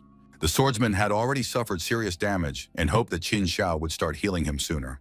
Xiao immediately muttered a spell and directed the healing with her staff, but she missed her comrade and hit the villain instead, once again healing the wrong person. Having fully restored its health, the monster began to grow before their very eyes, and the predatory monster flower just devoured the swordsman. The players died again in the mission and were pulled back to the city. Xiao sobbed, believing that Shadow, who constantly pursued and killed her, was to blame for everything. But the comrade with whom she was completing the mission jumped up to her and struck the useless player with all his might, believing that Shadow would not waste time on such a worthless target. They were killed by the Platinum Boss, a headless assassin activated by the same healing skills that Xiao was supposed to use to heal the swordsman. The fight between the players continued. The swordsman said he wouldn't go anywhere else with this brainless girl when suddenly someone's huge feet appeared near them. It turned out that the Platinum Boss had followed them into the city. They had to get out of there fast. In one of the richest houses in the city, there was a blood-curdling scream. The woman did not understand why the Shadow had not yet been killed, because the opportunity was there. For so many years, they had been plotting in the highest circles, and now they were afraid of something. She didn't want to hear any objections. This man was her enemy, and she demanded that her family be avenged, no matter what it took. The woman did not understand why there was hesitation, because the Shadow had killed their stepfather. At that moment, a boy covered in blood appeared in the hallway. He told his mother that he had a plan to kill the Shadow. His mother told Nathan that he couldn't play because only adults were allowed to play the game. But the boy replied that he didn't need to enter the game. He could use his mind. He loved to kill, so he could send people to eliminate Shadow. People would lure the Shadow to his father's pyrotechnics factory, where everything would be ready. When the Shadow got there, everything would blow up, and the whole world would see his death. The woman supported her son's plan, convinced that the money invested in his education had not been wasted. The person on the phone said that the plan must be kept secret because the government still has good relations with the Shadow. Besides, neither of her brothers would support her in this endeavor. The woman replied that she would figure it out herself and ended the conversation. After that, she looked at the unfortunate woman lying in a pool of blood and asked when this brainless creature would finally give up her exchange energy. But Nathan looked his mother in the eyes and said that he couldn't help himself. It wasn't an accident that he had killed this woman. In the ruins of the City of Magic, battles with monsters continued. It seemed that Xiao had died once again. The entire square was littered with energy balls, but it was unclear who had killed the players. The guys didn't see the killer, but they assumed it was Shadow. It seemed like he had completely lost his mind. With loud cries, the players ran away to tell everyone that Shadow had gone mad. He had started killing completely innocent people. At that moment, Qin Feng was standing on the seashore, enjoying the silence and beauty of nature. On the other side was the city, a great place to move the refuge. Qin Feng spent a huge amount of exchange energy to bring the refuge, abode of pure souls, into reality. After the transfer, everything that was located in this place would be destroyed. Qin Feng stood at the base and waited for the transfer of the refuge to be completed. When it was over, the young man realized that the last item on his plan remained. He had to find the divine book. Qin Feng had just entered the game when he immediately received a message from Wang Min. Rumors spread in the game that Shadow was killing random players, but the police checked and confirmed that Shadow was not even online. Wang Ming figured out that a headless assassin was behind it. Her stealth level was very high. Now the police asked Shadow to help them. Even with the third level of anti-stealth, it was impossible to detect this boss. The player claimed that if they could detect the boss, he could easily deal with it. The girl believed that they needed to act quietly so that the boss would not notice the players. She suggested choosing a higher vantage point for a better view. But the guys had barely taken a few steps when someone made a perfect kill and cut the players down. However, the young man managed to dodge perfectly and did not fall victim to the headless killer. The guy shouted that he wasn't afraid of the boss and suggested that she attack him. The headless killer raised her cutting arm high, simultaneously preparing to kick. The guy spun around like a squirrel in a wheel, and the headless killer almost got tangled up in her own legs. The guy continued to spin, trying to avoid the blade. His eyes were already spinning, but suddenly the headless boss began to disappear. His head was spinning, and he didn't understand where the boss was. He only felt the anti-stealth strike. The player died, but in the next moment, a true blow was struck. Anti-stealth and the headless boss lay flat on the road. Qin Feng leaned over to the boss's ear and asked his name. It turned out to be Xiao Lu. A few minutes before Qin Feng appeared in the city, Qin Xiao was walking through the city with her head down, and all the players were pointing at her, saying that her spell miss had activated the headless boss. The boss noticed Xiao and followed her to the respawn point. The girl cried, repeating that she didn't want this. The players said they didn't want her on the team anymore. She was constantly causing problems, and they couldn't react quickly enough, even in the first few minutes. The commander told the girl that she was not suited for combat. Now she would be gathering information. If she found a refuge, she would receive 3 years of exchange energy, and for a platinum refuge, 10 years. Starting today, Qinsha will receive 1 day of exchange energy per day. Otherwise, she will lose her life every day. The girl thanked the commander. Some women decided that Xiao was acting this way on purpose.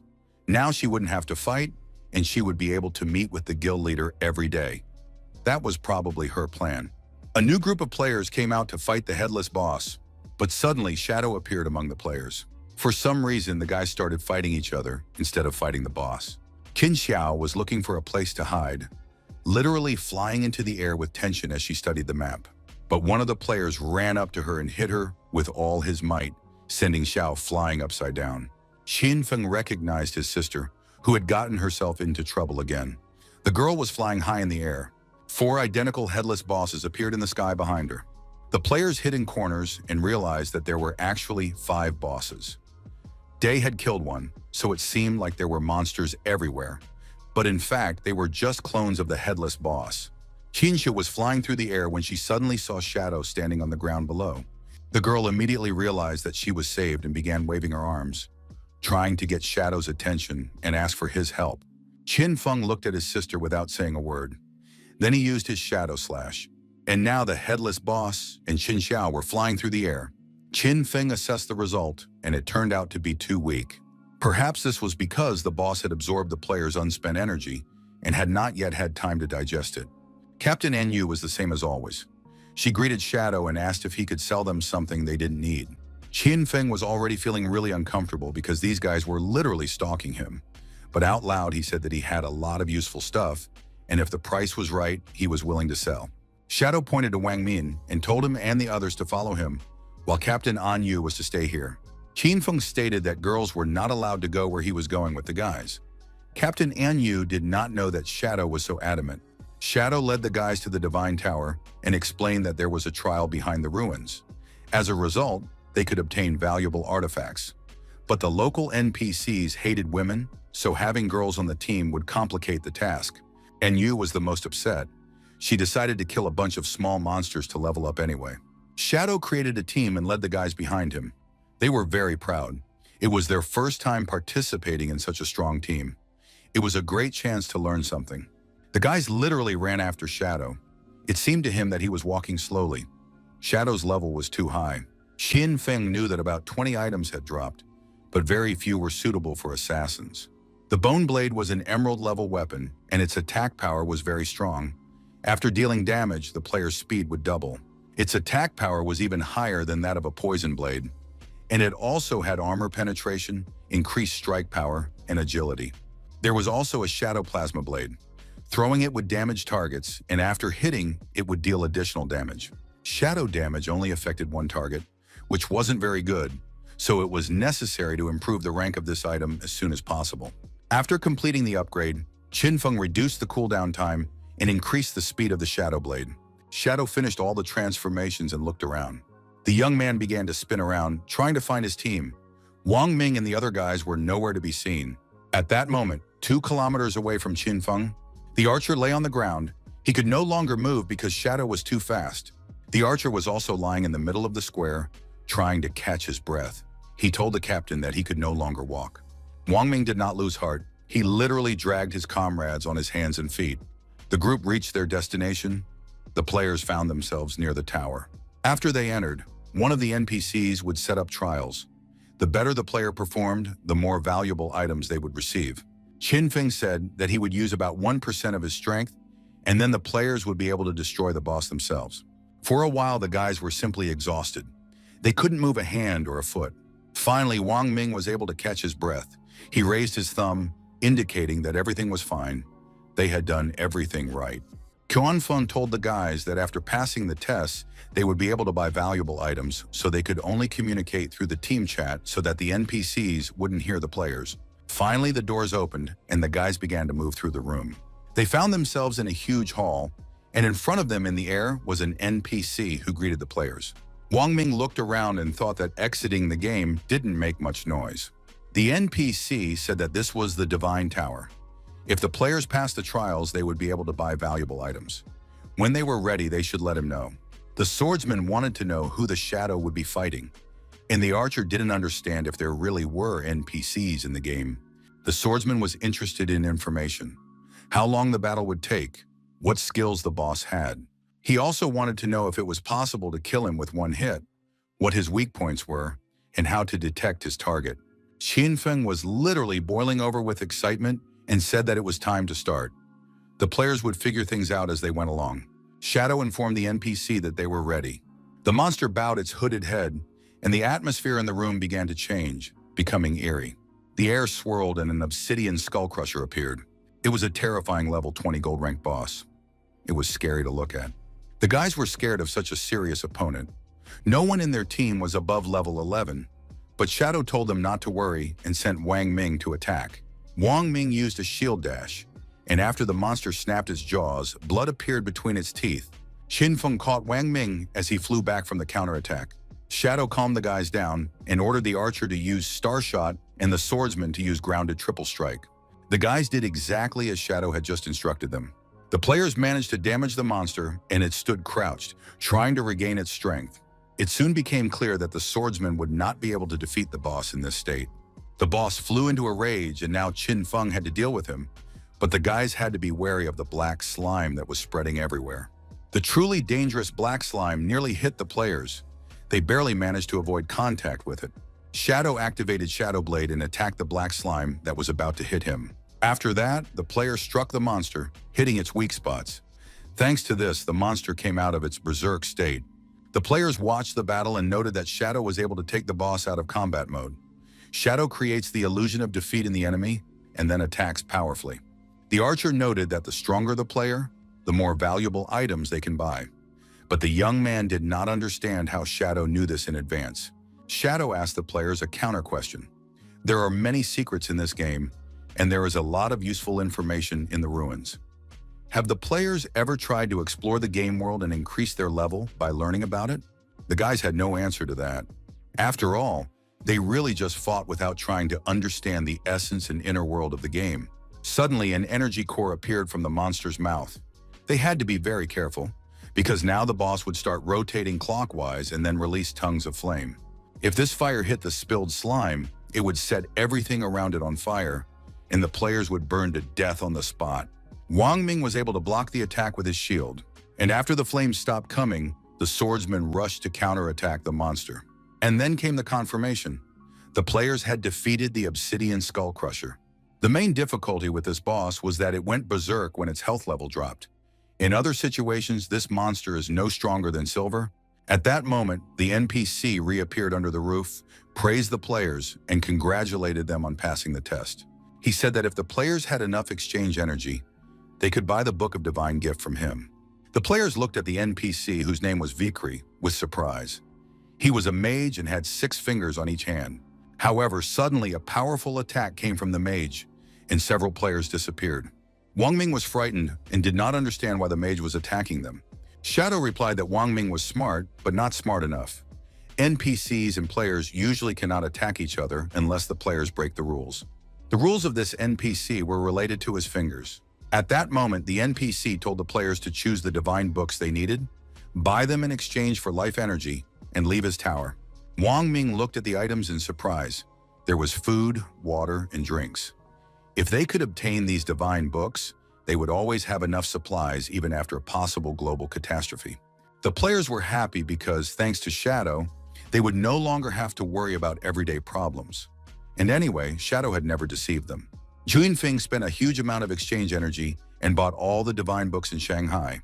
There were 9 of them. The player knew that there were additional quests in the tower for which he could receive a good reward, and Qinfeng wanted to take on such a challenge. However, the NPC was surprised. The player had barely completed the easiest task. Why was he asking for the most difficult one? There are only 5 levels of difficulty in the trials. At the last level, the boss is the gold-ranked Obsidian Skull Crusher, but its attack, defense, health bar, and cooldown time are increased by 500%. The guys couldn't believe that such a difficulty level even existed. After all, they barely managed to defeat a normal monster. It was unclear why they would take on such quests where they couldn't make a single mistake. The NPC warned Shadow, if the guy lost, all his life energy would be transferred to the winner. Did the player really want to try this quest? Xinfeng's answer was short, yes. After laughing at the player, the NPC said that if the guy wanted to give him his life energy, he wouldn't interfere. The game had only been released recently and the players had become very overconfident. This would lead to their demise. And so, the Golden Obsidian Skull Crusher, with a 5-fold increase in power, appeared before the players. Qinfeng knew that the NPC could further strengthen the boss.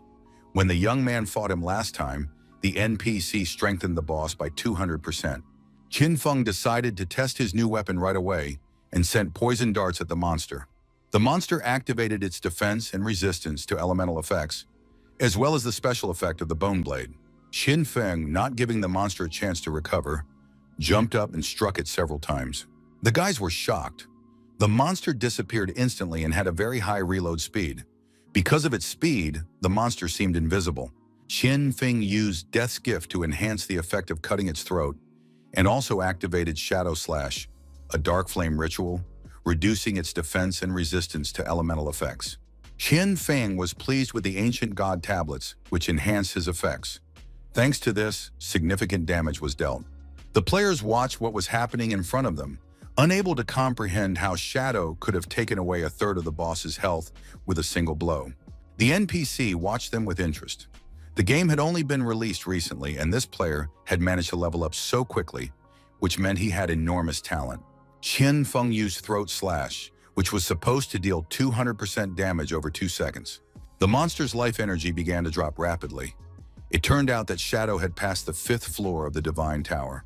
Qinfeng became the first player in the world to complete the Divine Tower solo challenge and earn a huge amount of reputation points. The game announced this in all locations, but few had heard of the Divine Tower. Everyone understood that Shadow had surpassed all other players, and by a wide margin. The NPC was furious. He believed that the game developers had deceived him. If he had known this would happen, he would have demanded 100,000 days for each book. The NPC was furious, and energy literally radiated from him in all directions. He shouted at the players that they were cheaters. The players didn't understand what the NPC was going to do, but it seemed that he had decided on a desperate move. And indeed, the NPC delivered the most powerful blow he was capable of.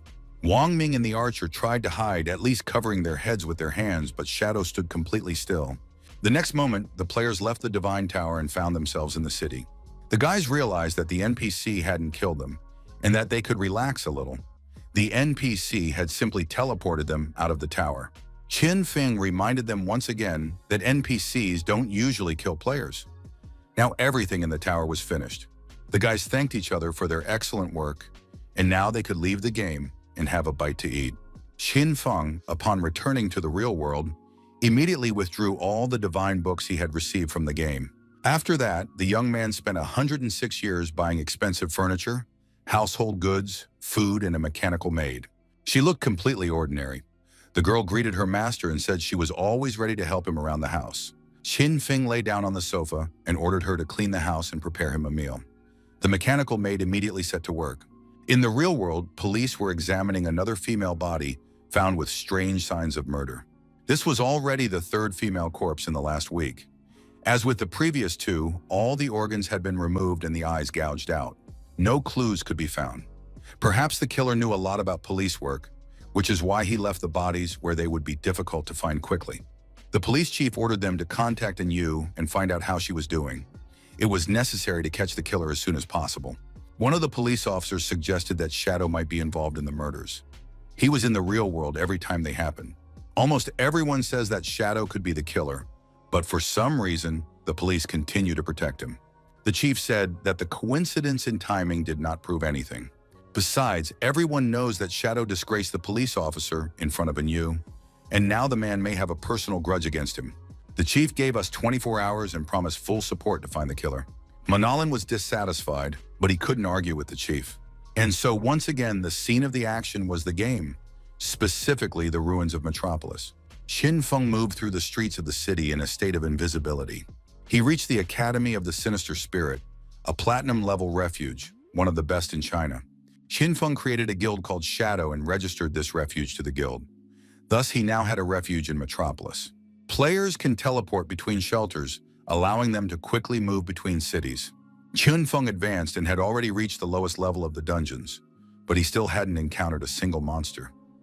A fairly strong squad had definitely been here. Soon the young man heard voices and decided to watch what was happening from the sidelines. A group of players had cornered a girl who was begging them to leave her alone, while the men laughed and said that now she had nowhere to run. The girl was fragile and defenseless. She screamed for the guys not to come near her. The players replied that they would not kill her. Madame Donphan wanted her delivered alive, and the woman's younger son had a wonderful time with the girl. The players demanded that the girl reveal her location in reality, otherwise they would kill her, knowing that the stranger had already killed Madame Donphan twice. Therefore, she must have a lot of life energy. The men demanded that she give them 30 years of exchange energy. In addition, they wanted to spend time with her. The girl was scared and didn't understand what the guys wanted from her. They were real thugs who had no intention of behaving like decent men. They all took advantage of the fact that there were many of them, and the girl found herself in a difficult situation, completely alone. The stranger agreed to their terms but asked them to promise that they would let her go. They confirmed that they would definitely keep all their promises and that the girl would be safe and sound. The stranger thought for a few moments. It seemed as if she was trying to collect her thoughts. But in the next moment, a poisonous dart somehow ended up in her hand and was about to pierce the man's body. However, at the last moment, someone jumped on top of the girl, flattening her to the ground. It happened instantly. No one had time to react. On the girl's back was an unfamiliar player with his eyes blindfolded. He said that cheating was wrong. The red-haired thug, looking at the unfortunate girl, said he was giving her one last chance. The girl did not react to the men's words. Their goal was to reduce her life energy. Suddenly, something happened. The bodies of the villains were torn to pieces, and a ribbon was wrapped around the stranger's arm. This ribbon rushed between the guys, killing them. Soon it spun around the blindfolded guy. And now the girl stood completely unharmed above the bodies of the slain villains. She used the chain blade and the blade of the kingdom of the dead. Taking the energy left over from killing the bandits, the girl said that it was the end for everyone, and now she would kill the entire Donphan family. This girl was very strong and had mastered the blade of the dead kingdom. Her name was Gu Ling. Apart from Shadow, she was the only one among the assassins who had a hidden class. In her previous life, the girl was a member of one of the 7 strongest guilds. Gulin actively opposed the family. Her real identity was revealed. Fighting against many troops, the girl managed to kill thousands of enemies before she died of exhaustion. All the guild members deeply regretted her death. Shadow did not expect to meet her here. Besides, he wanted to know who Dongfang was, because it seemed that he had already killed all the members of this family. Guling saw Qin Feng and decided that he was an accomplice of the bandits. The girl immediately launched an attack against him. She aimed the blade of the Dead Kingdom, intending to kill Shadow, but the player didn't even flinch. Guling launched the blade of the Dead Kingdom at the player, not understanding why it had no effect. Qin Feng continued to stand motionless, and it seemed that he was completely impenetrable. Guling attacked him again and again. Her chain of attacks reached enormous proportions, but there was no result. Qin Feng approached the girl and said that if she wanted, they could play. Gulin activated Shadow Disappearance, preparing to strike so that her opponent couldn't see her. Qin Feng, looking at the invisibility effect, simply laughed. In turn, the player used Shadow Camouflage, and now both players had disappeared and become invisible. Guling didn't understand where her opponent had gone. The girl had a 4th level anti-stealth, but even with it, she couldn't detect the guy. Guling realized that she had encountered a player named Shadow. At that moment, he appeared right behind her. The girl was shocked. She had 4th level stealth, but Shadow could still see her. She activated Sinister Soul Hunter, and now a sharp spear was flying towards Qin Feng. He was bound to get hurt. Qin Feng dodged the blow, but was unpleasantly surprised. This weapon was able to detect his location. Guling couldn't see her enemy, but her weapon could see everything, and the Sinister Soul Hunter never lost its prey. Qin Feng had to make an effort to avoid being hit. The player did not expect that Gulin's hidden class would allow her to detect a target regardless of its stealth level. It was cool. Guling realized at some point that the goal had not been achieved anyway, and she could not injure the Shadow in any way. Qin Feng skillfully dodged the Soul Hunter's attacks, believing that he was not enough to deal with Shadow. And so after a few minutes, Guling found herself bound hand and foot by her own chain. After that, Qin Feng approached the girl and said that now she would listen to him. His name was Shadow, and he had no connection to the Eastern family. If he had wanted to kill Gu Lin, he would have done so long ago. Qin Feng just wanted to ask who Mrs. Dongfang was. Guling said that this woman had married a member of the Su family, so her connection to the Eastern family was little known. Now Qin Feng understood why the woman had been able to slip away from him. She was the only one who wasn't at that restaurant. Gulin's eyes widened in surprise. Could this guy have killed the Dongfan family? If Shadow was an enemy of this family, then he was now Gulin's friend, and they could work together. Qin Feng wanted to know everything before agreeing to cooperate. First of all, why did Gulin want to kill Madame Dongfang? The girl's face contorted with anger, and she said that this woman had killed her loved one. Even before the game appeared, members of the Dongfan family had drunk and driven, hitting a man, but managed to escape responsibility. The Su family found a man who agreed to take the blame in exchange for money. Gulin's father found a way to bring the real killer to justice. But the next day, a terrible tragedy befell the man as well. He was found drowned in a river, and the cause of death was ruled a suicide. Guling herself wanted to talk to Madame Dongfang, but the guards beat her up. Guling was in despair at that moment and wanted to die. But just then the game Lands Abandoned by God came out. The first thing Guling did after entering the game was to kill Dongfang. But unfortunately, in order to kill a person completely, you have to completely deplete them. After her resurrection, Madame Dongfang sent all her people to find Gulin. She saw the rest herself, and tears streamed down the girl's face. She turned to Shadow and asked him to help her kill the villain. Qin Feng thought for a moment and replied that he would not do it. Guling was in despair and even thought she had misheard him. The girl began to promise Shadow well payment for his work. She was ready to give everything she had and even become the player's slave. Gulin offered equipment and skill books, anything, as long as Shadow helped kill Madame Dongfang. However, the young man was adamant. He said he would not help Gulin because she had to take her revenge herself. But otherwise, Gulin could count on Shadow. Her fate depended on how far she was willing to go. The girl did not quite understand how Shadow was going to help her and not help her at the same time. Qin Feng suggested that she join his guild, become his ally, and then Shadow would help her take revenge. Qin Feng sent her an invitation to join the guild. Guling saw that he was the only member of this guild. The girl accepted the invitation and joined Shadow's guild. Now there was only one thing left for her to do. She had to raise her class. Guling had to figure out how to do that herself. Once she was done with that, she would be able to find Shadow. If Guling couldn't do it, then she wasn't ready yet. Qinfeng left Guling, saying that in that case she could forget about the position. Qinfeng knew that the Blade of the Dead realm had virtually unlimited potential.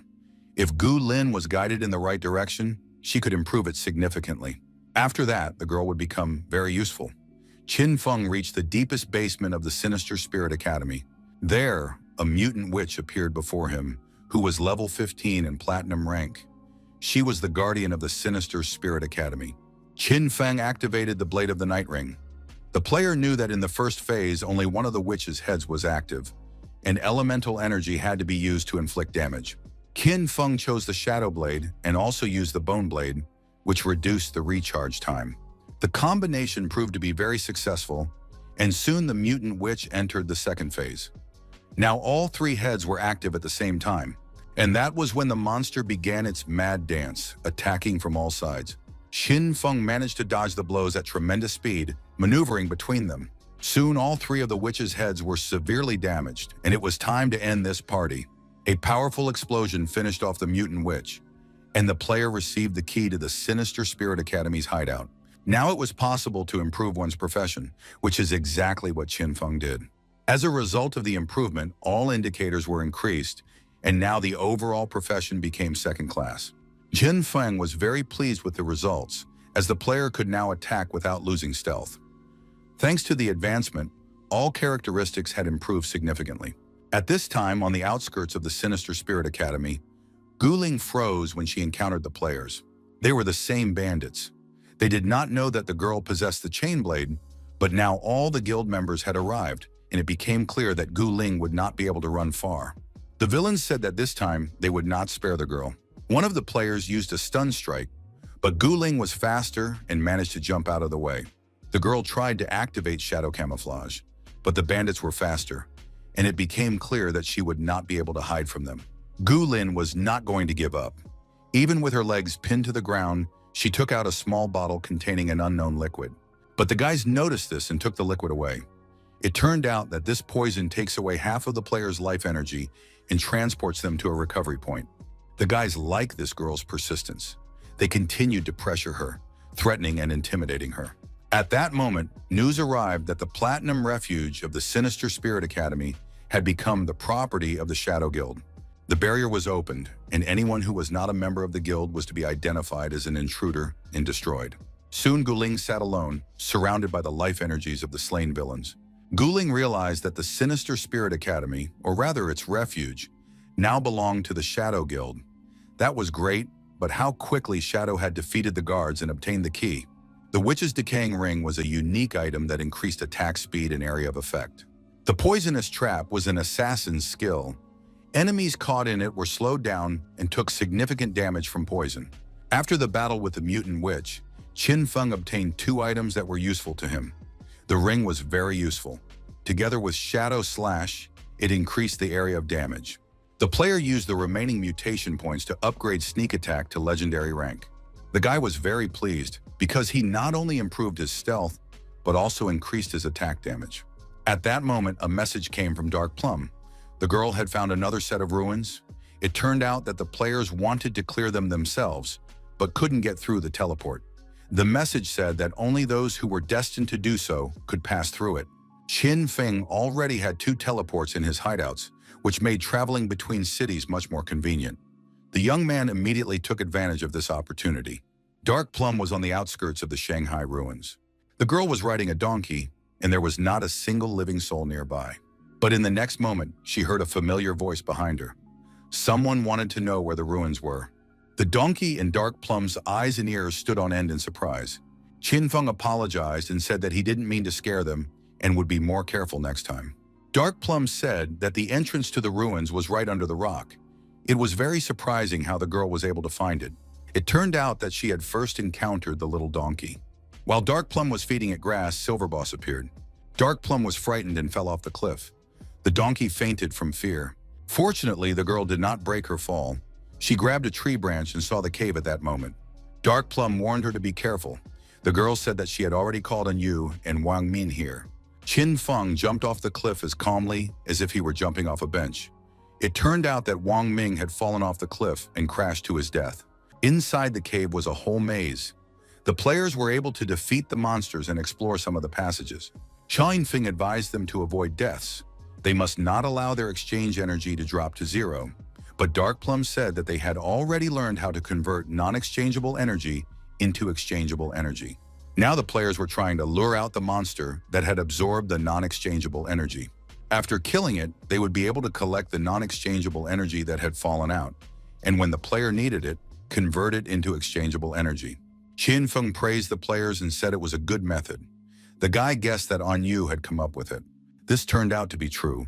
Dark Plum was surprised that Shadow had guessed right again. Feng had come up with this method himself in his previous life. Dark Plum showed the player the teleportation sphere. If a person is not meant to use the teleport, they will never be able to transport themselves with it. Dark Plum had already tried to do so. But perhaps this teleport was intended for someone who had been here before. Feng decided to try using it. The player put his hand into the teleportation device, and it immediately began to glow brightly, illuminating everything around it. A few seconds later, the shadow disappeared along with the sphere. Dark Plum was right. The sphere was indeed meant for him. Feng moved to the ice stream cavern, and now his connection to the outside world was limited. The young man activated stealth. His goal was to protect the ice crystal, which was said to cause an ice stream whenever anyone tried to damage it. Monsters emerged from the caverns and did everything they could to destroy the crystal.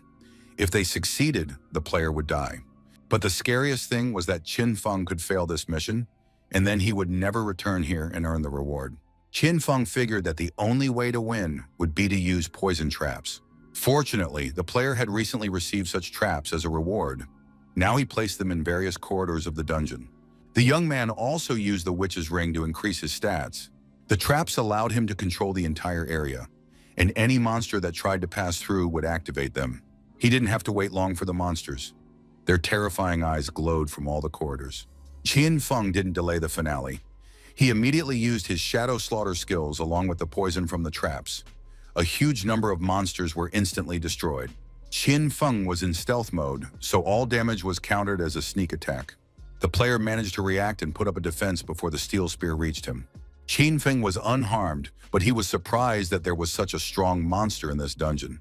At that moment, a very unpleasant conversation was taking place outside the ruins of the Demon City.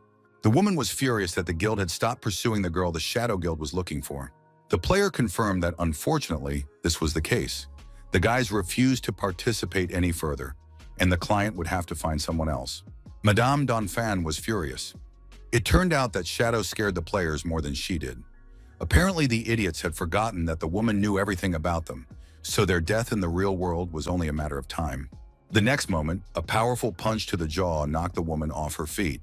The player beat her furiously, saying that he had worked for her for a very long time, and if the guy couldn't defeat the Shadow, then at least he would get his revenge on Madame Donphan. The player beat the woman until she was killed and disappeared. Reborn, Donphan was furious, believing she had been betrayed. She screamed desperately, intending to destroy everyone. The woman woke up in the real world. She couldn't understand how these idiots dared to kill her. The woman immediately called and said that the guys her beloved had sent after the girl were scared of the Shadow and didn't want to continue hunting Gulin anymore. In response, her husband said that he would deal with these guys after Shadow was destroyed. He had already contacted the Black Dragon Guild. Her husband's plan was already in motion. Serious trouble awaited Shadow, and soon they would take revenge for the Donphan family. The woman continued to spew hatred, intending to deal with the pathetic people who would pay for everything and kill them all. Feng continued to protect Crystal and finally killed one of the more serious monsters. Perhaps it was the boss. Feng analyzed how his Shadow Blade went into recharge mode after each accurate strike to a weak point. At that moment, a notification informed him that the mission had been completed and the player could collect the reward. It turned out to be quite simple, and the crystal began to crack before the guy's eyes. When the crystal completely dissolved, an epic chest appeared in the middle of the hall, sparkling and attracting the player. The previous chest had contained many useful items. Feng hoped that this one would be no less rewarding. The chest swung open, and at first it seemed completely empty.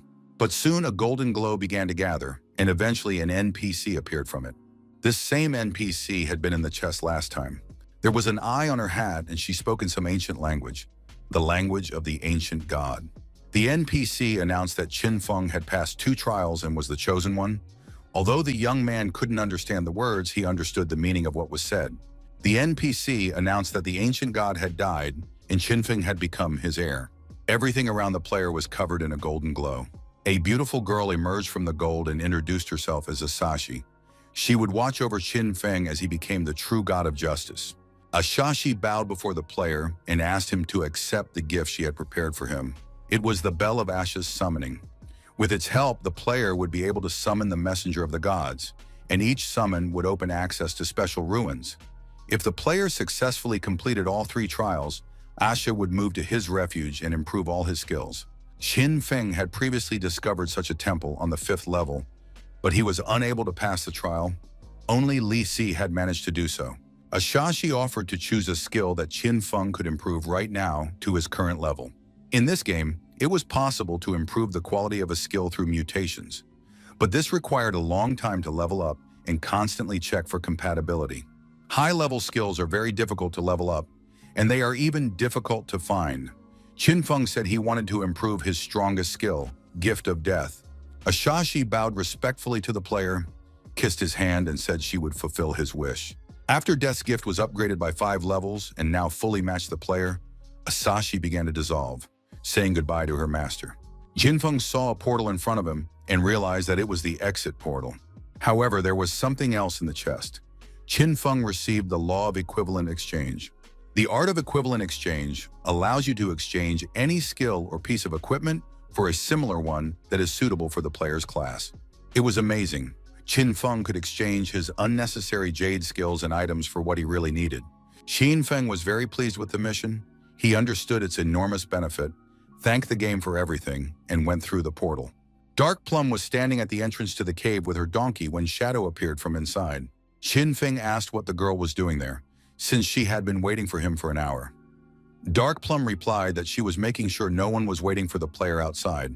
Qin Feng gave the girl a level 13 platinum magic shield. With its help, Dark Plum's defense level became significantly higher. Having received such a generous gift, Dark Plum immediately sat down on the donkey and rushed off to fight the monsters. Qin Feng realized that his hunger was beginning to interfere with the game, so he decided to leave it to get something to eat. In the ruins of Shanghai was the refuge of the Knights of the Temple, who had created a protective dome and a safe zone. The guild leader announced that today was truly a great day. Now the guild had its own home, and even if the home was small, it was still a great start. In fact, it was very modest. Apart from toilets and a wash basin, there was almost nothing else there. But at least the monsters weren't scary here, and the guys could relax. They had one person to thank for all this, Qin Xiao. Xiao was the first to find this place, and all the guys greeted her with applause, expressing their gratitude and support. Qin Xiao responded by saying that she wanted to thank her teacher and friends first and foremost, who had always lent her a helping hand. She also thanked those who hate her, because they motivate her to become stronger. And of course, Zhao wanted to say thank you to her mom and dad. If they were alive, they would be proud of their little Qin Xiao. Tears of emotion flowed from the eyes of not only Zhao, but also everyone present. It was a very touching moment. The leader asked the girl to tell them what she had gone through while searching for the shelter. Qin Xiao said that she had simply had a dream in which a mighty warrior showed her where the refuge was located. Although the dream was very strange, it was realistic, and Xiao decided to find the place. However, the girl did not have much hope of success. The players also thought the dream sounded ridiculous and assumed that Xiao was joking.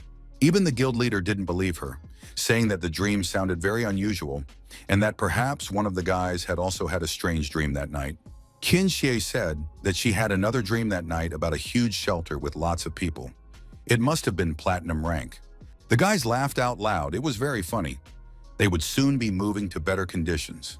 As a reward for finding the shelter, the guild leader transferred a year's worth of exchange energy to the girl. He hoped that Qin Xiao would continue to work selflessly for the good of the guild, and that the other guys would follow her example, and the guild would become stronger. And let each player do what they are good at. Some will continue their research, while others will level up in battle. The main thing is to believe in your own strength. After some time, the players' missions continued in the ruins of Shanghai. Qin Xiao walked through the streets of the city, trying to find something interesting. The girl remembered her dream, and it seemed that the Platinum Refuge was somewhere nearby. but so far she had not been able to find it. Zhao looked under every rock while some players followed her. They assumed that Qin Xiao had gone in search of the very shelter from her dream, since she had come here immediately after the meeting ended. Qin Xiao was quite scared. This room resembled her dream in some way, but it wasn't the same place. Besides, she felt that someone was watching her. Sayo closed her eyes and began to tune into positivity, telling herself that she would succeed and no one could stop her. As soon as the girl opened her eyes, she saw the face of a terrifying monster in front of her. Xiao was terrified and began to scream wildly, her mouth agape and her eyes bulging. A very strange monster was rushing through the corridors. The players had never encountered such a monster before.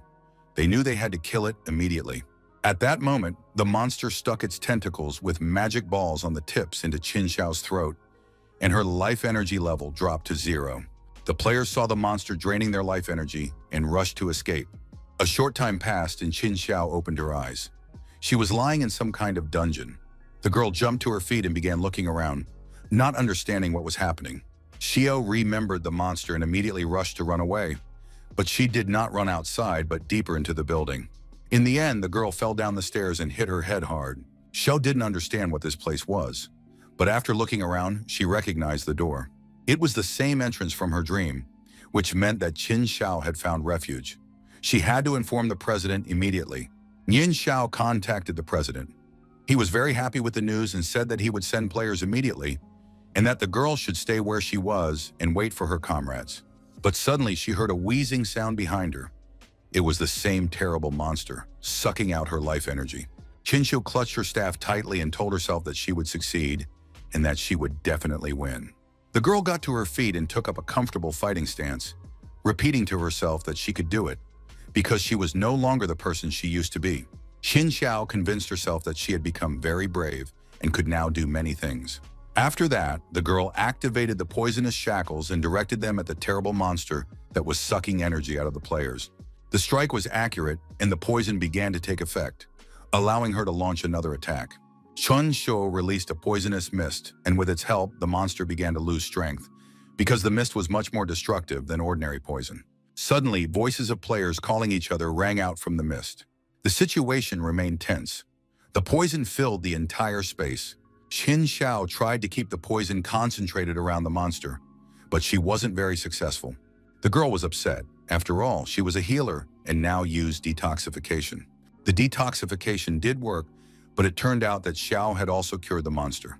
While she was busy purifying the space, the girl herself inhaled the poisonous mist. And so Qin Xiao was killed by her own efforts and dissolved into space.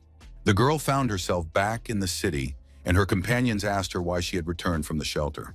Qin Shu explained that a huge, terrifying monster that sucked out souls had killed her, but in doing so, it had also sucked the life out of the other players, who did not survive. It turned out that Qin Xiao had found the only way to survive. She simply killed herself, not letting the monster suck out every last drop of her life. The guild president praised the girl for discovering such a wonderful method, and those who had been chasing her in the corridors were found dead. After a while, everyone gathered in front of the door to the platinum refuge that Qin Xiao had seen in her dream. The president promised to give it to the guild if the players managed to capture the place. The guild president ordered the players to be placed around the perimeter of the territory so that no one from other guilds could get inside. He urged his comrades to kill the refuge's guards, and then it would belong to their guild. Everyone enthusiastically accepted the commander's words, preparing to win in the next moment. The mood was excellent. The players gathered at the door, but it would not budge and would not open. The players reported to the president that they could not open the gate, having tried all possible options. The president thought for a while. He knew that every gate had a guard. It turned out that these gates were the guard. One of the players decided to try and hit the door with an axe with all his might. Indeed, damage was done. The players were delighted. Their president had proven to be very clever, and they noted that now they could inflict damage, and all that remained was to continue. It was funny that the Platinum Refuge had such a weak guard, so the players expected to quickly deal with the gates. Powerful explosions shook the gate, and the damage gradually accumulated. Qin Feng received a notification that his refuge, abode of pure souls, had been attacked. This was something new, and the player was even surprised. Qin Feng checked the information and confirmed that someone had found his refuge and was trying to capture it. Using teleport was pointless. It would take the players years to destroy the gates. So Qin Feng decided to ride a wolf to the refuge and see what was going on. After a while, he found himself at the outer perimeter of the abode of lost souls. But then something else caught his attention. A girl was running away from her pursuers and men were running after her. But it turned out that the girl wasn't running away. She was rushing towards the player with a huge club in her hands. When she got close, the player knocked her away with his club as if it were a baseball. One of the players activated a sacred binding. Now the girl was chained and fixed in one position, unable to run away. The player asked why she was trying to break through, since the place had already been captured by the Temple Knights. The girl replied that she was just passing by and didn't understand why the Temple Knights were trying to rob her. Qin Feng recognized the stranger. It was Xiaoyang, his colleague at work, a very pleasant girl. Qin Feng listened to the guys and realized that they had captured this place. That is, attacked his refuge.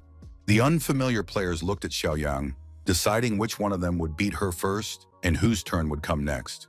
But in the next moment, the heads of these guys fell off their shoulders. Shadow stood in front of the players, saving the girl for some reason. Xiaoyang guessed who was in front of her, because absolutely everyone already knew about Shadow.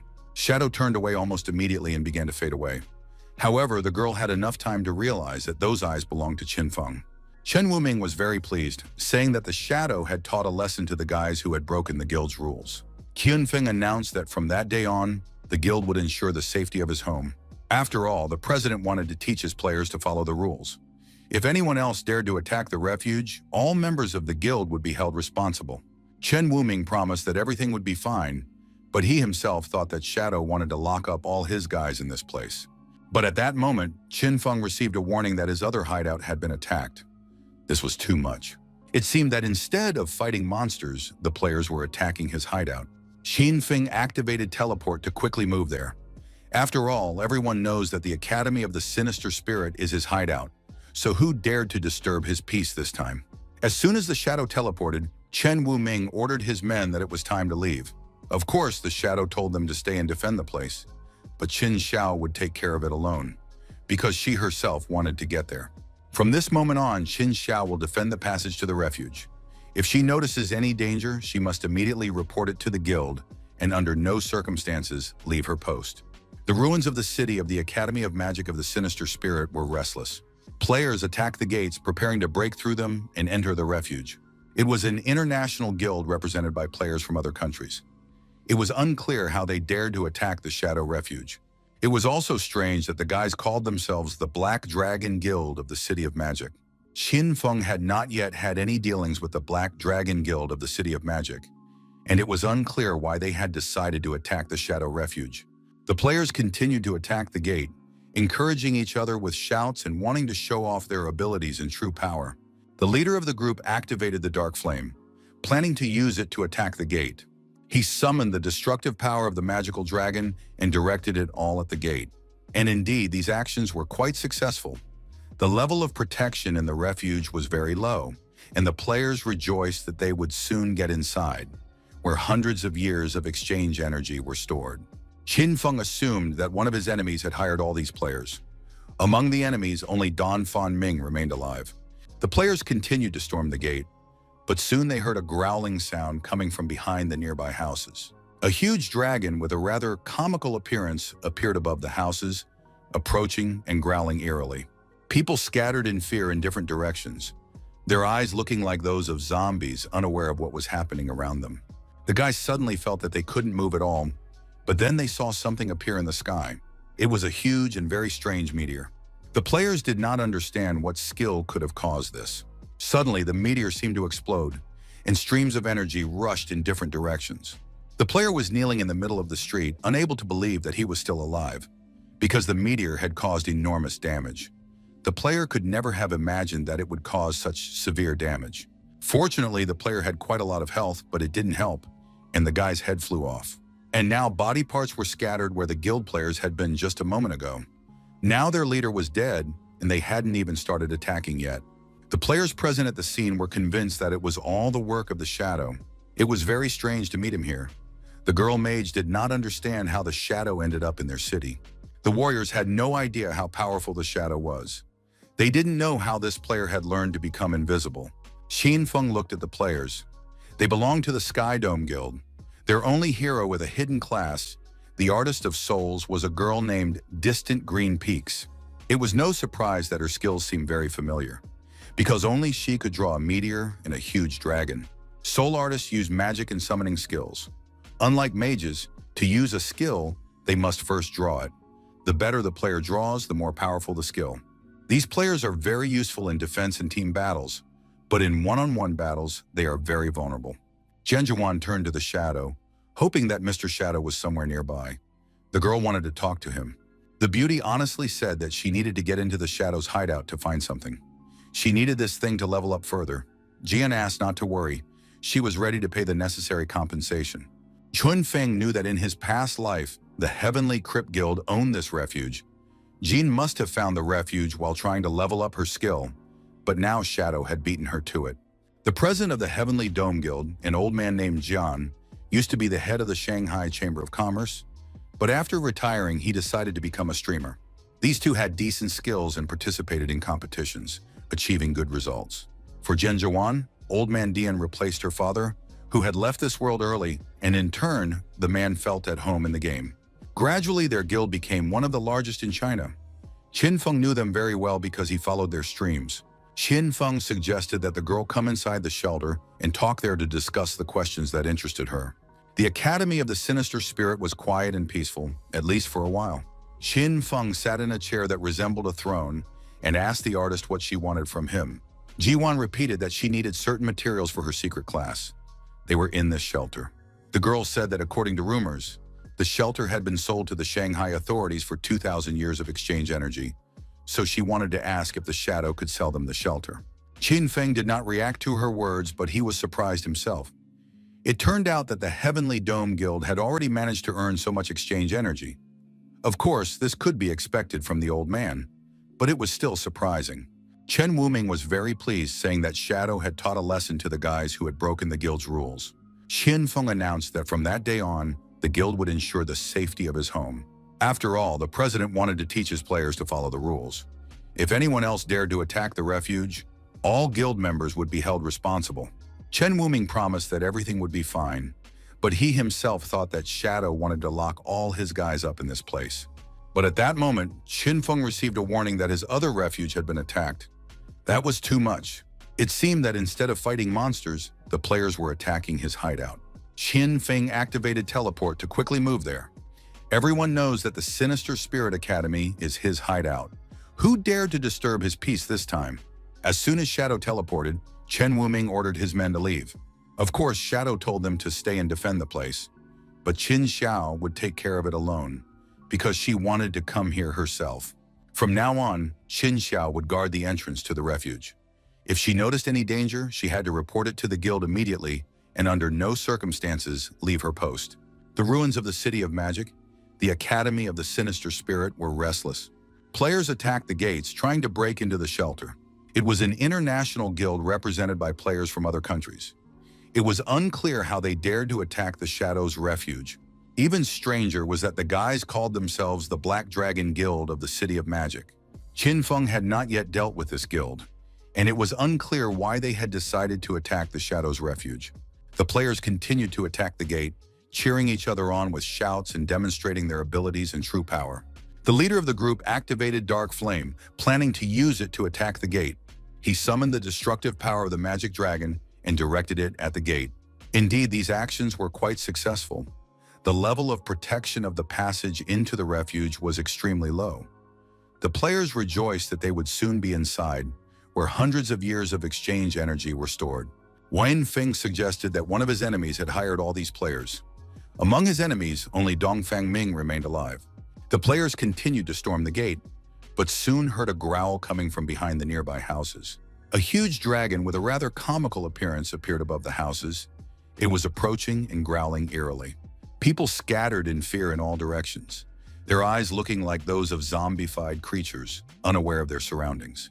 The guys suddenly felt that they couldn't move, but then they noticed something in the sky. It was a huge and very strange meteor. The players did not understand what skill could cause such a phenomenon. Suddenly, the meteor seemed to explode and streams of energy rushed in different directions. The player knelt in the middle of the street, unable to believe that he was still alive. The meteor had caused enormous damage, and the player could never have imagined that the damage would be so devastating. Fortunately, the player had a lot of health, but it didn't save him, and the guy's head flew off. Body parts lay where the guild players had been just moments before. Now their leader was dead, and they hadn't even had time to attack. The players present at the scene were convinced that it was all the work of the Shadow. It was strange to meet him here. The female mage did not understand how Shadow ended up in their city. The warriors had no idea how powerful Shadow was, nor did they know how he had learned to become invisible. Qin Feng looked at the players. They belonged to the Sky Dome Guild, and their only hero with the hidden class Soul Artist was a girl with the nickname Distant Green Peaks. No wonder her skills seemed very familiar. Only she could draw a meteor and a huge dragon. Soul Artists use magic and summoning skills. Unlike mages, in order to use a skill, they must first draw something. The better the player draws, the more powerful the skill. These players are very useful in defense and team battles, but they are extremely vulnerable in one-on-one combat. Jian Zhihuan turned to Shadow, hoping that Mr. Shadow was somewhere nearby. The girl wanted to talk to him. The beauty honestly said that she needed to get into Shadow's hideout to find something she needed for leveling up. Jian asked not to worry, promising to pay the necessary compensation. Qian Feng knew that in his past life, the Sky Vault Guild owned this hideout. Ji must have been trying to level up her skill, but now Shadow had beaten her to it. The president of the Sky Dome Guild, an old man named Jian, used to be the head of the Shanghai Chamber of Commerce, but after retiring, he decided to become a streamer. The two of them had decent skills and participated in competitions, achieving good results. For Jian Zhihuan, old man Jian replaced her father, who had left this world early. In turn, the man felt at home in the game. Gradually, their guild became one of the largest in China. Qin Feng knew them very well, following their streams. Qin Feng suggested that the girl come inside the shelter and talk there to discuss the issues that interested her. The Sinister Spirit Academy found some peace and quiet, at least for a while. Qin Feng sat in a chair that resembled a throne and asked the artist what she wanted from him. Jiwan repeated that she needed certain materials for her hidden class, and they were in this shelter. The girl said that according to rumors, the shelter had been sold to the Shanghai authorities for 2,000 years of exchange energy. So she wanted to know if Shadow could sell them the shelter.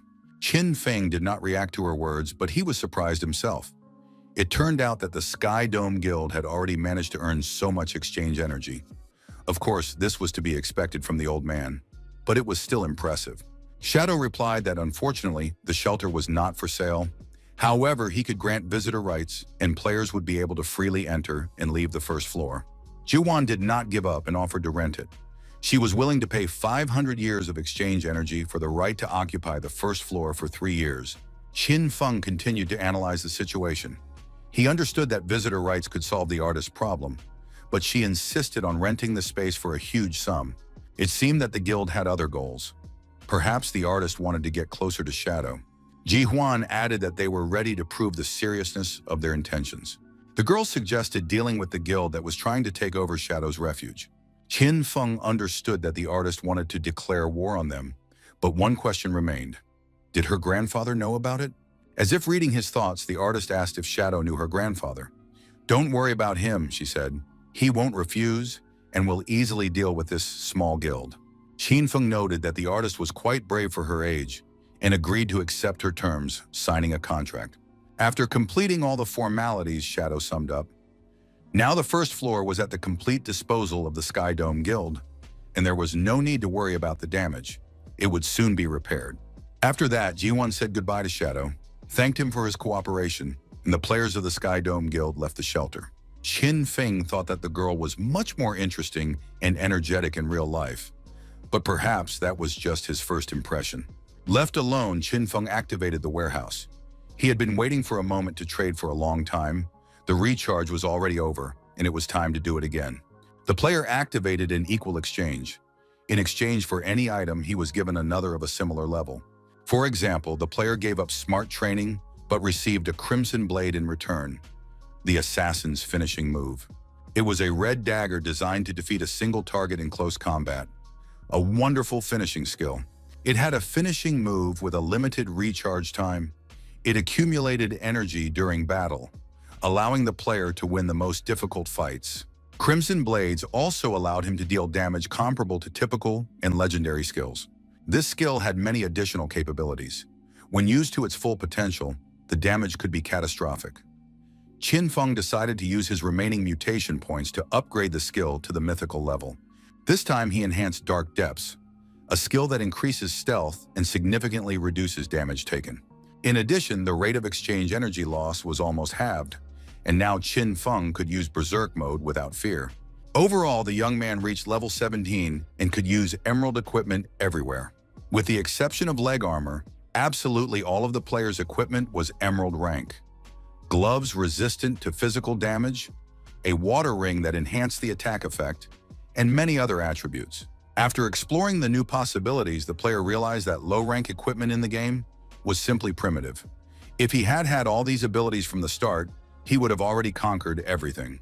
Qin Feng was completely satisfied with his changes and decided to take on the next hideout. In the real world, in the suburbs of the City of Magic, a military vehicle stood near a huge mansion, and an armed man stood nearby. The soldier asked the man who had arrived in the car how many people they had brought. It turned out to be 4. Of course, it was very few, but unfortunately, fewer and fewer people were willing to sell their life energy. A man with black round glasses and a very confident look got out of the car. He asked if the buyer lived there. Another stranger who arrived by car immediately declared that a rich man obviously lived here because the estate was simply luxurious. The visitors looked strange. There was a young girl in a hoodie and a huge muscular man. They were all left outside and told that the owner would be informed of their arrival. Only one security guard remained with the group, while the others went inside the estate. Soon a woman came out of the building with a child beside her. The woman asked the people, "Do you sell exchange energy? If so, transfer it to the spheres of light and throw it on the ground." The big guy grinned. The woman must be joking. She hadn't even shown any money, but was already demanding goods. Don Fen Ming, for it was she, repeated, "If you don't want to die, transfer the exchange energy to the spheres of light and throw them on the ground." The group of people stood very strangely, not moving and doing absolutely nothing. The man in black glasses looked surprised and said he didn't understand what the estate owner meant. He had the impression that they wanted to rob them, although that was usually what they did. In the next moment, everything happened very quickly, and the guard with the machine gun was immediately neutralized. The man in glasses had a secret profession, bearer of the insect sword. He was pleased. It was rare to get such valuable prey. The girl in the hood remained a mystery, but she seemed to have a knack for stealth. She suggested robbing the rich woman completely. The bruiser used a platinum shield and put up a golden barrier that was too strong for the guards to break through with their automatic weapons. After that, the player activated the gold-ranked earthquake and literally blew the area to pieces. The bearer of the insect sword pointed his finger, and a powerful explosion occurred. The hidden class Fire Finger allowed him to shoot fire directly from his hands, and different fingers corresponded to different types of weapons. While the guys were fighting off the armed guards, the hooded girl, becoming invisible, slipped between them. She approached the woman and the boy, who were still standing on the porch with a dagger in her hands. The girl clearly felt joy and satisfaction from what was happening. She was going to kill Don Fan Ming. But before the stranger reached the hostess, someone's powerful kick hit the attacker right in the head. Even though she was invisible, a huge muscular man appeared on the street. He told the lady to be careful because players could become invisible. The woman demanded that they be captured and made slaves forever, all for the sake of her son. The Hulk was surprised to see that the rich woman's guards were quite strong warriors. The stranger possessed powerful assassin skills. His equipment could withstand an attack from the fire hands. He went against a band of robbers who mainly attacked rich people, who had been successful more than once. The man hoped that the attackers would be able to bring many levels of equipment and skills from the game. After all, under such conditions, the battle would be truly interesting. But while the man was discussing this, the insect sword flew towards him, intended to pierce his body. However, as soon as the insect sword approached, the man did a somersault and kicked the flying object away. After that, he rolled over and stood up. It was surprising because the bug was moving at a tremendous speed, which meant that the player was even stronger and faster. The man had a hidden profession, source of contagion. He had set up barriers throughout the area, so he could notice any movement. In addition, he was a master of stench.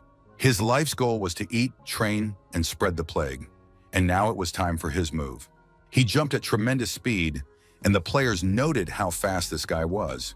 The bruiser put up an iron wall so the air cannon's blow was not critical.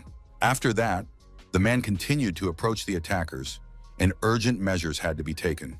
To stop him, the player used Firefinger, aiming the shot right at his opponent. It seemed that jumping into the line of fire was pure suicide, as there was absolutely no way to escape. But suddenly there was a strange click. The lenses in the player's glasses shattered, and blood flowed from his ears and throat. It turned out that he died only from the shockwave. Apparently, he couldn't withstand the high level of force. The stranger in glasses was very frightened and realized that the defender of this estate was strong. He tried to escape. However, he was caught. There was no point in worrying. He was not going to kill him because he had promised the mistress to spare at least half of their company. He wanted to know where his invisible friend was. Most likely, she was still unconscious. The frightened man said that they had no invisible people. No one possessed such a skill. The guard had just killed 2 of his companions, and there was no one else left in the company with him. Most likely, it was the short woman who had gotten out of the car with them, but she was not with them. The man did not know who the girl was, only that she also traded in life energy and happened to be nearby. A falling magic tower rose from the ruins of the city of magic. Qin Feng approached it, but something seemed strange to him. The monster guard was nowhere to be seen, and it felt as if someone had arrived here before Qin Feng. Be that as it may, the player decided to check everything himself and entered the building of the falling magic tower. Inside the tower was a rich library, but it was full of traps and resembled a giant maze. Somewhere deep inside the library, a terrible monster was sealed away. Legend said that it was a princess who had been cursed. The terrifying white loot had almost all been collected. Obviously, someone had gone quite far. Qin Feng knew that there must be a teleportation device on the top floor. He searched the shelves and found the book he needed. He pulled out a book titled Postnatal Care for Piglets, and the teleportation magic was immediately activated. The player was able to teleport and now watched what was happening with his own eyes. At that moment, a group of players was fighting a huge monster. It was strange to see that so many people had already reached the tower guard. The players had very weak equipment. It was unclear how they managed to get to this place. Most likely, they were aided by incredible luck. When Hyphen led the people, urging the players not to be afraid and to attack, and to return immediately after resurrection. The man was the leader of the Heavy Industry Guild. This is one of the most powerful guilds in the City of Magic. After leaving the game, teacher Huan Hyopen convinced all the members of her group to invest their savings in exchange energy and create the Heavy Industry Guild. The woman was a mage by profession, and creating portals was one of the most important skills for a mage. Teleportation became possible after the mage created portals at the entry and exit points. Anyone could use the portal until it was closed or destroyed.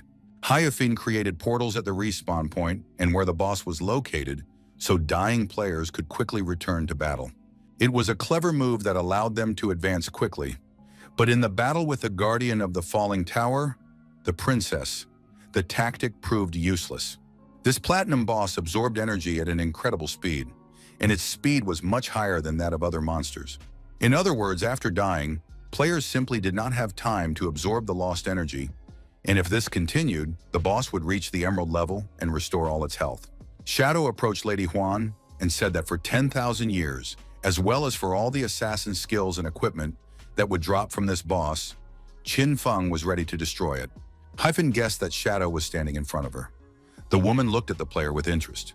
Qin Feng warned that they would not be able to defeat this boss. If the players did not agree to his terms, it would be better to just leave. One of the swordsmen overheard this conversation.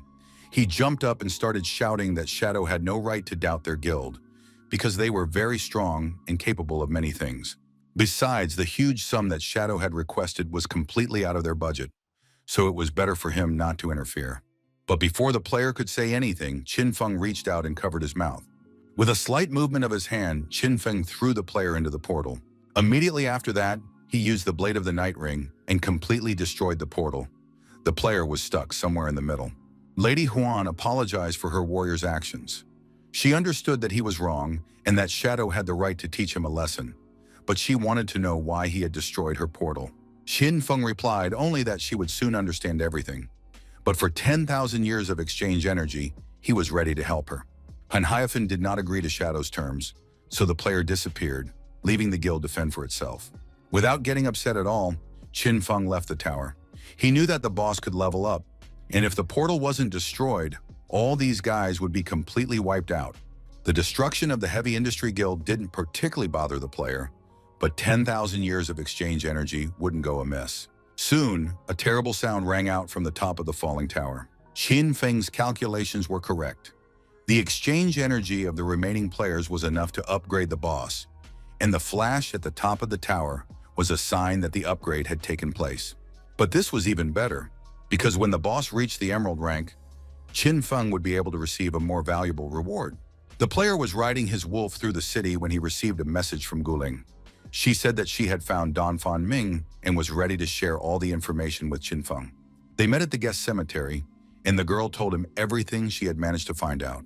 Dongfang Ming was in a country estate and was guarded by a very strong warrior, an excellent close combat fighter with amazing strength and speed. He was able to detect the girl even when she was invisible. This warrior possessed the hidden skill, Source of Contagion. He attacked with farts with a range of up to 10 meters.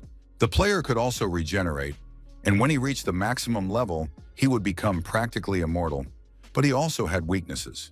Qin Feng said that the Source of Contagion skill strengthened the body but destroyed the mind.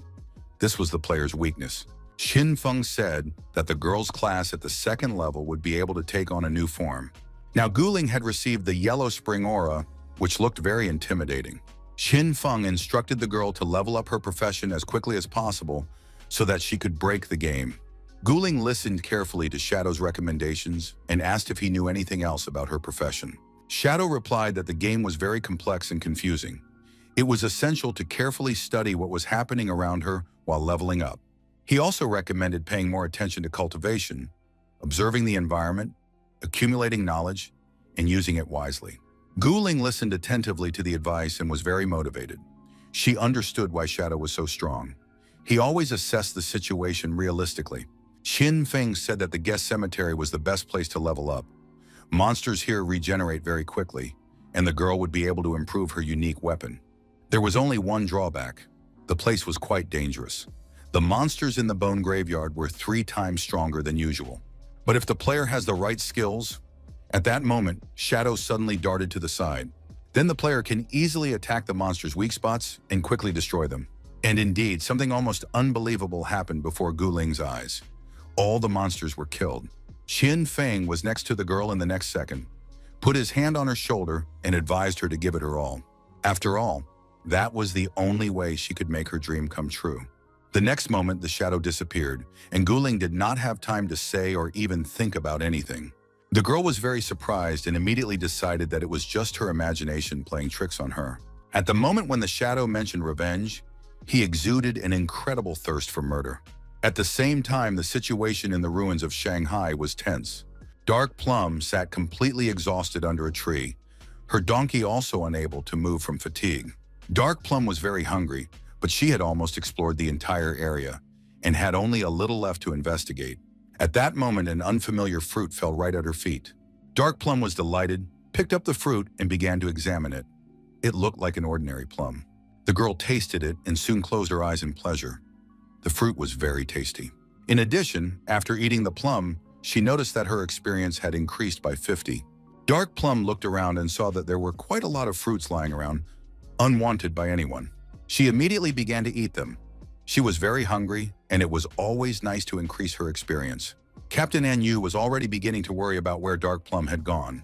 The players gathered on the dead coast where it turned out that Shadow had captured Ma Nailing, and they needed to figure out what was going on. Dark Plum checked the map and found that she was very close. Ma Nailing turned out to be a complete idiot.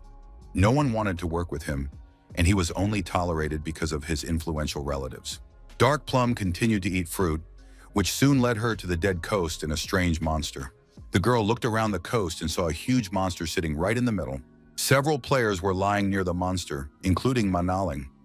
Everything looked very strange. The monster grabbed the players and devoured them. It was Master Fragrance. He was level 20 and had an emerald rank. The monster devoured not only players but also other monsters. Dark Plum watched in horror as the monster dealt with everyone. In addition, the Master Fragrance was cooking something in a cauldron, adding ingredients from other monsters and players. Dark Plum thought that the monster was gathering parts from other monsters to create something new. At that moment, representatives of Captain Anyu's team asked Dark Plum if she had seen the boss in Ma Nailing. The girl confirmed that the boss was simply terrifying. It seemed to be devouring other monsters, but for some reason did not attack the players. It looked very strange. Anyu suggested simply observing the monster. It was emerald ranked and the players would not be able to handle it, so they would need to call for help. While the players discussed the situation, the monster crouched in a strange position that reminded everyone of something familiar. It shook slightly from tension and effort, and soon balls began to fall out of it. But these weren't just balls. They were those very plums. Dark Plum was in shock. She opened her mouth trying to get her whole life back. Wang Ming said, "Is that you, Black Goblin?" The girl felt disgusting. She couldn't believe she had eaten such filth and didn't know how to get rid of everything that had accumulated inside her. Dark Plum screamed desperately, attracting the boss's attention. Wang Ming and Anyu, as if zombified, began to scream that they wanted to eat and were terribly hungry. After that, the players rushed to the vats full of the boss's concoction. They began to stuff themselves with food, as if they had never eaten before. This was called eating what you can't eat.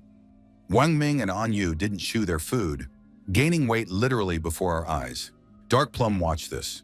She saw her companions gorging themselves, but for some reason, the monster's power had no effect on her. When Wang Ming became very fat, the monster picked him up with 2 fingers and brought him to one of its jaws. The monster dropped the player into its mouth and began to chew with relish. Dark Plum realized that she needed to call someone for help urgently, but unfortunately, they were already the most elite squad. She knew she would have to ask Shadow for help again. The girl contacted him and told him that the group had encountered an emerald soul-devouring boss who wanted to eat Wang Min and Anyu right now. It turned out that Qin Feng needed a soul devourer. He decided that Dark Plum brought him luck and asked her to send him the coordinates so he could go to her aid immediately. After clearing the magic tower, the player received the keys to 3 other platinum shelters in Shanghai.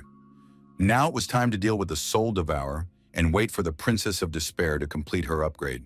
Dark Plum was happy. Shadow had finally arrived, and her friends would be saved. The girl pointed to the boss and said that he had already eaten Wang Ming and Anyu. They needed to be rescued urgently. After that, the boss sat down again, and Ma Naling, now in the form of a plum, fell out of him. If the boss was not stopped now, the same fate awaited Wang Min and Anyu. The Soul Devourer was a servant of the insatiable ancient god. He sucked all the exchange energy out of his victims, and with the help of the god's whisper, made the players experience an insatiable hunger. The players began to eat more and more, after which the boss devoured the fattest one. The only way to avoid the curse was to eat his excrement. Qin Feng had heard that it tasted quite tolerable, but since Dark Plum had escaped the curse, it seemed she had already tried it. Nothing more needed to be said. The girl burst into bitter tears, and Shadow went to rescue her companions. Qin Feng approached the boss and threw a plum with Ma Naling inside at it. The player pressed the plum hard into the monster's stomach, and the beast vomited the eaten players back out. The fat and slobbery Wang Ming and Anyu fell to the ground. Qin Feng activated Death's Gift and Shadow Slash, dealing damage to the boss. Soon his strength was fully restored, and Shadow decided to test the Crimson Blade in action. It was incredible.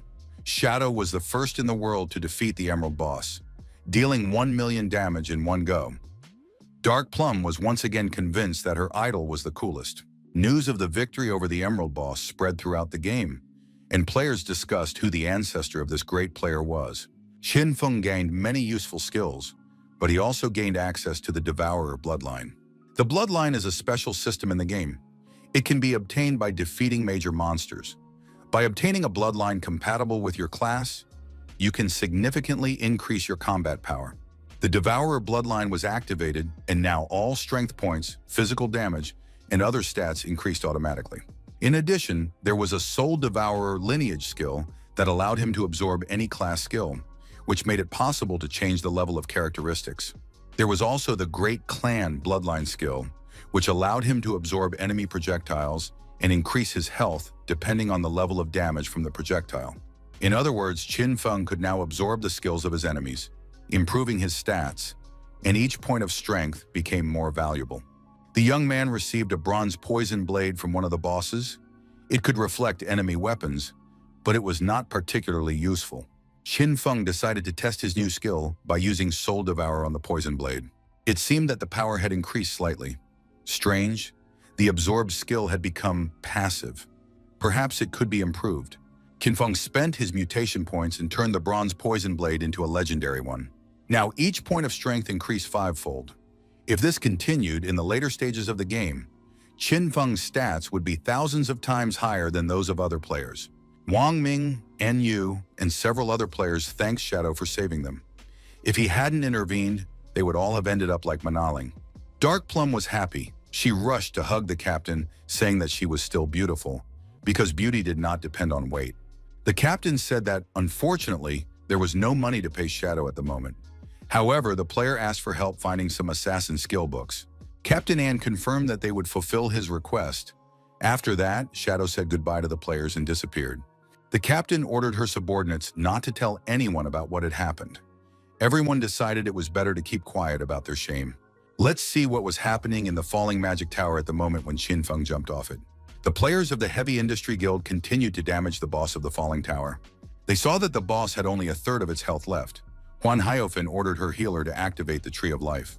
The portal had been destroyed, the players needed to survive, and the Tree of Life allowed them to restore the life energy of their teammates. After that, the players began attacking the boss again, realizing that their health was no longer in danger. The guild had already begun to celebrate their victory. The boss's health was almost at zero, which meant they had managed to capture the refuge. The tower boss continued to resist, but the players finished him off under the influence of the Tree of Life. The monster already looked almost like an angel who had come to bring happiness to all of humanity. But suddenly something lit up with a bright flame inside this innocent form. All the players on the tower froze, stunned by what was happening. There was a powerful explosion, seemingly capable of tearing off part of the tower. And in the place where the boss falling tower had been just a moment ago, a magical egg appeared in a stand.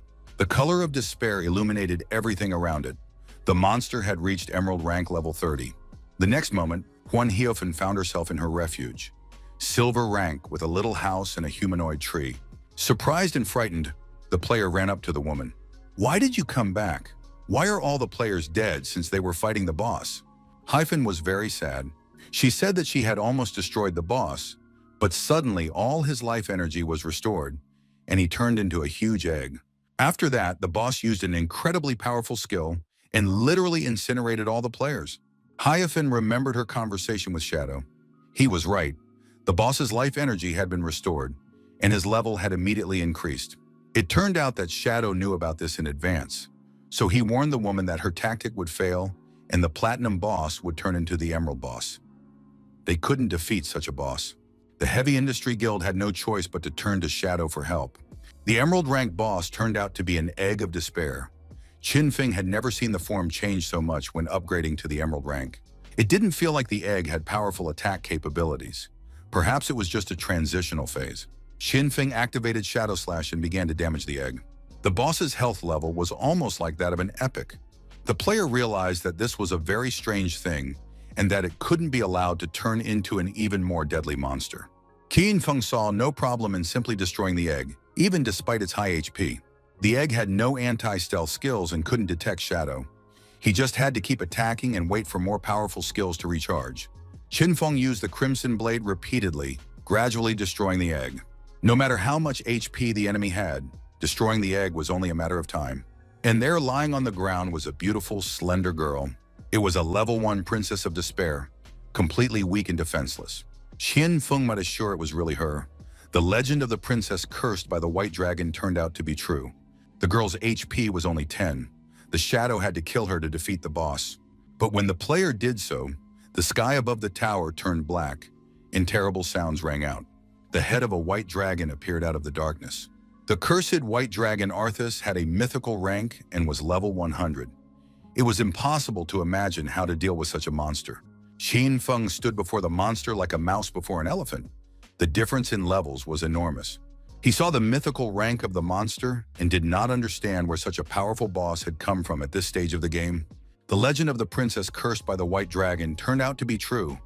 It was a hidden boss. The huge demonic monster bowed its giant head to the princess. The girl looked into the monster's eyes with complete calm and without fear, and only the beating of her heart could be heard in the air. In desperation, The princess threw herself from the top of the tower toward the white dragon. It was clear that she would die in the next moment. The terrible creature was about to eat her. The princess flew up to the demon's head and pressed her cheek against it, as if kissing the dragon's muzzle. Only the beating of her heart could be heard. Gradually, the white demonic dragon began to disappear, although no one could resist it or harm it. When the white dragon completely disappeared, a huge red curling heart fell in its place. It all looked strange, even to Qin Feng. The young man interrupted the resurrection process of the ancient god of the seas and obtained the cursed heart. It was frozen in time and would beat until the ancient god of the seas appeared. Qin Feng didn't know what to do with the heart. If he used it, the player would gain powerful skills, but the heart would become a parasite and eventually completely consume the body. He decided not to take any chances and began to squeeze the heart in his hand, intending to destroy it. The player squeezed the heart, but suddenly it began to glow brightly. A bright flash illuminated everything around him, and the player felt himself being teleported somewhere. But it turned out that it wasn't teleportation. The obelisk was still in place. It was something else. Qian Feng noticed that his body had changed. He didn't understand what was happening. Perhaps it was a new test. At that moment, the princess ran up to him and asked, "Where is Artes going again?" The guy replied that he had learned that the enemies had summoned a giant octopus and wanted to use it to attack the port city, and he, as the guardian of the kingdom, had to help defend it. But the princess was very angry. Artes had deceived her again because he had promised to teach her wind magic. Artes replied that he would return early in the morning and give her a lesson, but the princess was indignant. "I'm not a child. The journey to the coast will take 7 days and nights. You won't be back in time today." The princess said that her father had always deceived her, and now Artes was doing the same. All men were the same. "All men are nasty liars who only think about themselves," she continued, while Artes tried with all his might to calm her down. He gave the princess a scale of promises and said that if he broke the promise sealed with the scale, he would lose his wings forever. The princess did not want him to make such promises. She did not want Artes to be left without wings. But the boy thought the princess was worrying for nothing. He had excellent strong wings, very fast, and he never broke his promises. Soon, a pair of gorgeous, white, powerful, and huge wings grew behind the boy's back. The princess was delighted. It wasn't the first time she had witnessed this process, but she was still amazed at how cool it was. Artes waved goodbye to the princess, promising to return and have lunch together. Instead of himself, he left 3 shadows to keep the princess company. In a moment, the white dragon, a young man with dragon wings, flew high into the sky. The princess waved goodbye and wished him a safe journey. She saw how hard Artemis was trying and understood that she had to match him. The princess ordered the shadows to follow her and began preparing for a festive feast so that everything would be ready for Artes's return. Qin Feng suggested that this might have been the Princess of Despair and the White Dragon, memories sealed inside the cursed heart. The princess and her guards were gathering mushrooms and flowers in the nearby forest. Suddenly, a white rabbit ran past her, and the girl chased after it. She spent the whole day in the forest, and now evening had come, with the sunset painting everything in golden light. A real feast was prepared in the castle. Chicken bones stewed with poisonous mushrooms, fish scales, and all of Arte's favorite dishes. The princess eagerly awaited his return, imagining how happy he would be and how much he would enjoy eating. The girl waited so long at the table that she didn't even notice when she fell asleep. She was awakened by the servants. It was late, time to retire to her chambers. The hour of evening prayer was approaching, and soon the midnight bells would ring. The princess finally woke up and realized how late it was. She did not understand where Artes was and why he had not returned. A servant informed her that the battle had been fierce and that General Artes would not be able to return on time. The princess couldn't believe it. Art was the guardian of the kingdom, and to him, enemies were like lambs to a wolf. It was said that the enemies had used tens of thousands of years of exchange energy to summon a terrible underwater monster with a body covered in hundreds of eyes and tentacles on which a small city could be placed. At the sight of this creature, an ordinary person would go mad. The battle with it promised to be incredibly difficult, even for Artes. The princess listened to the servant in horror when she suddenly heard a crunch. In her hands, she held the fish scales that Artes had left as a pledge that he would return before the end of the day. The princess knew that if Artes did not return before the first stroke of midnight, he would lose his wings. She had to tell her father about this, because he could lift the curse. The girl ran quickly, dragging her old teacher behind her. There was no time to waste. If Artes lost his wings in the middle of battle, he would die. The princess threw open the door to her father's chambers and was stunned to see who was there. Artes stood there safe and sound and asked, "Where are you rushing off to?" The girl rushed to him, hugging him and thanking the gods that he had returned alive. Artes replied that he had promised her he would return, and that was why he was there. The girl wept tears of relief. The old teacher was also glad to see General Artes. Everyone knew that the battle would be difficult. Artes admitted that it had not been easy, but they had managed. There were few enemies left, and the army would now be able to cope without him. After that, the young man went to the table, saying that he was very hungry, especially since the princess had prepared everything herself. Artes pounced on the food. The fish scales were fragrant. The mushrooms were amazingly crispy. The princess asked him not to rush and to chew thoroughly. The old teacher watched thoughtfully. He knew that the royal guard could defeat anyone, but still something felt strange. The next morning came. The princess was summoned, and Artes announced that it was time to begin the lesson. But the princess looked very tired and couldn't stop yawning. Artes asked, "What's wrong? Shall we postpone the lesson until tomorrow?" The princess replied that she had been preparing all day, but wanted to learn air magic. She didn't have the strength now, so maybe Artes could just turn into a dragon and give her a ride. The boy said that the king had strictly forbidden such dangerous journeys, but the princess continued to make a scene. She was tired and had cooked a lot, and Artes did not want to take her for a ride. Artes could no longer tolerate her hysterics. He agreed to give the princess a ride, but asked her not to say a word to her father. And then the magic began. Artes began to glow and transform. In a few minutes, he was no longer a man, but had turned into a huge and powerful white dragon. He bowed his head so that the princess could climb on him and warned her to be careful and not to forget about safety. When the princess sat down on his back, the white dragon told her to hold on tight because they were about to take off. And indeed, the white dragon flew over the surrounding area with the princess on its head. Fields, forests, mountains, rivers, lakes, and meadows floated beneath them. The princess was amazed by what she saw. At last, she understood what Artes had seen when he flew high in the sky. The white dragon asked the girl if she liked what was happening. She replied that it was amazing.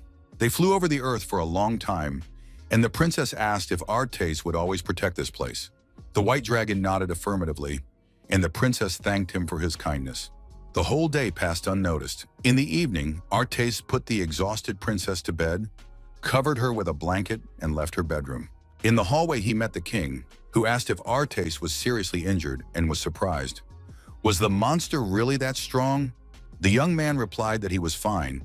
He just needed some time to recover. He had incinerated the octopus with his dragon's flame and now needed to recover. The king explained that the Empire of Mariaga had created this monster using a sinister ritual and that he could feel a wave of dark energy spreading across the continent. Artes said he was ready to follow the king anywhere, because in such a situation, everyone had to be prepared for anything. Artes' armor lay on the floor, splattered with blood. Artes himself was kneeling in the middle of the bedroom, unable to get up.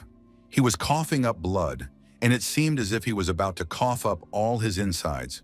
Suddenly, he felt a terrible pain in the middle of his chest, as if his heart were about to burst. 5 years had passed, and hordes of terrible monsters were destroying everything in their path, fighting everyone in sight. The warriors tried to hold back their attacks, but the enemy army was made up entirely of monsters. The warriors barely had time to run away before they fell victim to the giant monsters. One of the giant goblins simply walked across the ground and crushed people with his giant feet as if they were ants. The king watched what was happening and realized that danger was inevitable. The enemy was already approaching. He had aged greatly, for the war was extremely difficult, and the Empire of Mariaga had literally gone mad. Monsters eager to destroy the world had taken over everything around them. The princess ran headlong, calling out to Artes and not trying to appear aloof. She shouted that the enemy army was already in the city. She reported that the army consisted entirely of nightmarish monsters and begged the royal guard to save the kingdom, because all the people needed him. Artes listened to the princess's pleas and said that he wanted to meet her, because the magic tower was impregnable and it was better for her to stay there. The princess agreed to stay, but asked Artes to destroy all the enemies. However, he replied that he would only protect the princess. The girl could not believe her ears. How could that be, since Artes was the guardian of the kingdom? The capital was about to fall because the enemies were already exterminating even ordinary citizens. The princess begged Artes to turn into a white dragon and incinerate all the monsters with his fire. It was not difficult for him.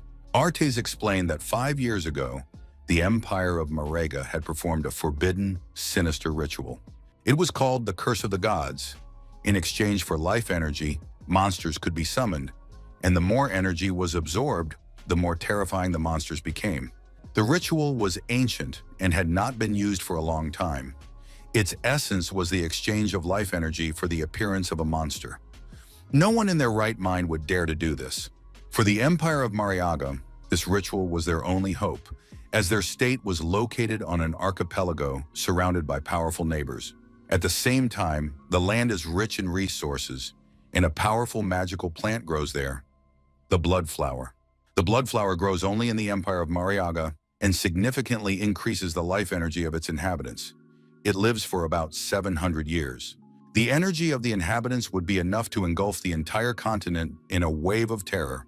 To end the endless wars, the empire sent envoys to various countries, signing special contracts with them to ensure their loyalty. When the weaker side received the ambassadors, the situation changed dramatically. Marega thought that this would ensure balance and peace, but she underestimated human malice. After the ambassadors arrived, the other countries perceived Marega as a threat and concluded a secret agreement to completely destroy the inhabitants of the empire. Curses, epidemics, and invasions by enemy hordes descended upon the empire. The endless invasions led to the disappearance of the blood flower. Thus, Marega lost its most valuable asset, the petals of the blood flower. This was the beginning of the end. A brutal invasion began, homes were destroyed, and inhabitants were mercilessly exterminated. No riches were to fall into the hands of the enemies, even if they had to be destroyed. The true cause of all disasters. In the pitch darkness, the dying inhabitants of Marega clung to their last hope. The curse of the gods was more of a curse than a ritual. People gave up all their life energy, and terrifying monsters emerged from their bodies, whose goal was to destroy humanity. Artes told the princess all this and summed up, this was the true cause of the disasters. He could no longer transform into a dragon. Now Artes turned into a monster, and his face began to be covered with blisters. The princess was shocked by what she heard. She was frightened not only by the monsters, but also by Artes. Artes added that very little was known about the Empire of Mariaga. They were better known as the Dragon Clan, and their ambassadors were called the Guardians of the Kingdom. Darkness had already spread across the continent, and humanity was facing its end. The only thing Artes wanted to do now was to protect the princess. Indeed, giant monsters were already standing at the palace gates, grabbing people and devouring them whole. Nothing and no one could stop these hordes, which had literally flooded the area. The monsters were growing in number, the capital had already fallen, and the king still refused to retreat. The king understood that if the magic tower fell, it would be impossible to protect the people and stop the monsters. He had no other choice. And so he was forced to defend himself with weapons, which meant that his army was no more. The king was not young, and the giant monsters possessed enormous strength. But now his thoughts were elsewhere. When the king met Artos, they looked like they were the same age. Now they were both over 100 years old. Once they were inseparable, fighting together, drinking and talking about everything under the sun. Over time, the king began to age while Artos remained young and cheerful. He would never be able to understand the difficult problems the king faced. Artes would never be able to fully understand people, just as people could never understand a creature named Artes. This continued until the king had a daughter, the most angelic little angel imaginable. Something changed in Artes' heart. He loved the child as if she were his own, and sometimes the king even felt jealous. But then a giant, monstrous monster appeared before the old king, and he knew he couldn't defeat it. The king was dying, and in the last moments of his life, he realized his mistakes. A powerful explosion rang out in the palace, visible and audible throughout the entire circle. The princess, standing at the top of the falling tower, looked toward the palace, trying to understand what had happened. Artes confirmed that the capital had fallen and the monsters would soon be there. At that moment, the sky began to fill with huge flying monsters, and it became clear that they were approaching sooner than expected. The monsters flew up to the tower but could not get inside. It turned out that the magical tower was protected by a powerful barrier, and it was difficult for the monsters to get inside. At that moment, a frail old man called out to the princess. She recognized him as her old teacher. The teacher informed her that the king had ordered General Artes to take the princess away from the tower. Artes confirmed that he would use wind magic to send the princess to a safe place, where she would be met. The teacher explained that the king had died, but had planned ahead. When the capital fell, the princess would be taken to neighboring kingdoms. The princess was upset by the news of her father's death, but she was also concerned about whether General Artes would go with her. Artes replied that he had nowhere to run.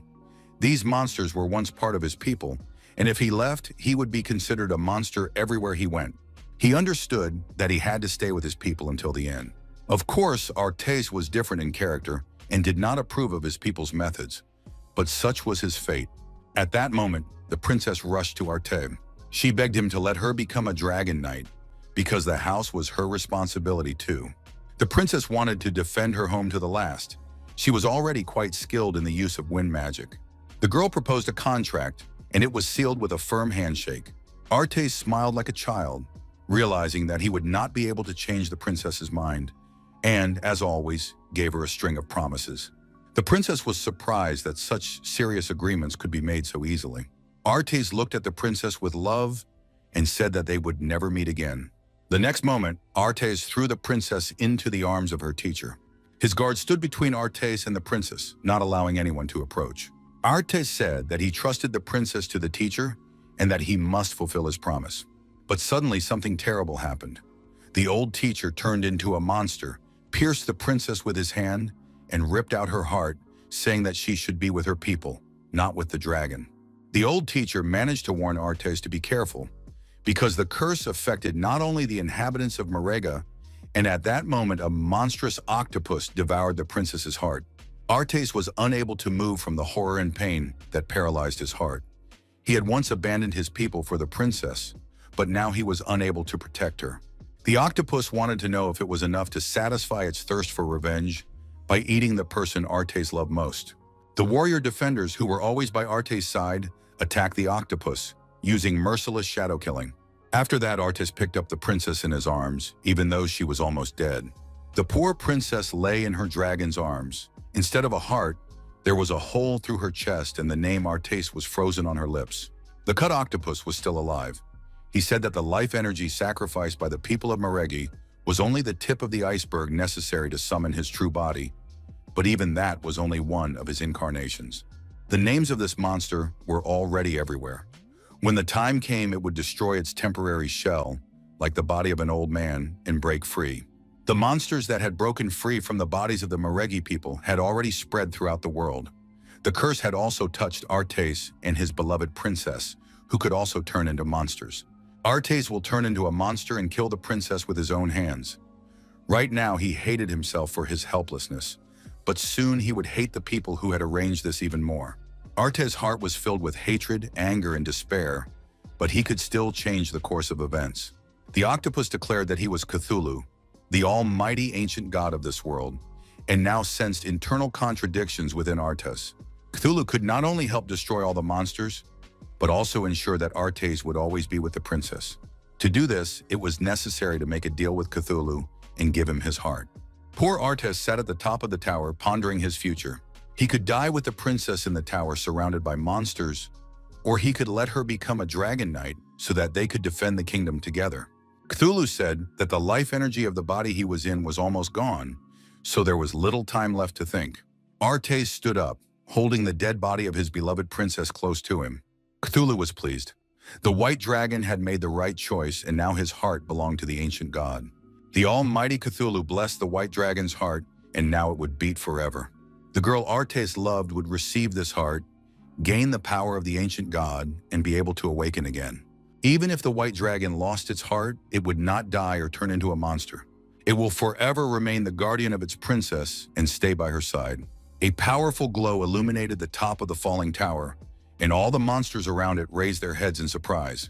At the top of the tower sat a huge, terrifying white dragon, growling viciously. Then the dragon opened its mouth and scorched the entire area with fire. Thanks to Cthulhu's blessing, Artes was able to rid the kingdom of monsters. The monstrous giant monsters were literally burned alive, and nothing could save them. The princess looked somewhat different than usual. Her appearance was becoming increasingly demonic. The powerful ancient god admitted that the princess would become his, but Cthulhu had too little energy to use the dragon's body. Now he could not even stay in a human body for long, but thanks to the white dragon taking his side, he received a huge amount of life energy. Soon the kingdom was almost completely cleared of monsters, but the princess still did not understand why her dragon had not returned. But then the girl saw two scales of promise that had fallen right in front of her. One promise scale was given by the white dragon, promising never to meet the princess again. The second promise scale said that the white dragon would always protect the royal tower. The dragon made these vows before making a deal with Cthulhu. He foresaw the powerful god's plan and decided to seal himself in the tower. This dragon chose to remain an immortal undead creature rather than serve Cthulhu. Therefore, the ancient god made the tower his refuge and sucked the life energy out of everyone who came there. When Cthulhu returns and takes over the world, the stars will fall from the sky, the seas will turn into a desert. Thousands of years have passed, and before my eyes flashed a scene where the monster's hand ripped the heart from the chest of a beautiful princess. And then there were scenes of battles with the powerful ancient god Cthulhu, and a knight, a white dragon, who was unable to save his beloved princess. And now on the falling tower, Qin Feng learned the whole story. The player assumed that this was probably the backstory of the game world. The story seemed so real that Qin Feng not only learned the backstory of the bosses, but also seemed to have learned some kind of moral lesson. The guy saw a shadow moving around him, traveling from one country to another. It turned out that Qin Feng had acquired the magic rank skill, Killing Shadow. He could create shadow clones with the same abilities as Qin Feng himself. Creating clones required tremendous moral strength to protect loved ones. From the dragon's memories, Qin Feng could also increase his power hundreds of times over. It is not surprising that this skill has a mythical rank. Its power is almost unimaginable. The notification said that the player had received the key to the Magic Spire shelter, as well as a bunch of mutation points, gear, experience, and level ups. In addition, Qin Feng received the key to the Skull City Refuge and a map of this place, which he had never heard of before. Judging by the map, the City of Skulls was located in the territory of the Manga Empire. It was located in the homeland of the White Dragon. There were probably many secrets and treasures hidden there. Qin Feng could only get there after reaching level 20. Qin Feng didn't have far to go, but he decided to sell the key first. In the shelter, in a house with a humanoid tree, the players of the Heavy Industry Guild gathered.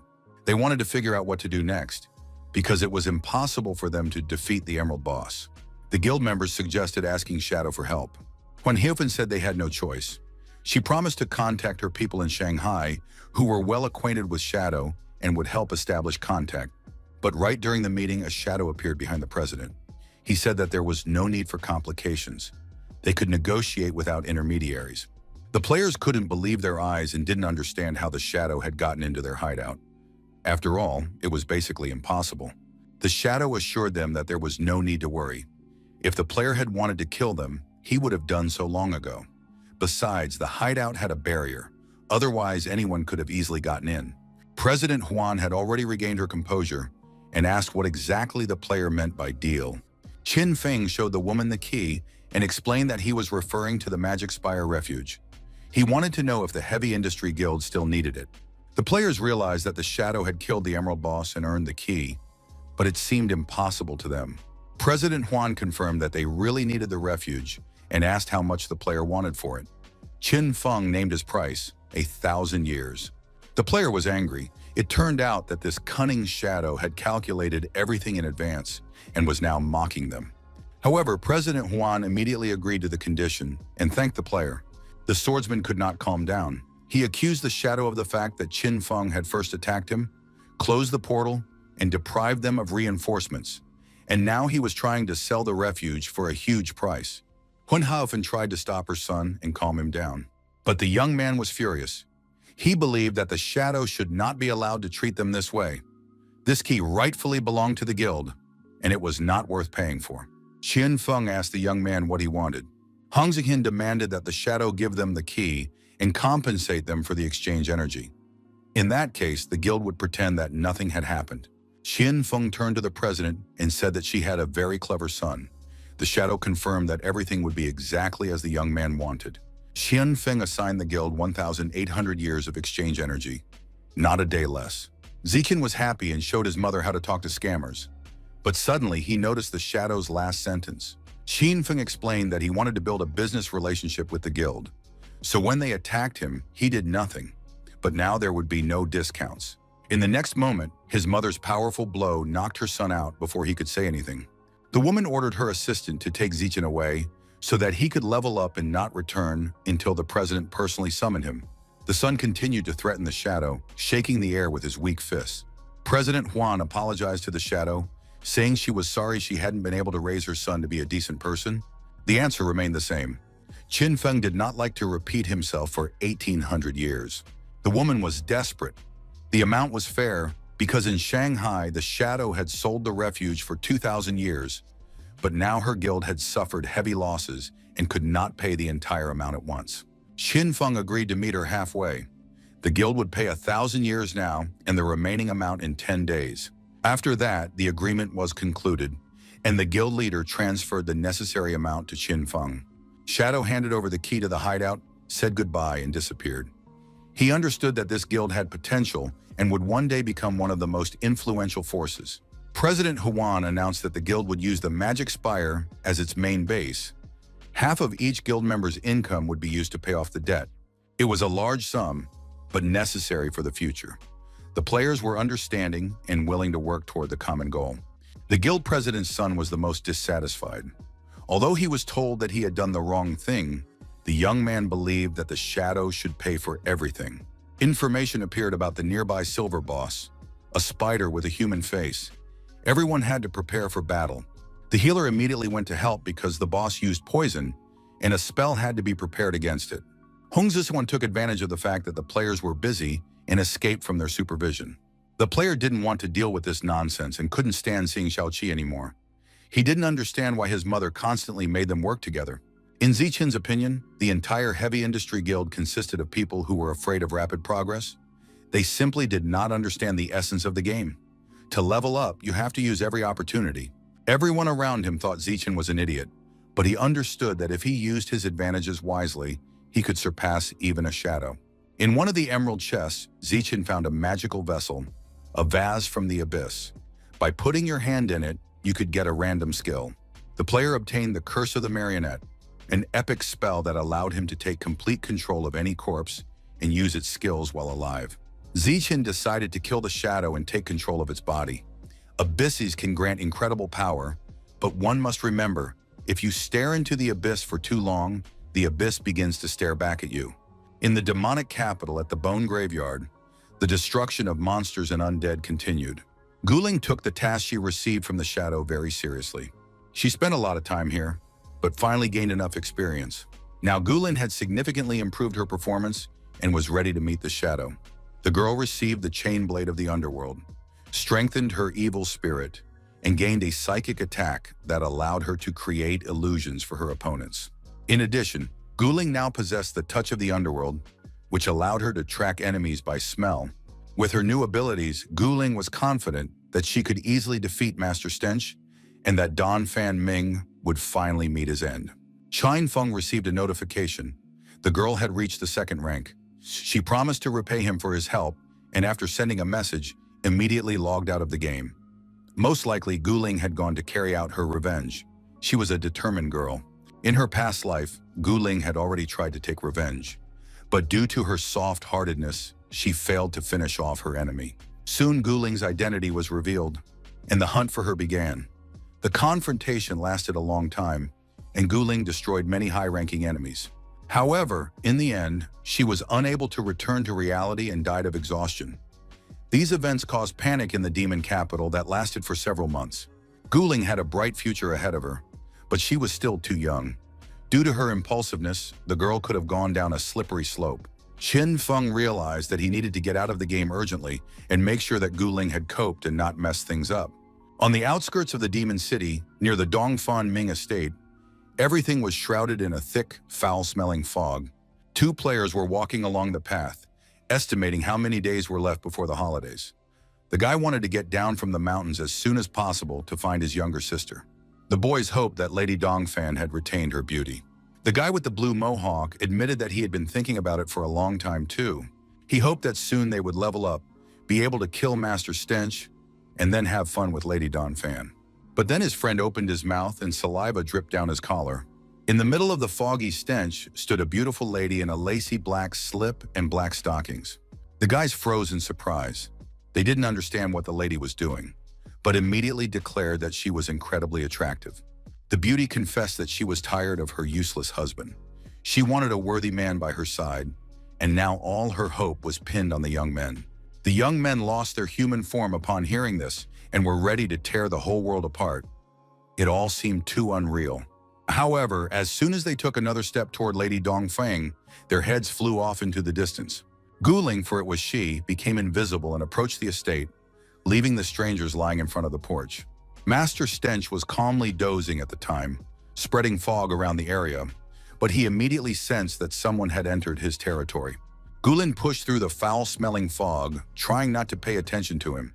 However, Stinky had already detected her. He possessed great abilities and immediately noticed the girl. The man grabbed Gulen and began to strangle her. In addition, a special attack with foul-smelling fog was used, and everything around was blown to pieces by the stench. The man was satisfied. He had filled the area with traps and was just waiting for the girl to get close enough.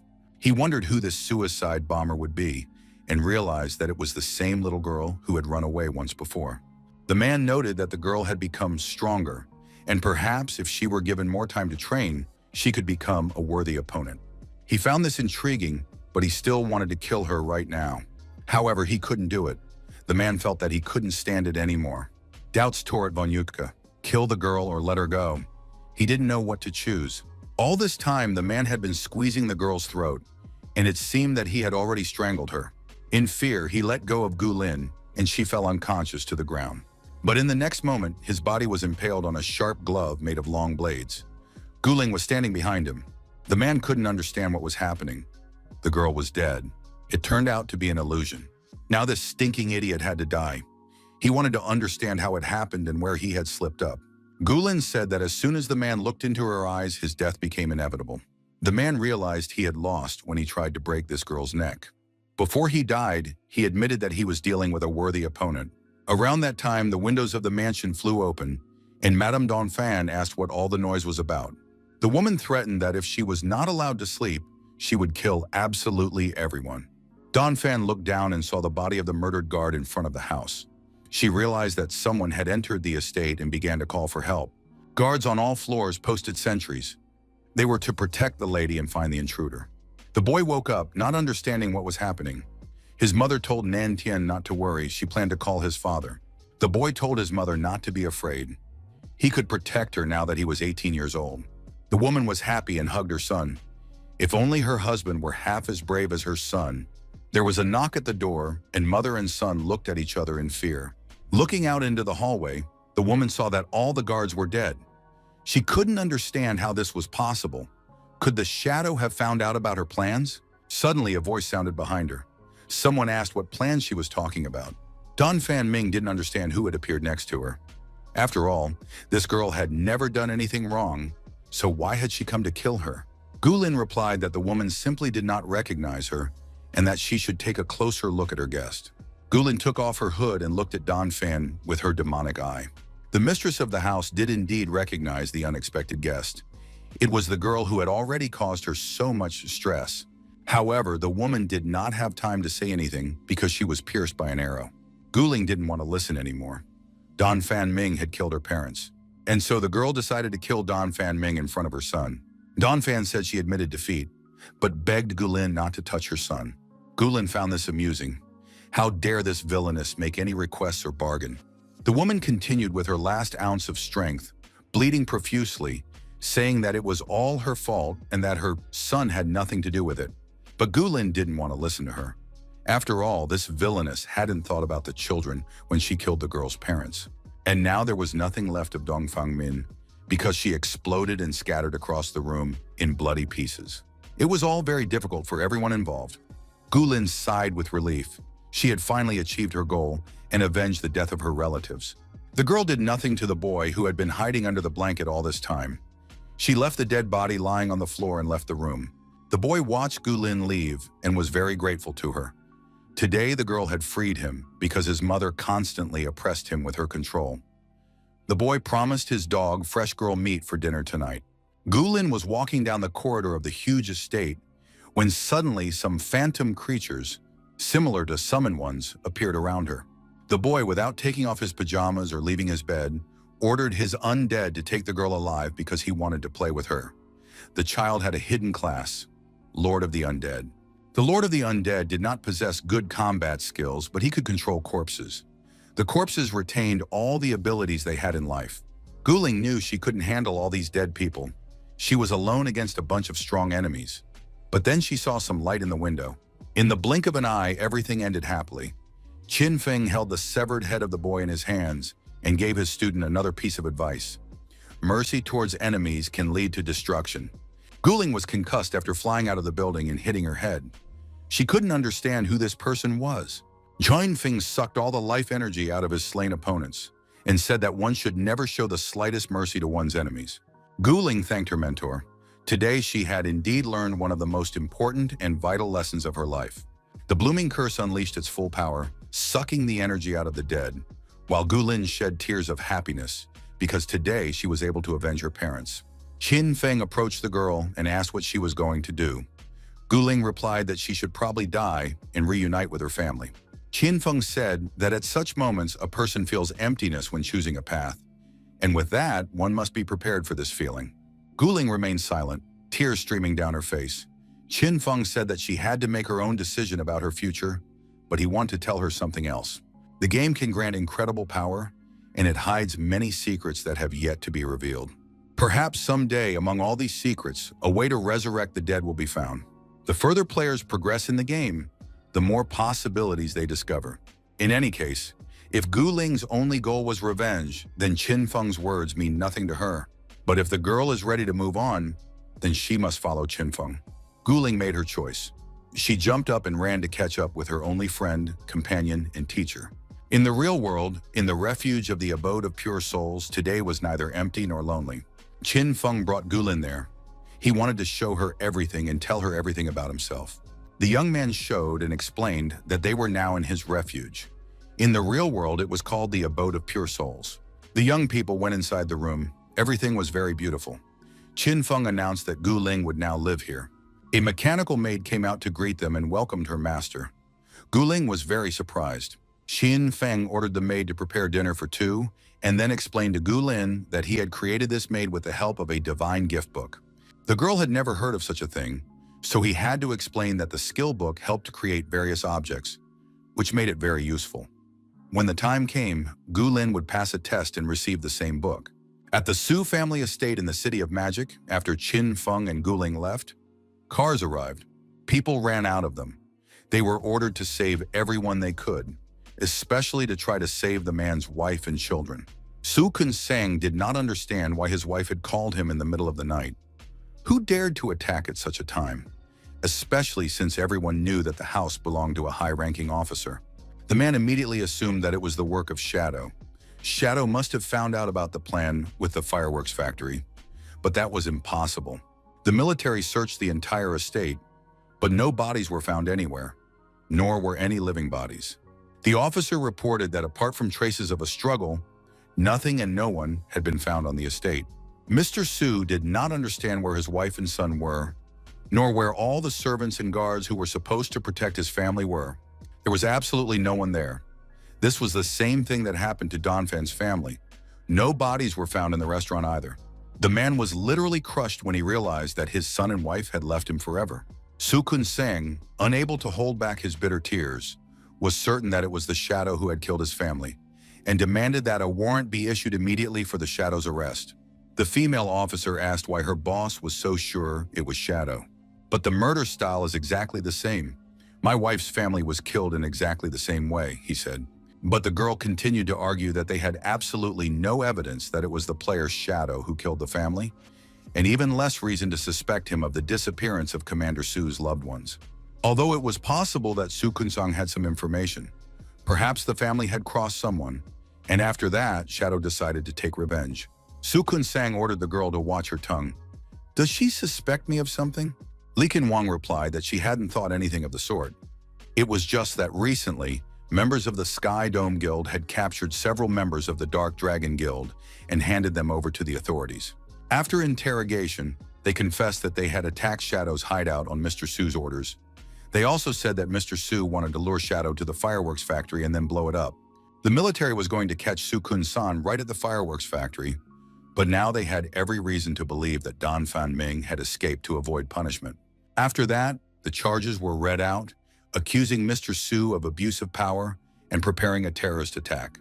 Two soldiers began to twist the former boss's arms to take him to prison. Su Kun-seng shouted and accused those present, saying that the girl had believed these idiots and now wanted to arrest a representative of the authorities. But these words had no effect on the blonde woman. She said that it didn't matter who Mr. Su was, but now he would answer to the law. The girl also advised him to cooperate with the investigation. If Mr. Su was truly innocent, he would have the opportunity to clear his name later. In the meantime, during the investigation, Su Kun-sang would be taken to prison, and time passes much faster there. Therefore, it was better to prepare for the worst. Mr. Su shouted something like, "You have no right, I will report this to the highest authorities." But the car with the military left the area. A group of people hid in the trees in the park. They watched what was happening. The fact is, they were looking for the man who was shouting the loudest. It was Su Kun-sang. The young people were very pleased and decided that they would gladly carry out their task. The motorcade moved along the roads through the forest. Su Kun-sang believed that he could not simply be put in prison, but Lin Qinhuang said that the man's arrest had been agreed upon with the top leadership. Therefore, he should save his strength, which he would need in the future. No one understood what had happened. However, suddenly the driver completely lost control of the car. For a while, it tried to stay on the road at high speed, but eventually veered off the road into the forest. Everyone was injured, someone's leg was trapped, and it was impossible to move. It soon became clear that the mission was too simple and had been practically accomplished. The stranger was holding Su Kun-san's body at arm's length. The soldiers in the second car ordered the strangers to immediately release the arrested man and raise their hands in surrender. The man smiled slyly. He really liked that his opponents still didn't understand who they were dealing with.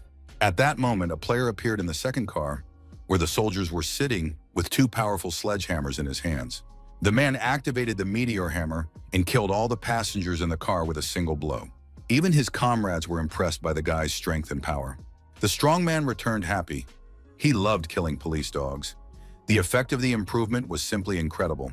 The man said that Theodore had given him a card that increased his abilities fivefold.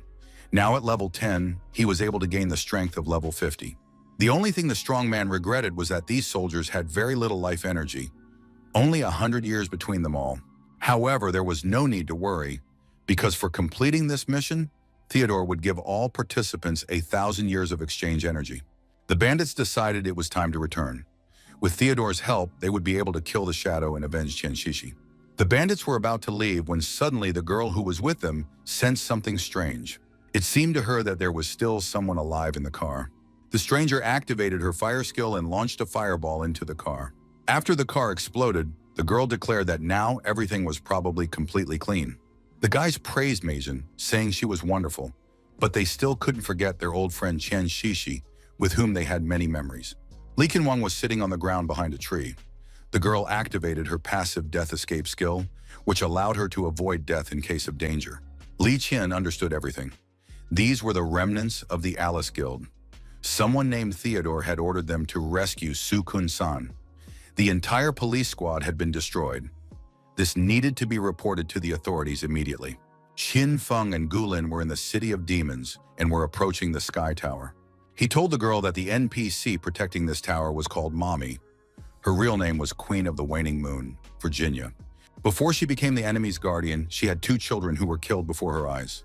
After that, the woman went mad and began to think that her children were still alive. Therefore, within the mission, she asked players to find her son and daughter. However, this task is impossible to complete. Only a boy and a girl who have decided to complete the task together can get anything from her. Virginia will take them for her own children. After that, the difficulty of the task will decrease, and the reward will be more valuable. Therefore, you need to call this NPC Mommy. Guling said that she shouldn't worry. She would just call the NPC Mommy, and he would do the rest. Upon entering the temple, the players saw the moon, and on it was the NPC. The woman greeted the players, saying, "The children have finally returned. I suppose you want the divine scroll." Gulin looked lovingly into the NPC's eyes and replied, "Yes, Mommy." After that, tears flowed from the girl's eyes, and she said that she missed her mommy very much.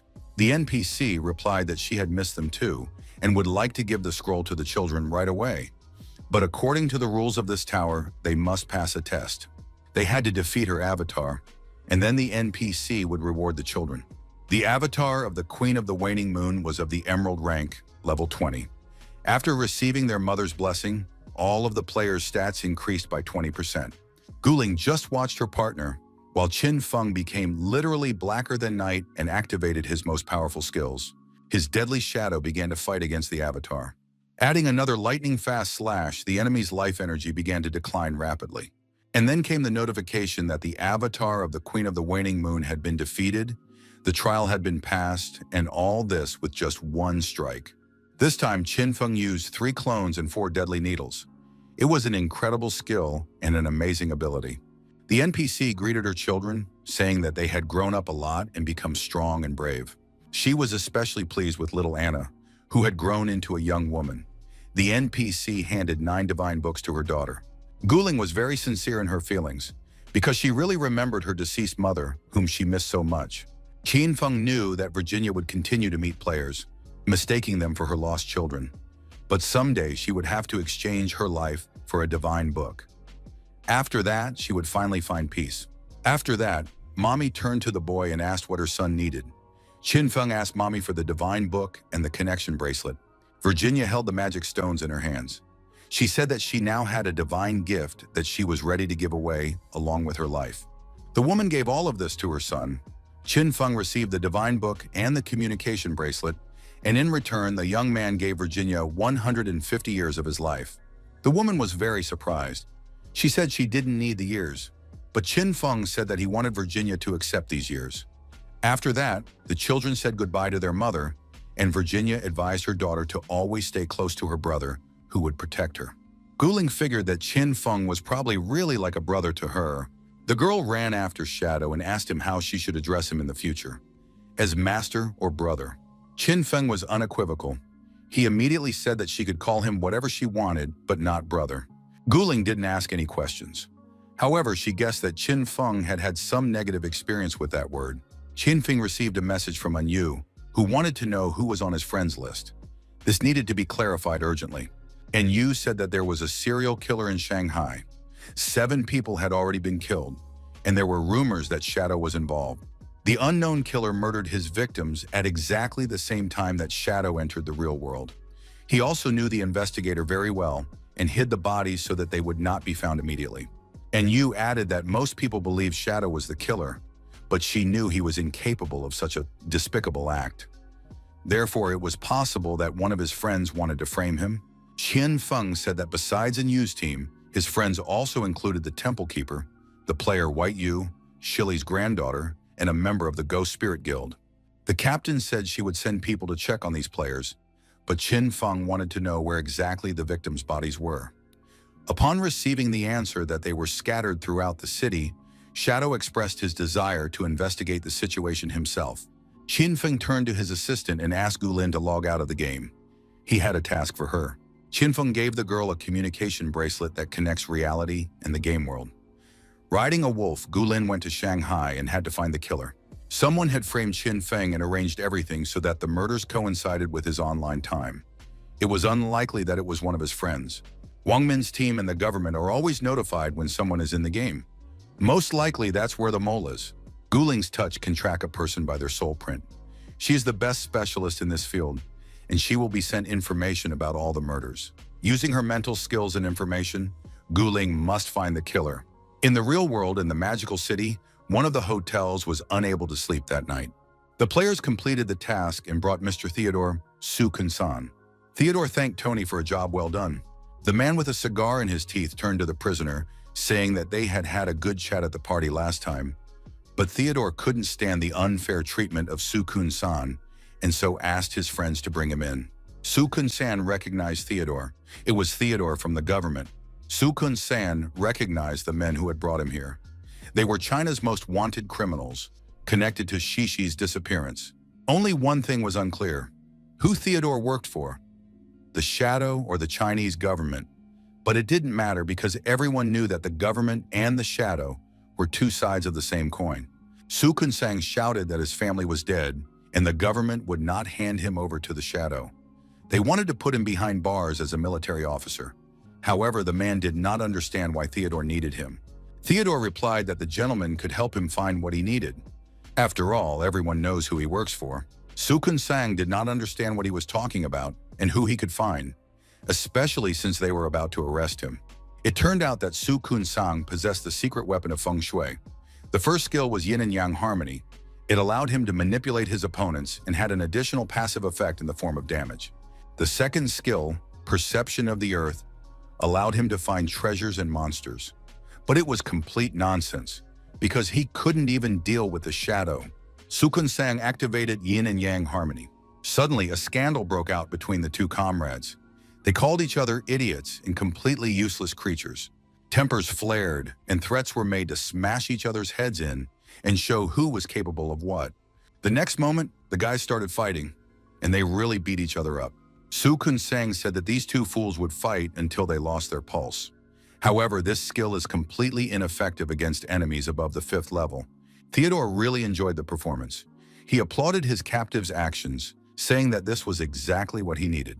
After that, the man took out a card and suggested that they stop arguing, because in fact they had common enemies, the government and the Shadow. Therefore, it was definitely not worth quarreling among themselves. It was a card called God's Color of the Moon. Theodore activated it and directed it toward the believing guys. The next moment, the skill was deactivated, and both players woke up as if from oblivion. Theodore really liked how the gentleman acted, and he asked Meijin not to provoke anyone and to treat everyone with understanding, especially knowing what the consequences could be. Su Kunsang was very surprised because his yin and yang harmony could not be removed by simple purification. The question of who Mr. Theodore really was became more and more interesting and relevant. Theodore introduced himself, saying that he was a seer of the Priest Guild. His skills were card casting, strengthening, purification, and teleportation. Gulin arrived in reality with the wolf and was now in Shanghai. The girl visited one of the places where the murder had been committed, activated the Touch of the Soul skill, and found the murderer's soul imprint. She immediately mounted the night wolf and rushed along the trail left by the murderer's soul.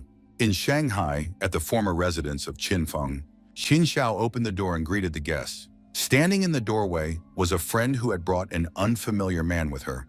Qin Xiao decided that he was a buyer who had come to see the apartment. However, her friend replied that this man was not going to buy anything. He was a fortune teller who would help Xiao find her brother. Wen Xiao sincerely did not understand why she needed to find her brother, but her friend said that she was leaving in a few days and would no longer be around, so she did not want to leave her alone. The girl explained that the city authorities had seized the gold-level church sanctuary, and the official had invited Yang Yang to join the guild. That was why her friend was moving. The fortune teller's name was Ren Tu, and he was very accurate. Thanks to his predictions, they would be able to find Qinfeng. Ren Tu was silent for a long time, then replied that her brother was underwater. Xia was indignant. She understood her friend's concern, but she was not going to mend relations with her brother, who had declared that he was rejecting her. Qin Xiao guarded Shadow's hideout all day long and saw him every day. Sooner or later, he would realize that Xiao was strong and invite her to join his guild. Yang Yang replied that Shadow was a stranger. He was not her brother and would not easily take Xiao's side, and she'd better not refuse and use the services of the fortune teller. After that, Yang Yang went to pack her things. Qin Xiao was adamant. She confirmed once again that she did not want to look for her brother. Rentu turned to the girl and asked if she had any personal belongings left behind by Qinfeng. Without waiting for an answer, the man went inside and said that even if her brother's belongings were gone, his energy remained inside, and that should be enough. She tried to stop the fortune teller, saying that she had not let him in and that he had better stop. But Rentu warned that their meeting was fateful. Therefore, he would not charge for his services, but the result might not live up to expectations. The fortune teller took out a card and activated the heavenly sign. With its help, he was going to find Qinfeng. The card showed that a dark figure was swimming in the depths of the sea. Rentu couldn't say anything for sure. Most likely, Brother Xiao had been burned alive and drowned in the sea. At that time, Qin Feng was in his private hideout, giving orders to his mechanical maid. Chen Xia seemed a little upset, but then she thought that her brother deserved it. He had no right to mock her, and her powerful future was still ahead of her. The seer expressed his regrets about the loss the girl had suffered. After that, the man said that, in a conversation with her friend, Xiao had mentioned Shadow. It so happened that the seer knew his location and could take Xiao there. To do this, she had to agree to a teleportation card. Even though her brother was dead, Shadow could become her new brother, and the girl would be happy. Qin Xiao immediately agreed to the teleportation, saying that her brother would eventually regret dying so young, and Shadow would surely reward her for her good service. After that, Zhao and the seer teleported somewhere. The girl did not understand where she was. Qin Xiao looked around and saw no sign of Shadow. However, at that moment, the fortune teller said that it was Xiao who had to indicate where Shadow was. The man instantly transformed and grabbed the unfortunate Zhao, who did not have time to react. He lifted the girl upside down and held her head down, demanding that Xiao tell him everything she knew about Shadow. Absolutely everything. The unfortunate Xiao sobbed and screamed. The girl insisted that she knew nothing and could not help the man in any way. However, the soothsayer punched her in the stomach and told her not to dare lie, because Qin Xiao had told her friend that she was guarding his gate. After that blow, Xiao lost consciousness and could not say anything at all. The man was surprised that this silly girl had not transferred her skills from the game. Ren Tu dragged the girl by her leg like a sack of flour and told someone on the phone that the fish is on the hook, but it was unclear when she would crack. The man laid the girl's lifeless body on the table. He hadn't killed anyone in 2 days, and his knife was hungry for blood. The person on the other end of the line said that the fortune teller could do whatever he wanted with the girl, but he must not kill her without permission. Having been forbidden to kill Xiao, the man decided to simply prolong the pleasure. The man in military uniform checked his phone. He didn't like what he saw there at all. Shadow had been offline for 2 days. Food is necessary for game progress. Shadow can't stay away that long. The only explanation for this behavior was that Yu had told Shadow that they were trying to track him down. The man met his colleague, and after greeting him, thought that he needed to hurry up and find Shadow as soon as possible. The policeman hoped that Shadow would no longer be able to remain silent. After all, everyone considered him a perverted killer. A little more time would pass, and society would revolt, and the government would have to contact Shadow. Guling, riding a nightwolf, finally reached the place where the killer was. The trail left by his soul led her to the room. Guling activated her invisibility effect and moved closer to get a better look at the killer. Guling looked through the window and saw the body of a girl hanging by her hands. Both of her legs had been cut off, and blood was now flowing from them. Nearby was a man who was clearly enjoying his cruelty. The man said he hadn't felt such joy in a long time. Qin Xiao didn't understand why she had become the victim of a maniac. After all, the girl just wanted to sell her apartment, but now no one could help her. If her brother had been there, he would have saved her. Xiao remembered how much time Qin Feng had spent with her. However, now these thoughts were completely useless. Damn him for abandoning her. Xiao believed that her brother should have protected her, but instead, she was bleeding to death. Suddenly, Xiao felt a healing technique begin to work on her. This meant that someone had come to save her. But then the man said he wanted to finally introduce himself. His nickname in the game was Ren Tu, the healer. The man told her not to worry, he would not let her die quickly, and so he used a healing technique to torment his victim longer. After all, playing with his victim without letting her die was the best entertainment for him. That was why the man had chosen the profession of a healer. Ren Tu announced to his victim that when she fully recovered, he would cut off some more of her body parts. Qin Xiao fainted from horror. Guling could no longer stand aside and watch this nightmare unfold. The girl attacked the villain with the blade of yellow spring. She pierced the man with her spear and asked him why he had started killing people. But most of all, Guling wanted to know why the killer had decided to blame all his crimes on the Shadow. Ren Tu began to activate the healing effect and tried to restore his health. However, Guling quickly managed to subdue the man. She approached him and said that she would cut off his legs if he didn't tell her everything right now, and Ren Tu promised to do so. Wang Min's team discussed the situation with Shadow. The players noticed that after they stopped reporting Shadow's exit time from the game, the murders stopped, which meant that someone was simply waiting for this information to commit crimes. Dark Plum was outraged. She never thought that her beloved Shadow could be a murderer, because it was completely unlike him. And you completely agreed with her opinion. However, society thought otherwise, and this information could cause incredible chaos, which was the real goal of the maniac. And although everyone knew that Shadow was innocent, the authorities still had to arrest him to prevent panic. Of course, no one in the government is capable of defeating Shadow, and he is in no danger. But Shadow's arrest would cause problems in the government and result in heavy losses, which would weaken the country and threaten its existence. Wang Ming believed that they should confirm Shadow's innocence. It was now clear that the real criminal was in the corridors of power in Shanghai. After considering all possible options, only one person came to Anyu's mind, and that was none other than Ma Naling, who immediately disliked Shadow and was always jealous of him. Ma Naling constantly checked his phone but found no information about Shadow. If this continued, Rentu might not be able to control himself and kill the victim at the wrong moment. Ma Naling suddenly thought that his beloved Anyu had guessed everything. It would be better if she stopped thinking only about that scoundrel Shadow. Ma Naling could barely contain his anger and tears of jealousy. He wanted to deal with Shadow so that he could finally have Anyu. For the sake of his beloved Anyu, the man was ready to go against the whole country. His thoughts were interrupted by a phone call. The man thought that news had arrived, or perhaps Shadow had left the game. But the message was from Ren too. The man said that Xiao had run away from him, he needed to buy a new tracking skill, and he asked Ma Naling to bring him exchange energy. Ma Naling realized that in the end he had no choice, and went to the meeting place. Ma Naling couldn't understand how this bloodthirsty maniac Ren Tu had allowed some girl to escape. However, upon entering the room, Ma Naling saw a horrific scene. Two people were hanging from the ceiling, Qin Xiao and Ren Tu. Before Ma Naling could do anything, he was attacked and hung next to the other victims in the same way. Guling asked the man how he dared to try to frame her teacher. However, the man began to threaten that the girl had no idea who he was and what trouble awaited her. Guling explained that Ren Tu had already told her everything. Before her was the son of the head of Shanghai, Ma Naling, who was watching the time of the Shadow's exit from the game in order to frame him. Ma Naling almost succeeded, but now as a reward, the girl gave Ren Tu the opportunity to have some fun.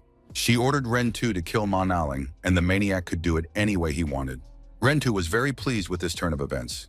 He thanked Guling, while Ma Naling began to shout that the maniac did not dare to do this. Ren Tu replied only that he had no choice, and therefore Mr. Ma should forgive him.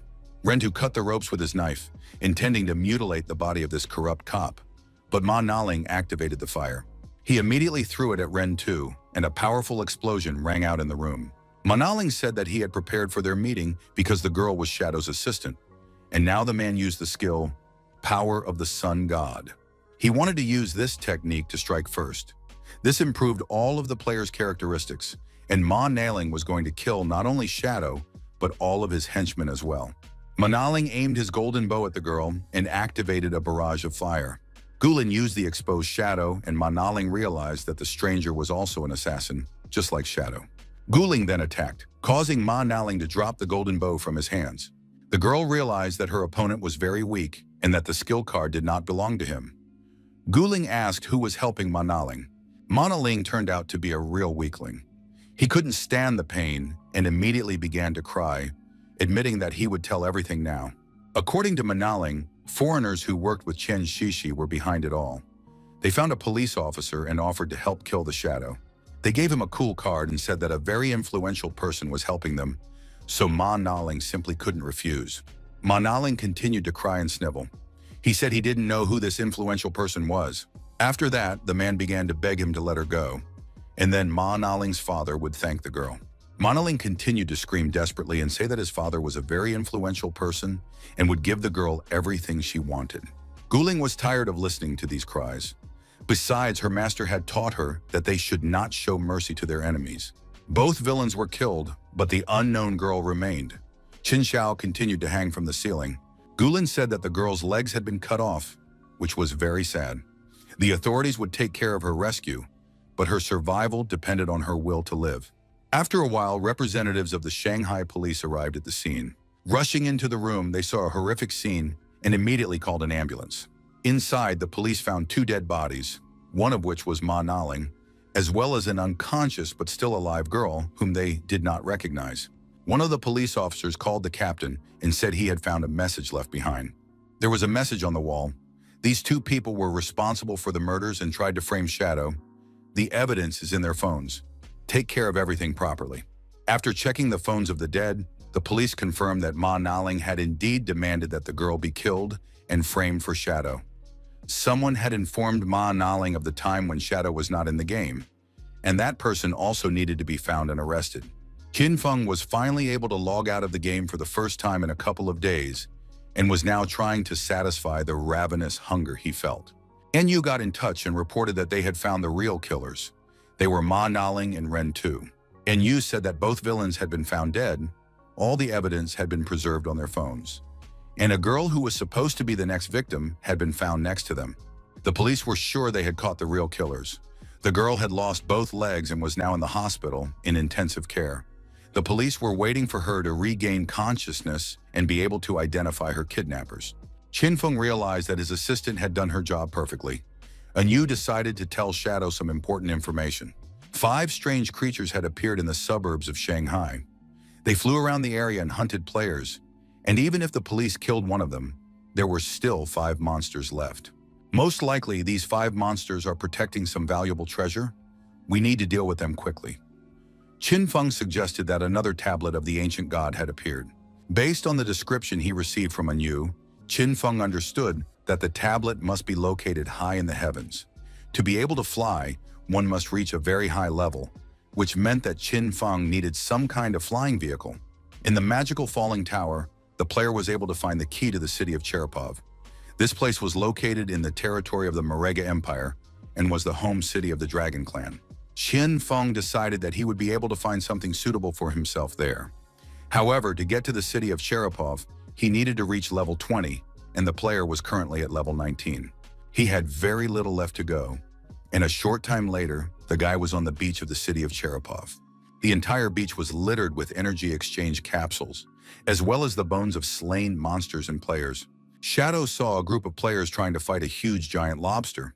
Li Qi, and it was her, looked at the bubbles in surprise and did not understand what kind of skill this was. Her comrade activated a unique hidden class, a soul guide, the strongest support class. He took no damage from the enemy. However, he could not deal damage and used his companion's buffs to change the course of the battle. The player shouted to his companions that after the attack, nothing would remain of the monster but a disembodied shell. And now the players were fighting a giant lobster and trying to defeat it with their combined efforts. Qin Feng recognized these players from his past life. Theodore and Zuma had managed to outwit the authorities of the City of Magic. Because of their interference, riots broke out in the city, leading to 3 months of unrest and the deaths of many people. Li Qi warned her companions to be careful and attentive because the monster was about to enter its second phase. And indeed, this transition soon took place, but the giant lobster summoned a bunch of his minions who began to attack the players. The girl ordered Zuma to use soul transformation against the monsters, while the other players would attack the boss. That way, they would be able to win. But for some reason, Zuma did not respond to his girlfriend's order. He just stood there silently and did nothing. Li Qi didn't understand what was going on. There were more and more monsters. The players couldn't cope, and Zuma was waiting for something. The terrifying shrimp monster was about to bite off the girl's head with its jaws, which were located on its belly. However, the shadow slash that Qin Feng used immediately changed the situation dramatically. Li Qi remained alive. The girl lay on the ground and watched as Shadow attacked the boss. One circular strike with the blade of the Ring of Night was enough to defeat the monster. Zuma did not understand what Shadow was doing here, but Qin Feng wasn't going to waste his time explaining and immediately killed the player Zuma. Li Qi thanked Shadow for helping them defeat the boss, but asked why the player was killing her teammates. Qin Feng replied that he wanted to know what the foreigner was doing in her team. The girl said that they hired the player because his hidden profession was needed to defeat the boss. No one thought that he would get scared at the very last moment. Qin Feng was sure that it didn't look like fear, and the girl should have understood that Zuma thinks completely differently. The girl still had questions. She didn't understand why anyone would do such a thing on purpose and couldn't even imagine that someone would. Shadow replied that it was up to the players to find out for themselves. They should report what happened to the authorities of the City of Magic. Shadow was only going to take the exchange energy and the assassin's equipment for himself. Qin Feng suggested that if the players encountered bosses above the platinum rank, he would be happy if they reported it to him immediately. Leaky immediately sent a message to all guild members, instructing them to report any platinum-ranked bosses or higher, since it was precisely such a monster that had nearly killed the young man. Another guild member was pleased that the authorities had come up with a good idea. Trying to survive with his last ounce of strength, the player was delighted that they would now be able to get normal equipment. Within a few minutes, Lisi received a bunch of coordinates for bosses that were nearby and suitable for Shadow. Qin Feng was satisfied. He had helped the Shanghai authorities, and the level of their players' equipment had significantly improved. However, the teams were still struggling. Shadow immediately set off on another mission, telling the girl to send him the boss's coordinates. All the players were happy. They sincerely wished Shadow a safe journey and thanked him for his help. The giant Minotaur was very powerful and strong, and the players couldn't cope with him. The girls, covered in mud and blood, hid behind a rock. They were told that Shadow would soon be there to help them.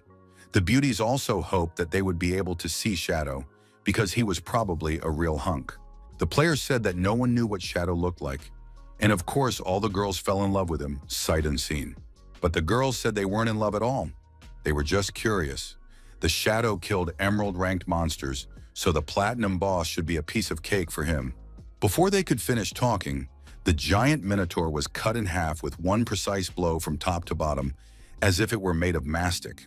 Qin Feng received all the bonuses, energy points, and the assassin skill, smoke bomb, and now they could move on because the giant Minotaur was dead.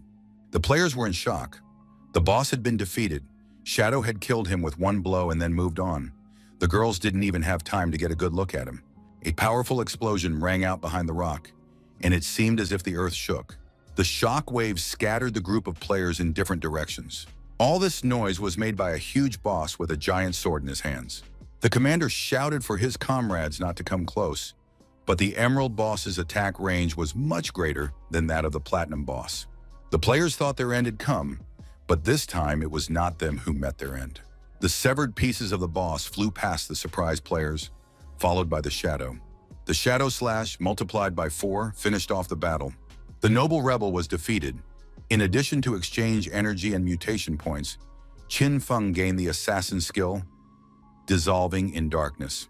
The surprised players didn't understand if they were playing the same game, because the difference between them and Shadow was like the gap between humans and gods. After spending some time this way, Qin Feng was able to destroy many bosses and quickly reach the required level. The ancient god's cursed energy bar was completely filled, and now the player was going to try again. Qin Feng used an improved version of the Shadow skill, which allowed him to hide himself and his companions. With its help, he could increase his stealth by one more level, and thanks to this, even diamond-ranked monsters would not be able to detect the player. Qin Feng used his mutation points and activated a smoke bomb. It created a smoke screen that blocked the enemy's vision. The player now also had a Blood Spirit Devourer in their arsenal. It increased the player's strength and reduced the damage they took. And now Qin Feng felt that he could go to the City of Skulls. However, it was unclear how to get there, as there was no boat or portal nearby. The sea was full of monsters, and Shadow did not have the skill to walk on water. In this game, participating in underwater combat without preparation led directly to death. Qin Feng unfolded the map he had received in the magical falling tower and tried to find a clue on how to get to the island. After carefully examining the map, the young man saw a locked door on the coast. There was nothing in the area except caves. Qin Feng decided to at least investigate this door and the surrounding area. The boy reached the hidden door, but it was locked. It soon became clear that he needed to use the key from the city of Cherepov to open the lock. Qin Feng was very surprised that the key had to be used at such an early stage. But as they say, the owner is the master. The door was located on the coast, and it was unclear how it could take a person to the opposite shore. Qin Feng walked through the dungeon and noticed that it led somewhere down a spiral. The player descended lower and lower, and soon the young man realized what was happening. A light appeared ahead, and indeed, it was the exit from the underground tunnel. The player arrived in the Empire of Manga in the city of Cherepov. This place was an area affected by the power of the Berserker, where the rate of exchange energy loss was increased 100-fold.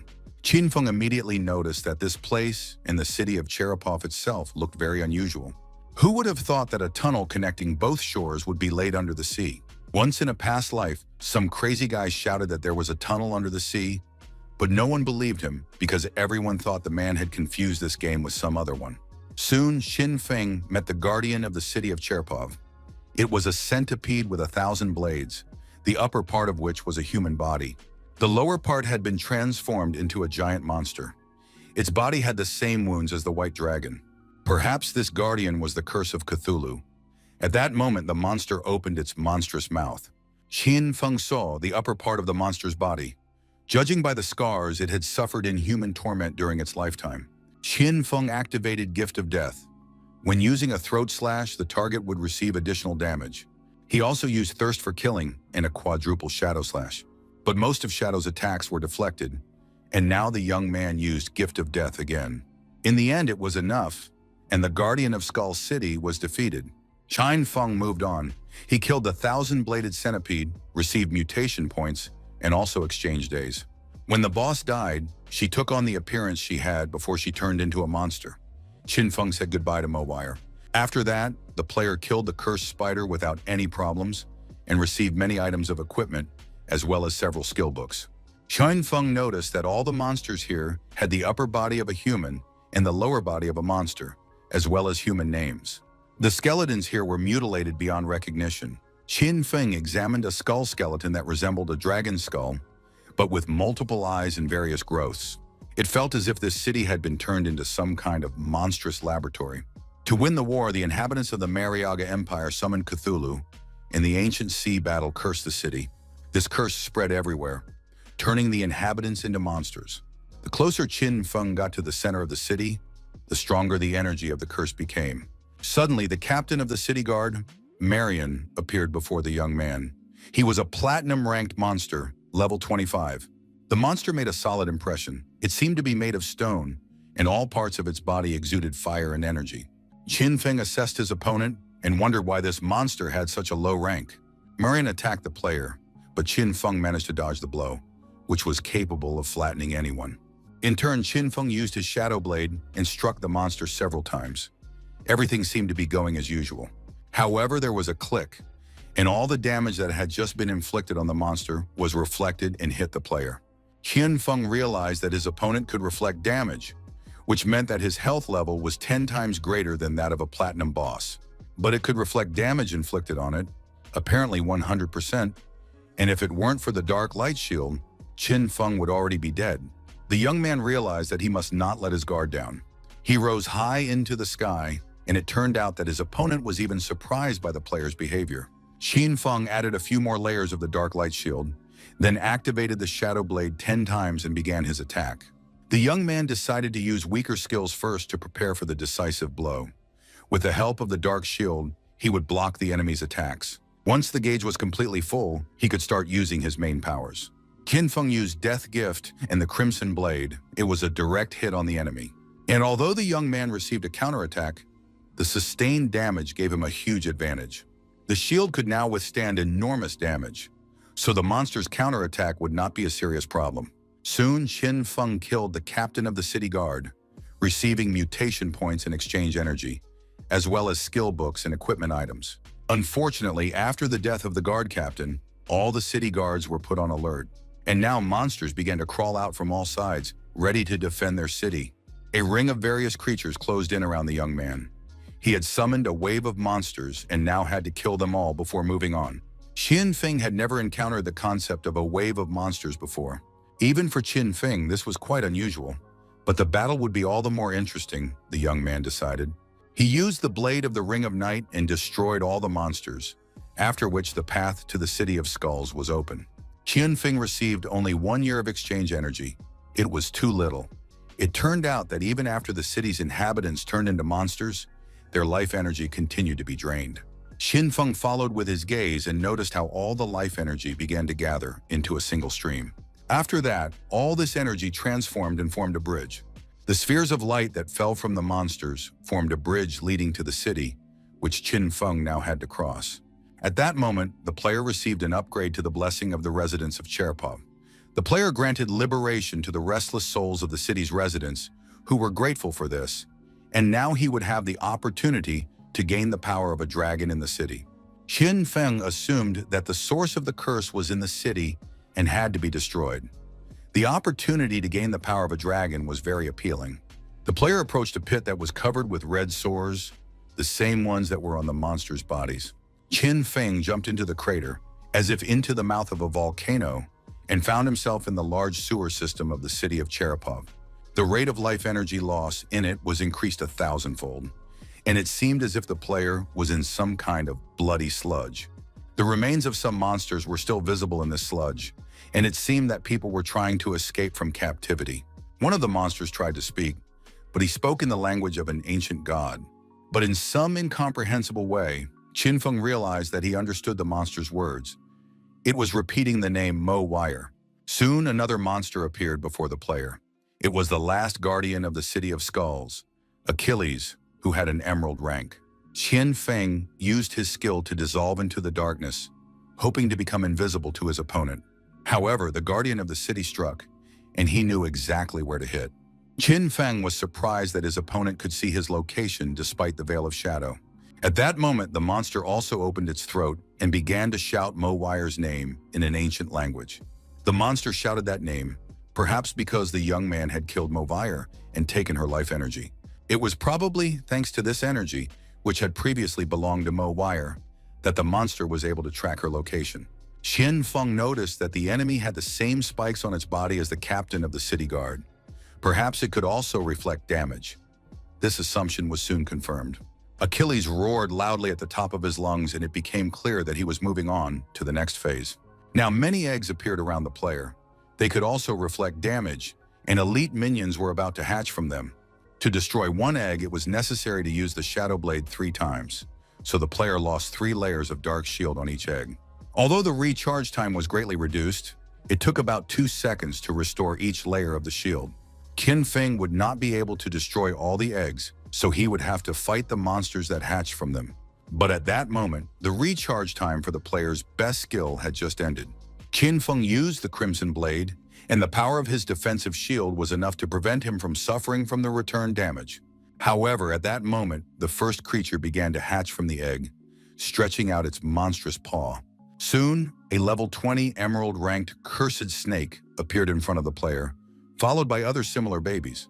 Qin Feng crouched in the center of this incubator and activated the Blade of the Night Ring. Thanks to the blood shield, the damage reflection was not scary. The player immediately killed 9 cursed snakes. At that moment, the monster spoke to the player, ordering him not to even try to destroy his clan. Qin Feng instantly teleported, trying to confuse his opponent and prevent him from attacking. After that, the young man used a shadow slash. But absolutely all the places that should have been damaged by this slash were intact and unharmed. Qin Feng realized that his opponent was completely immune to damage.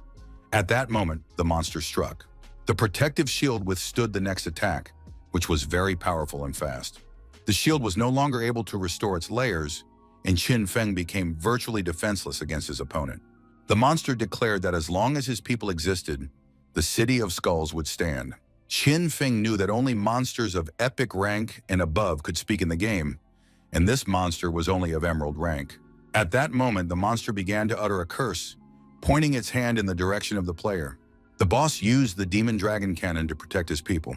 Qin Feng attacked with his Shadow Blade, but he couldn't break through the enemy's defense at all. In turn, the monster cast a blood and flesh prison skill on the player. The young man felt the enemy sucking out his life energy. Years of lost strength flashed by one after another. Qin Feng knew that it was impossible to defend against or evade this ability, and if it continued, the player would lose all his energy. Qin Feng tried to activate all his strongest skills and remembered that he possessed the ability of the White Dragon Atius. The player immediately began to enhance the abilities gained from the White Dragon's skill, adding his Shadow Slaughter to them. And now the dragon's power and Shadow Slaughter were used against the monster from the player's side. Qin Feng delivered these attacks so powerfully and quickly, trying not to give his opponent a chance to do anything. Finally, the monster began to lose strength and was engulfed in scorching flames. However, it continued to resist and screamed that it could not die, but must continue the dragon's lineage. Qin Feng said that what the monster was doing was not defense, because due to Cthulhu's call, they were all trapped in a curse. Therefore, now the monster Achilles must pay for what it had done. Qin Feng used the power of the dragon in his Crimson Blade, and as a result of this attack, the last guardian of the City of Skulls was killed. Qin Feng received mutation points and bone rank equipment. The player disabled the dragon's power and saw that he had gained 1,000,000 experience points as a result of defeating the monster. Apparently, all the monsters in this city had given him energy, but only 40 points remained, which meant that the monster had already managed to transfer most of it to Cthulhu. In addition, the player received additional rewards for using the dragon's power in defeating the enemy. These were bone runes and a mountain bell. The bone runes are the key to the tomb of the bone god. 2 more keys must be found, and then the passage to the runes will open. Qin Feng was pleased to receive an epic level item, a mountain bell. At that moment, the king of hunters, Osiris, one of the former guardians of the City of Skulls, appeared before the player. Osiris was surprised that a human had been able to clear the City of Skulls and kill Achilles. Qin Feng asked Osiris if he knew what had happened in the city and heard the following story. Osiris had been a guardian of the city in ancient times, but had died many years ago. However, with the help of necromancy, the inhabitants of the Manga Empire summoned him from oblivion to defend themselves against their enemies. During the war, they suffered defeat, and Achilles, the head of the city, decided to resort to dark magic and summon Cthulhu. This came at the cost of the life of the person Achilles loved most, so he decided to sacrifice his daughter. However, at the last moment, Achilles abandoned this plan. Achilles saved his daughter and sacrificed all the inhabitants of the city, including himself instead. They were all cursed, gaining enormous power, but turning into terrible monsters.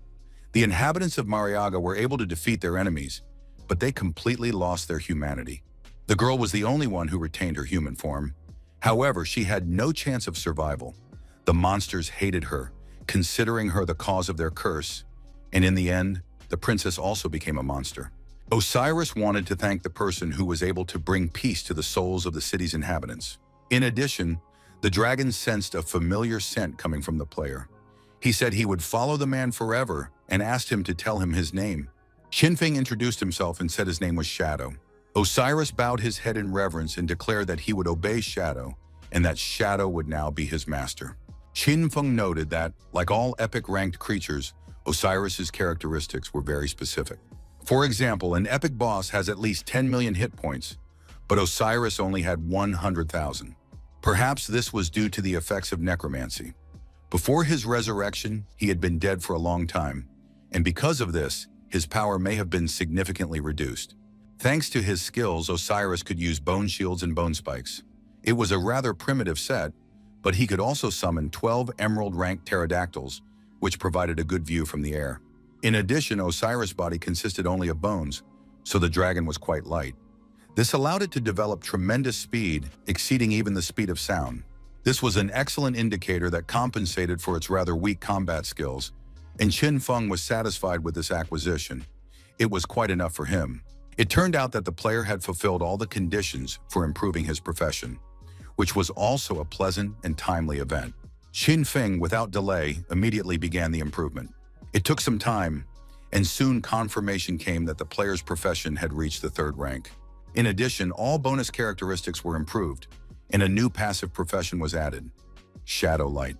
Shadow Light allowed the player to reflect any attack in stealth mode if they reacted quickly enough. In a previous life, those who had such a hidden profession did not live to see this improvement. Otherwise, they would have become virtually invulnerable both in the game and in real life. Some may think that a 1-second delay is not that much, but as the level increases, the reaction speed and defense level will grow, and using the skill within 1 second will become the norm. In addition, the player received a diamond weapon, which was a very nice bonus. It strengthened the assassin, increasing attack power and allowing him to overcome resistance to physical damage. Qin Feng noted the excellent qualities of the bone spike, as armor penetration was indeed a very useful improvement. After studying all his new skills and bonuses, Qin Feng settled on Osiris' head. The player activated Dissolve in Darkness, and now Osiris was ready to fly. The dragon's stealth level turned out to be even higher than Qin Feng's. It was unclear how this was possible, but it was a nice bonus. Qin Feng understood that with each subsequent mission, he would encounter more and more amazing things. But now he decided it was time to test the dragon's speed. Osiris understood what his master wanted and decided to do everything he could not to disappoint him. The speed was truly astonishing. Qin Feng and the dragon rose rapidly from the city sewers. Osiris showed such impressive speed that the player didn't even have time to blink. realizing that his dragon was indeed incredibly fast. Chun Feng thought about finding the monster that An Yu had mentioned and obtaining another tablet of the ancient god. But first he had to get to the ruins of the City of Magic. From there he could teleport to the City of Luck. The journey would take several hours and Chun Feng could trust his flying machine and rest. The group of players tried to defeat the monster. Everyone was active and tense, trying to complete their task without mistakes. The mage tried very hard. She activated the divine fireball and launched it at the monster. However, the fireball flew off the boss and hit one of the players. The player burned alive, and the mage girl couldn't understand how this had happened. The swordsman held his sword in his hands, still figuring out how best to attack. But suddenly the boss ran into his blade and died. Qin Feng told the dragon that they needed to return to the ruins of the City of Magic. It should only take 10 minutes. At the teleportation point of the Demon City, the lovers met. The guy confessed that he had only met another girl once, but all this time he had continued to think about his beloved. The girl wanted him to promise to forget his mistress, and after that, the young people were going to seal their eternal love with a sticky kiss. But suddenly something happened, and the young people flew apart in different directions. Qin Feng climbed down from the dragon. The guy thought they had bumped into someone, but it didn't matter. Qin Feng stood on the teleport and prepared to move to the City of Luck. The young man was outraged that every time he teleported to the City of Newcomers, the cost doubled. It was really tacky. The player thought it was too expensive. In the future, he would try not to use the teleport unless absolutely necessary. Even if he had a lot of exchange energy, it wasn't worth wasting it left and right. Qin Feng climbed the steps, preparing to enter the city. Looking around, the young man saw representatives of the authorities. There were a lot of them. It seemed that the authorities were helping players defeat monsters and level up, as well as ensuring that there were no conflicts between players. In his previous life, the authorities only started paying attention to newbies a few months later, but now they realized that helping newbies could be really beneficial. Now even older players could survive in this city. Suddenly, the young man's thoughts were interrupted by a cry for help. He turned around and saw a huge flying monster holding a player in its claws outside the city gates. The girl began to cast a spell and a sacred shield to prevent the monster from harming the player. Her partner rushed to attack the enemy, using a jumping slash to destroy the monster. The female mage activated a fireball spell, trying to set the approaching monster on fire. The players were unable to inflict serious damage on the monster, but at least they saved the man who had been dragged away by the flying monster. By and large, there was no point in killing these monsters, because almost immediately after their death, a new one, absolutely identical, appeared. Qin Feng left the city to examine the 5 golden monsters. Any government-affiliated squad could handle them, but the problem was that if they weren't killed, the monsters would simply fly away.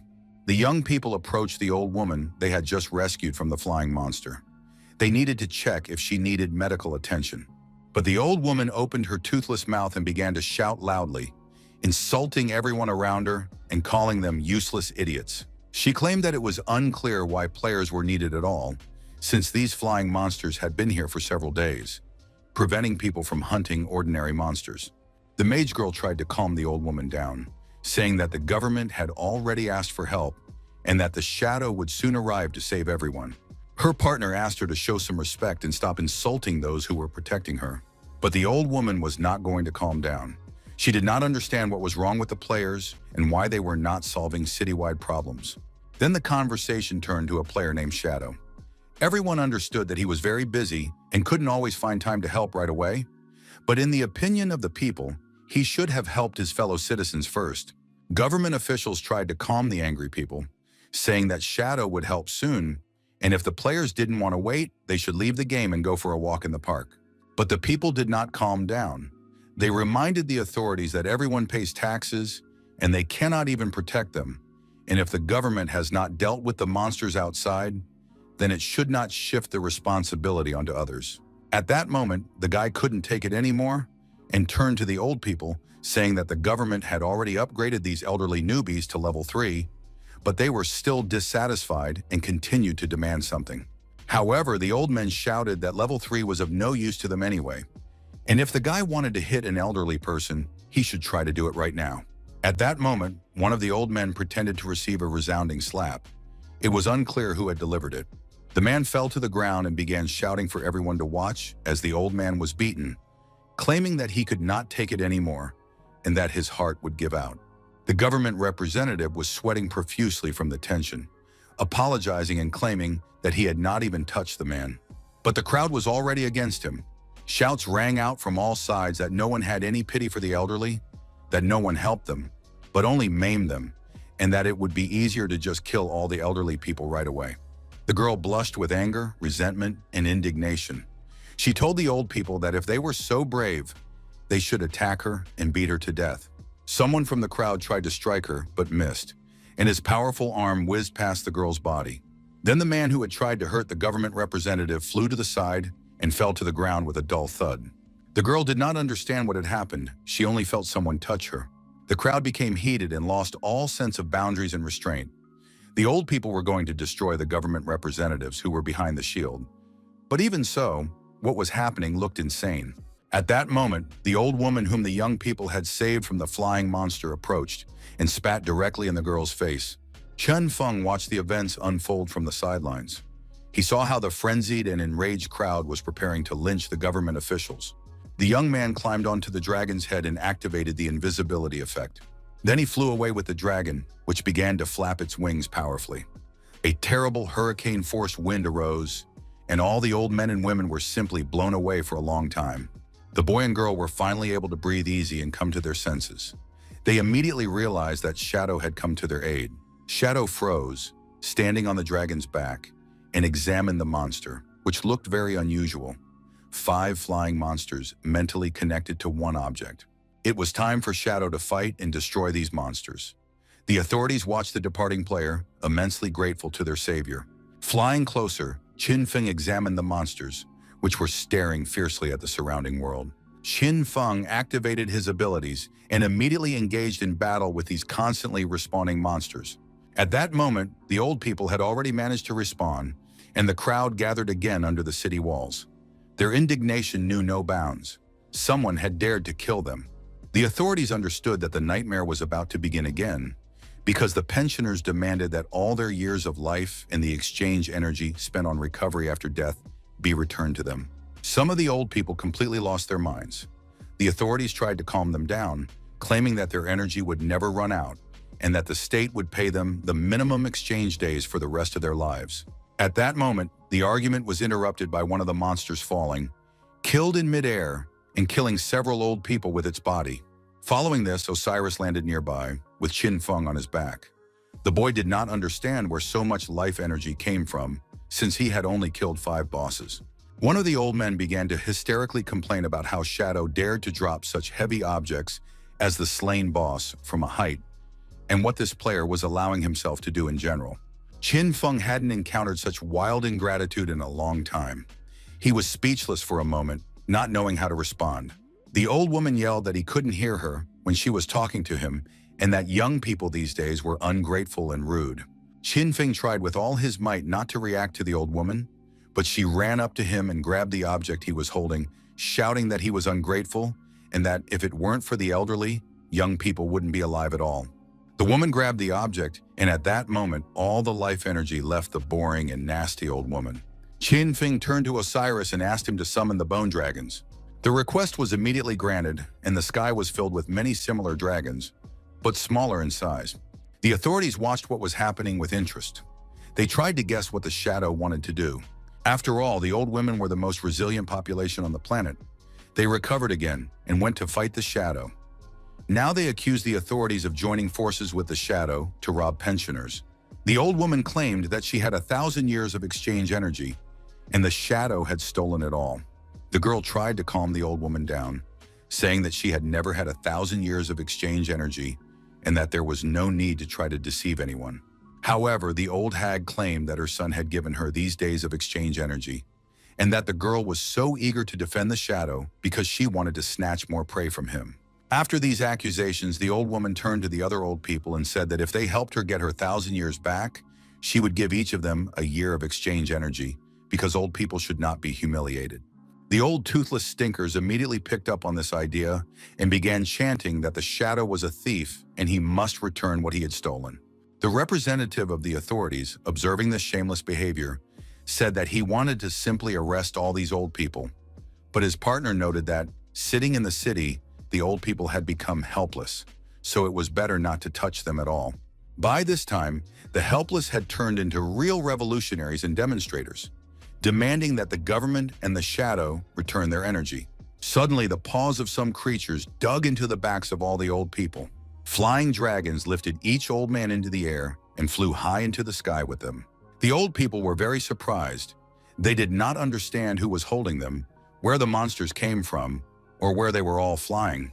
The little dragons were carrying out the task they had been given by Osiris. They were taking the old men away from the city and throwing them to the ground. During the flight, the old men began to scream and beg not to be let go, asking not to be treated this way.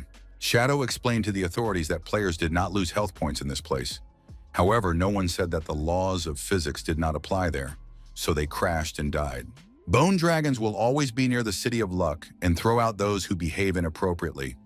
Government officials can save these people or leave them to die.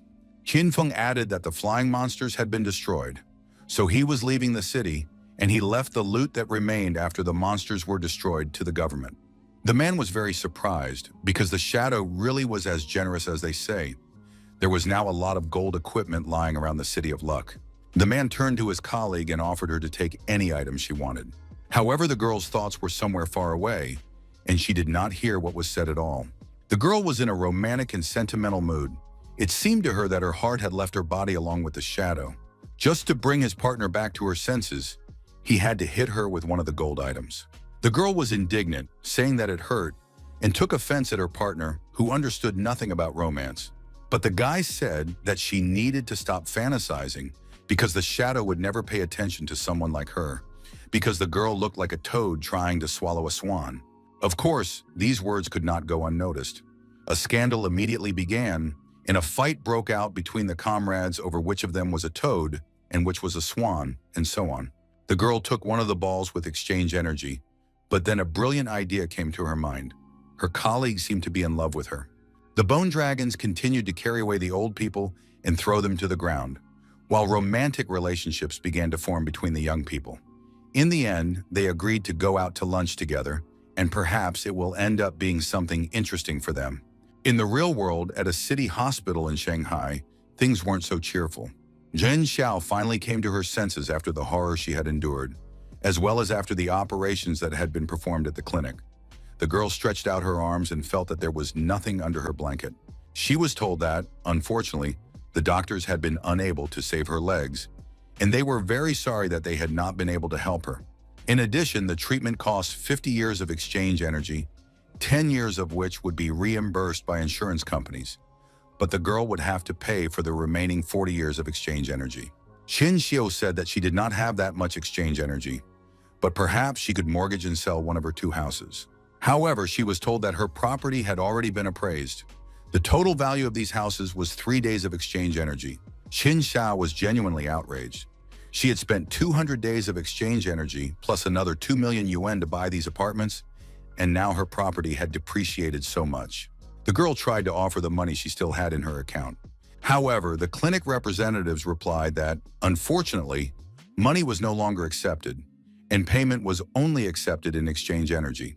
The clinic representatives gave the girl 3 days to collect the necessary amount. Otherwise, they would stop treatment and send her to community service, where she would work off her treatment. There she could do anything: hunt monsters, gather materials, cook food, or rebuild destroyed buildings. She would have to work 15 hours a day, but fortunately for her, her life would no longer be in danger. Qin Shu could no longer hold back, and tears streamed from her eyes. She was now disabled, so how could she do such hard work? They explained to her that she was only disabled in the real world. In the game, she had a fully functional body, albeit with reduced characteristics. In addition, new treatments might appear in the future that would help restore her legs. Qin Xiao shed bitter tears and begged not to be sent there. The girl did not want to sit in the dirt because it was disgusting. Qin Xiao was in despair because she was already at a complete dead end, and now she was also without legs. But she was absolutely not to blame for anything. The hospital representatives were completely calm and emotionless. They waited until their patient stopped crying and asked her a question. Perhaps the girl had friends or family, in which case she could ask them to vouch for her, and the bank would give her a loan. the girl would have to provide the hospital with a debt repayment plan. The only family Qin Xiao had now was her brother, but he was already dead, and her best friend Xu Yang, but it was unclear whether she could help. Qin Xiao was in terrible despair. She did not know what to say. She could not imagine who could help her. In the end, the girl realized that she was alone. Suddenly, someone kicked open the door to her hospital room and shouted, "Qin Xiao, I'll help you." The guild president said that the cost of her treatment was only 40 years of exchange energy, and the man asked for her phone number. Qin Xiao couldn't believe her eyes and didn't believe anything anymore. The guild president confirmed that it was indeed him. The man knew what Qin Xiao had gone through, and it was all very terrible. Qin Xiao was very grateful to the president, who had come to her in such a difficult moment of despair and saved her. The president transferred 100 years' worth of exchange energy to her phone. That was more than enough. Qin Xiao sincerely thanked him, but the man said there was no need for thanks. If this amount was not enough for treatment and recovery, Yao could contact him again. Qin Yo had never seen such huge numbers in her life. But in addition, the information mentioned a 30% commission. The guild president explained that he had paid for all her treatment because Qin Xiao needed to recover as soon as possible so she could return to work as quickly as possible. After all, their guild was always ready to help Qin Xiao, and she should remember that this was her home. After that, the president began to say goodbye, saying that he had other business to attend to, but asked Xiao not to forget one thing. Leaving the unfortunate girl's room, the man said that he missed her very much and was waiting for her to return. Qin Xiao cried again, unable to stop because it had been a long time since anyone had said such words to her. The whole situation was filmed on a phone by one of the guild members who had come to the hospital with the president. Leaving the clinic, the president said that the video should be edited to make the girl look as pitiful as possible, as if no one could help the poor girl and only their guild saved her in a hopeless situation. The cameraman replied that he understood and would do his best, using editing to show the most gruesome scenes. The guild president had always been tormented by the fact that this fool caused them too many problems. But maybe now, thanks to her disability, new people would join the guild. His comrades said that the president was, as always, brilliant, and that they needed to get back to the game as soon as possible to meet the shadow. In the ruins of Shanghai, in the refuge of the Temple Knights, the player couldn't understand why everyone was so upset that the shadow had entered the game. After reading the information, the player realized that the shadow had humiliated a lot of people. If he had the opportunity, he would personally kill the shadow. At that moment, the shadow appeared before him and asked the president if the remaining reapers were ready. The guild president hoped that the shadow had not heard his last words. Surprised, the man fell to the floor. He offered the shadow a seat on the only chair in the hideout. It was a toilet, and he asked why the shadow was so quiet today. Qin Feng did not intend to spend much time here, and he demanded that the guild president gather all the slashers. A few minutes later, all 200 players who had ever killed other players were brought before Qin Feng. Without saying a word, the shadow destroyed all the slashers with a single movement. Thanks to this event, Qin Feng was trying to gradually remove the status of a cutthroat from himself, and now he already had the current level 2. In principle, he could live with that. Shadow was already leaving the refuge when the guild president called out to him and asked a question. The man wanted to know who the shadow had quarreled with, because there were already several posts on the internet describing the shadow's unscrupulous actions. People said that Shadow had taken their money, raped and killed them, and that the authorities had helped the player. Qin Feng looked closely and recognized the old woman who had been in the City of Luck, causing scandals and trouble. In addition, there was information on the internet about an unfortunate girl who had lost both her legs, and the Temple Knights Guild had helped her completely free of charge. Qin Feng, of course, recognized his sister. He realized that it was her who had once been saved from the maniac Gu Ling. It was simply amazing how small the world was. Without saying a word or giving any explanation to the president of the Temple Guild, Qin Feng left the shelter. The player flew off on his dragon to attend to his business. He contacted Gu Ling and instructed her to find out who was spreading rumors about him. The guy didn't want to deal with such trifles personally and entrusted his assistant with the task. Gu Ling went out into the real world, settled in Shanghai, and began to study the information. It really seemed that someone had decided to spread dirty rumors about the Shadow. In general, it seemed absurd. Why would anyone need to say that Shadow had attacked an unfortunate old woman? Gu Ling couldn't stand her masters being accused of something stupid, and she immediately realized that she needed to investigate the matter. She promised that she would find the offender and that he would answer for everything. Guling was burning with desire to find the scoundrel, and now all he had to do was wait for his just punishment.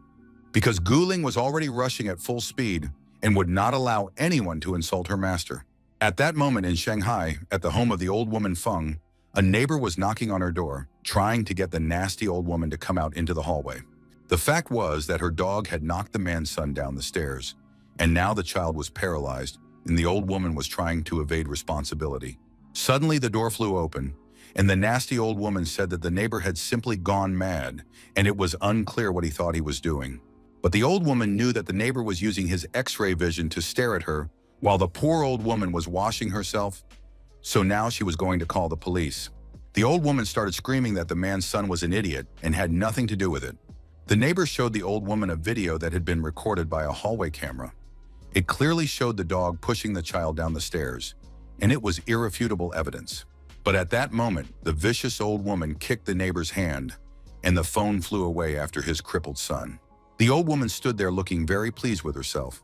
She said that the neighbor now had no evidence and could show nothing to anyone. The neighbor remained perfectly calm.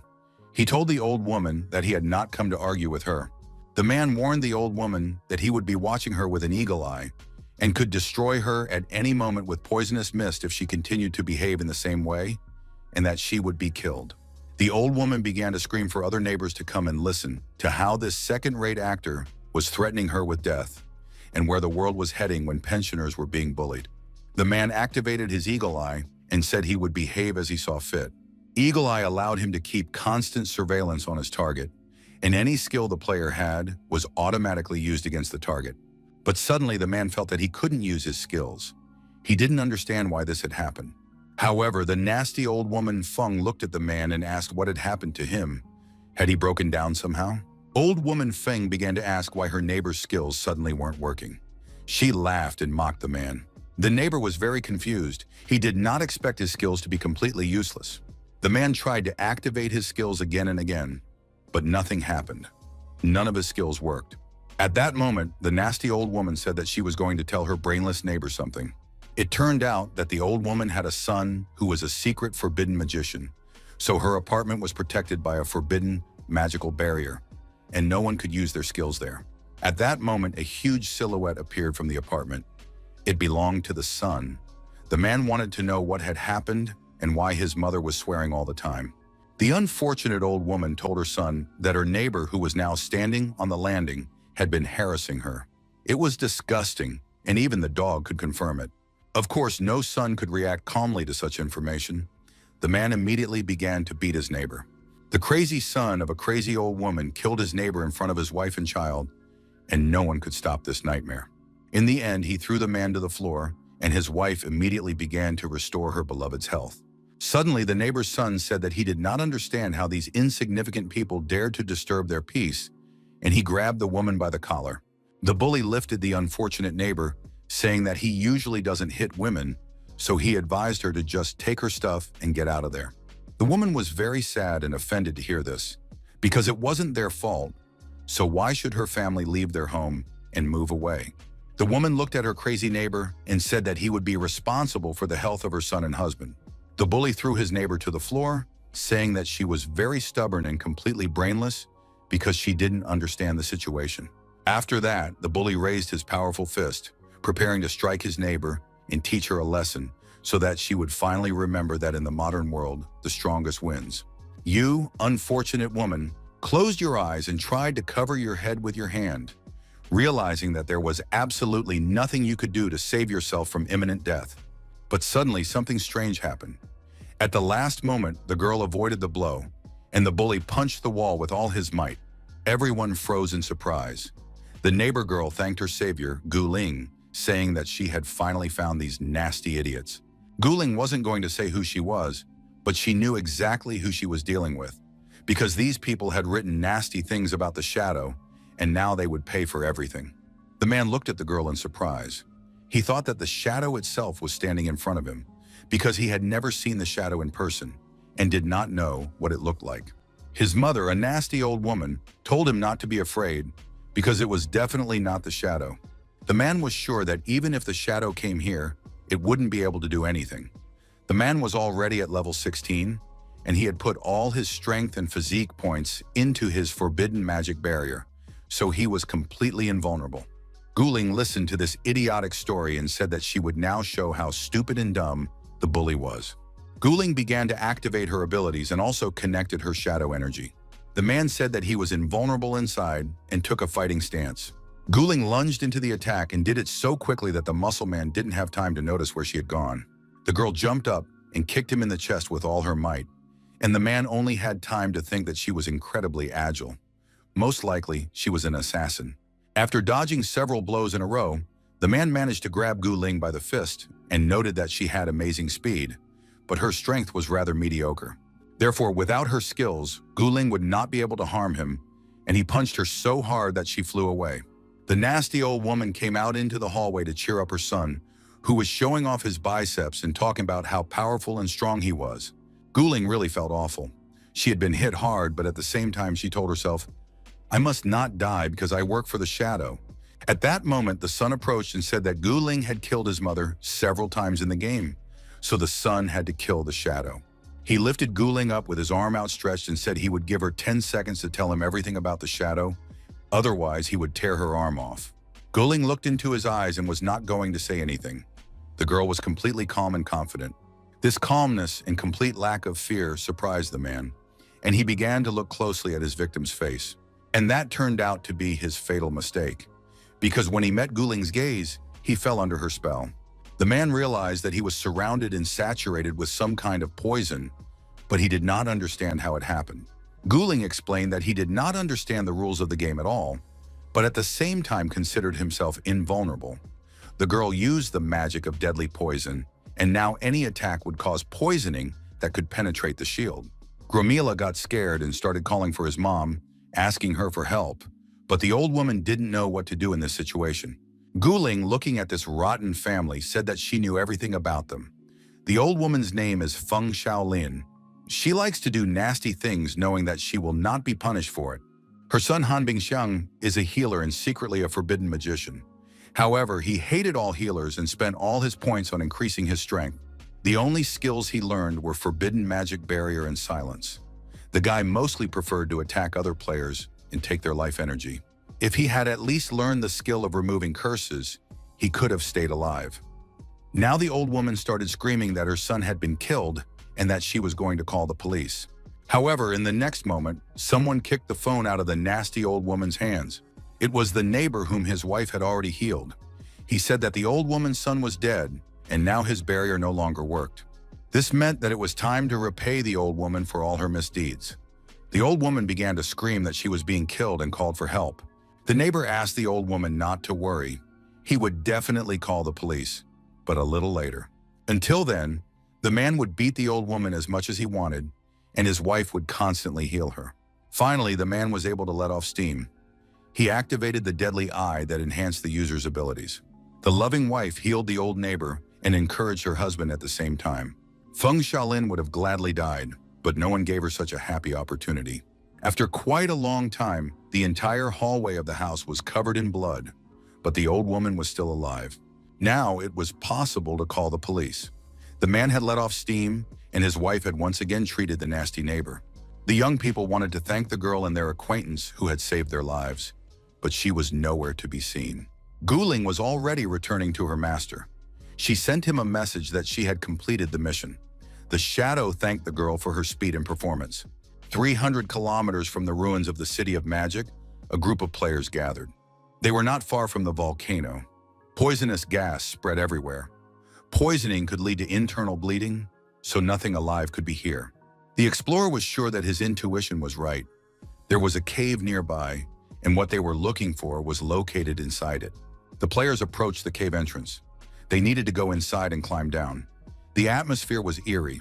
Zuma was ready to carry out any order from his master. Theodore demanded that they watch carefully and, if anything suspicious appeared, immediately use their invisibility.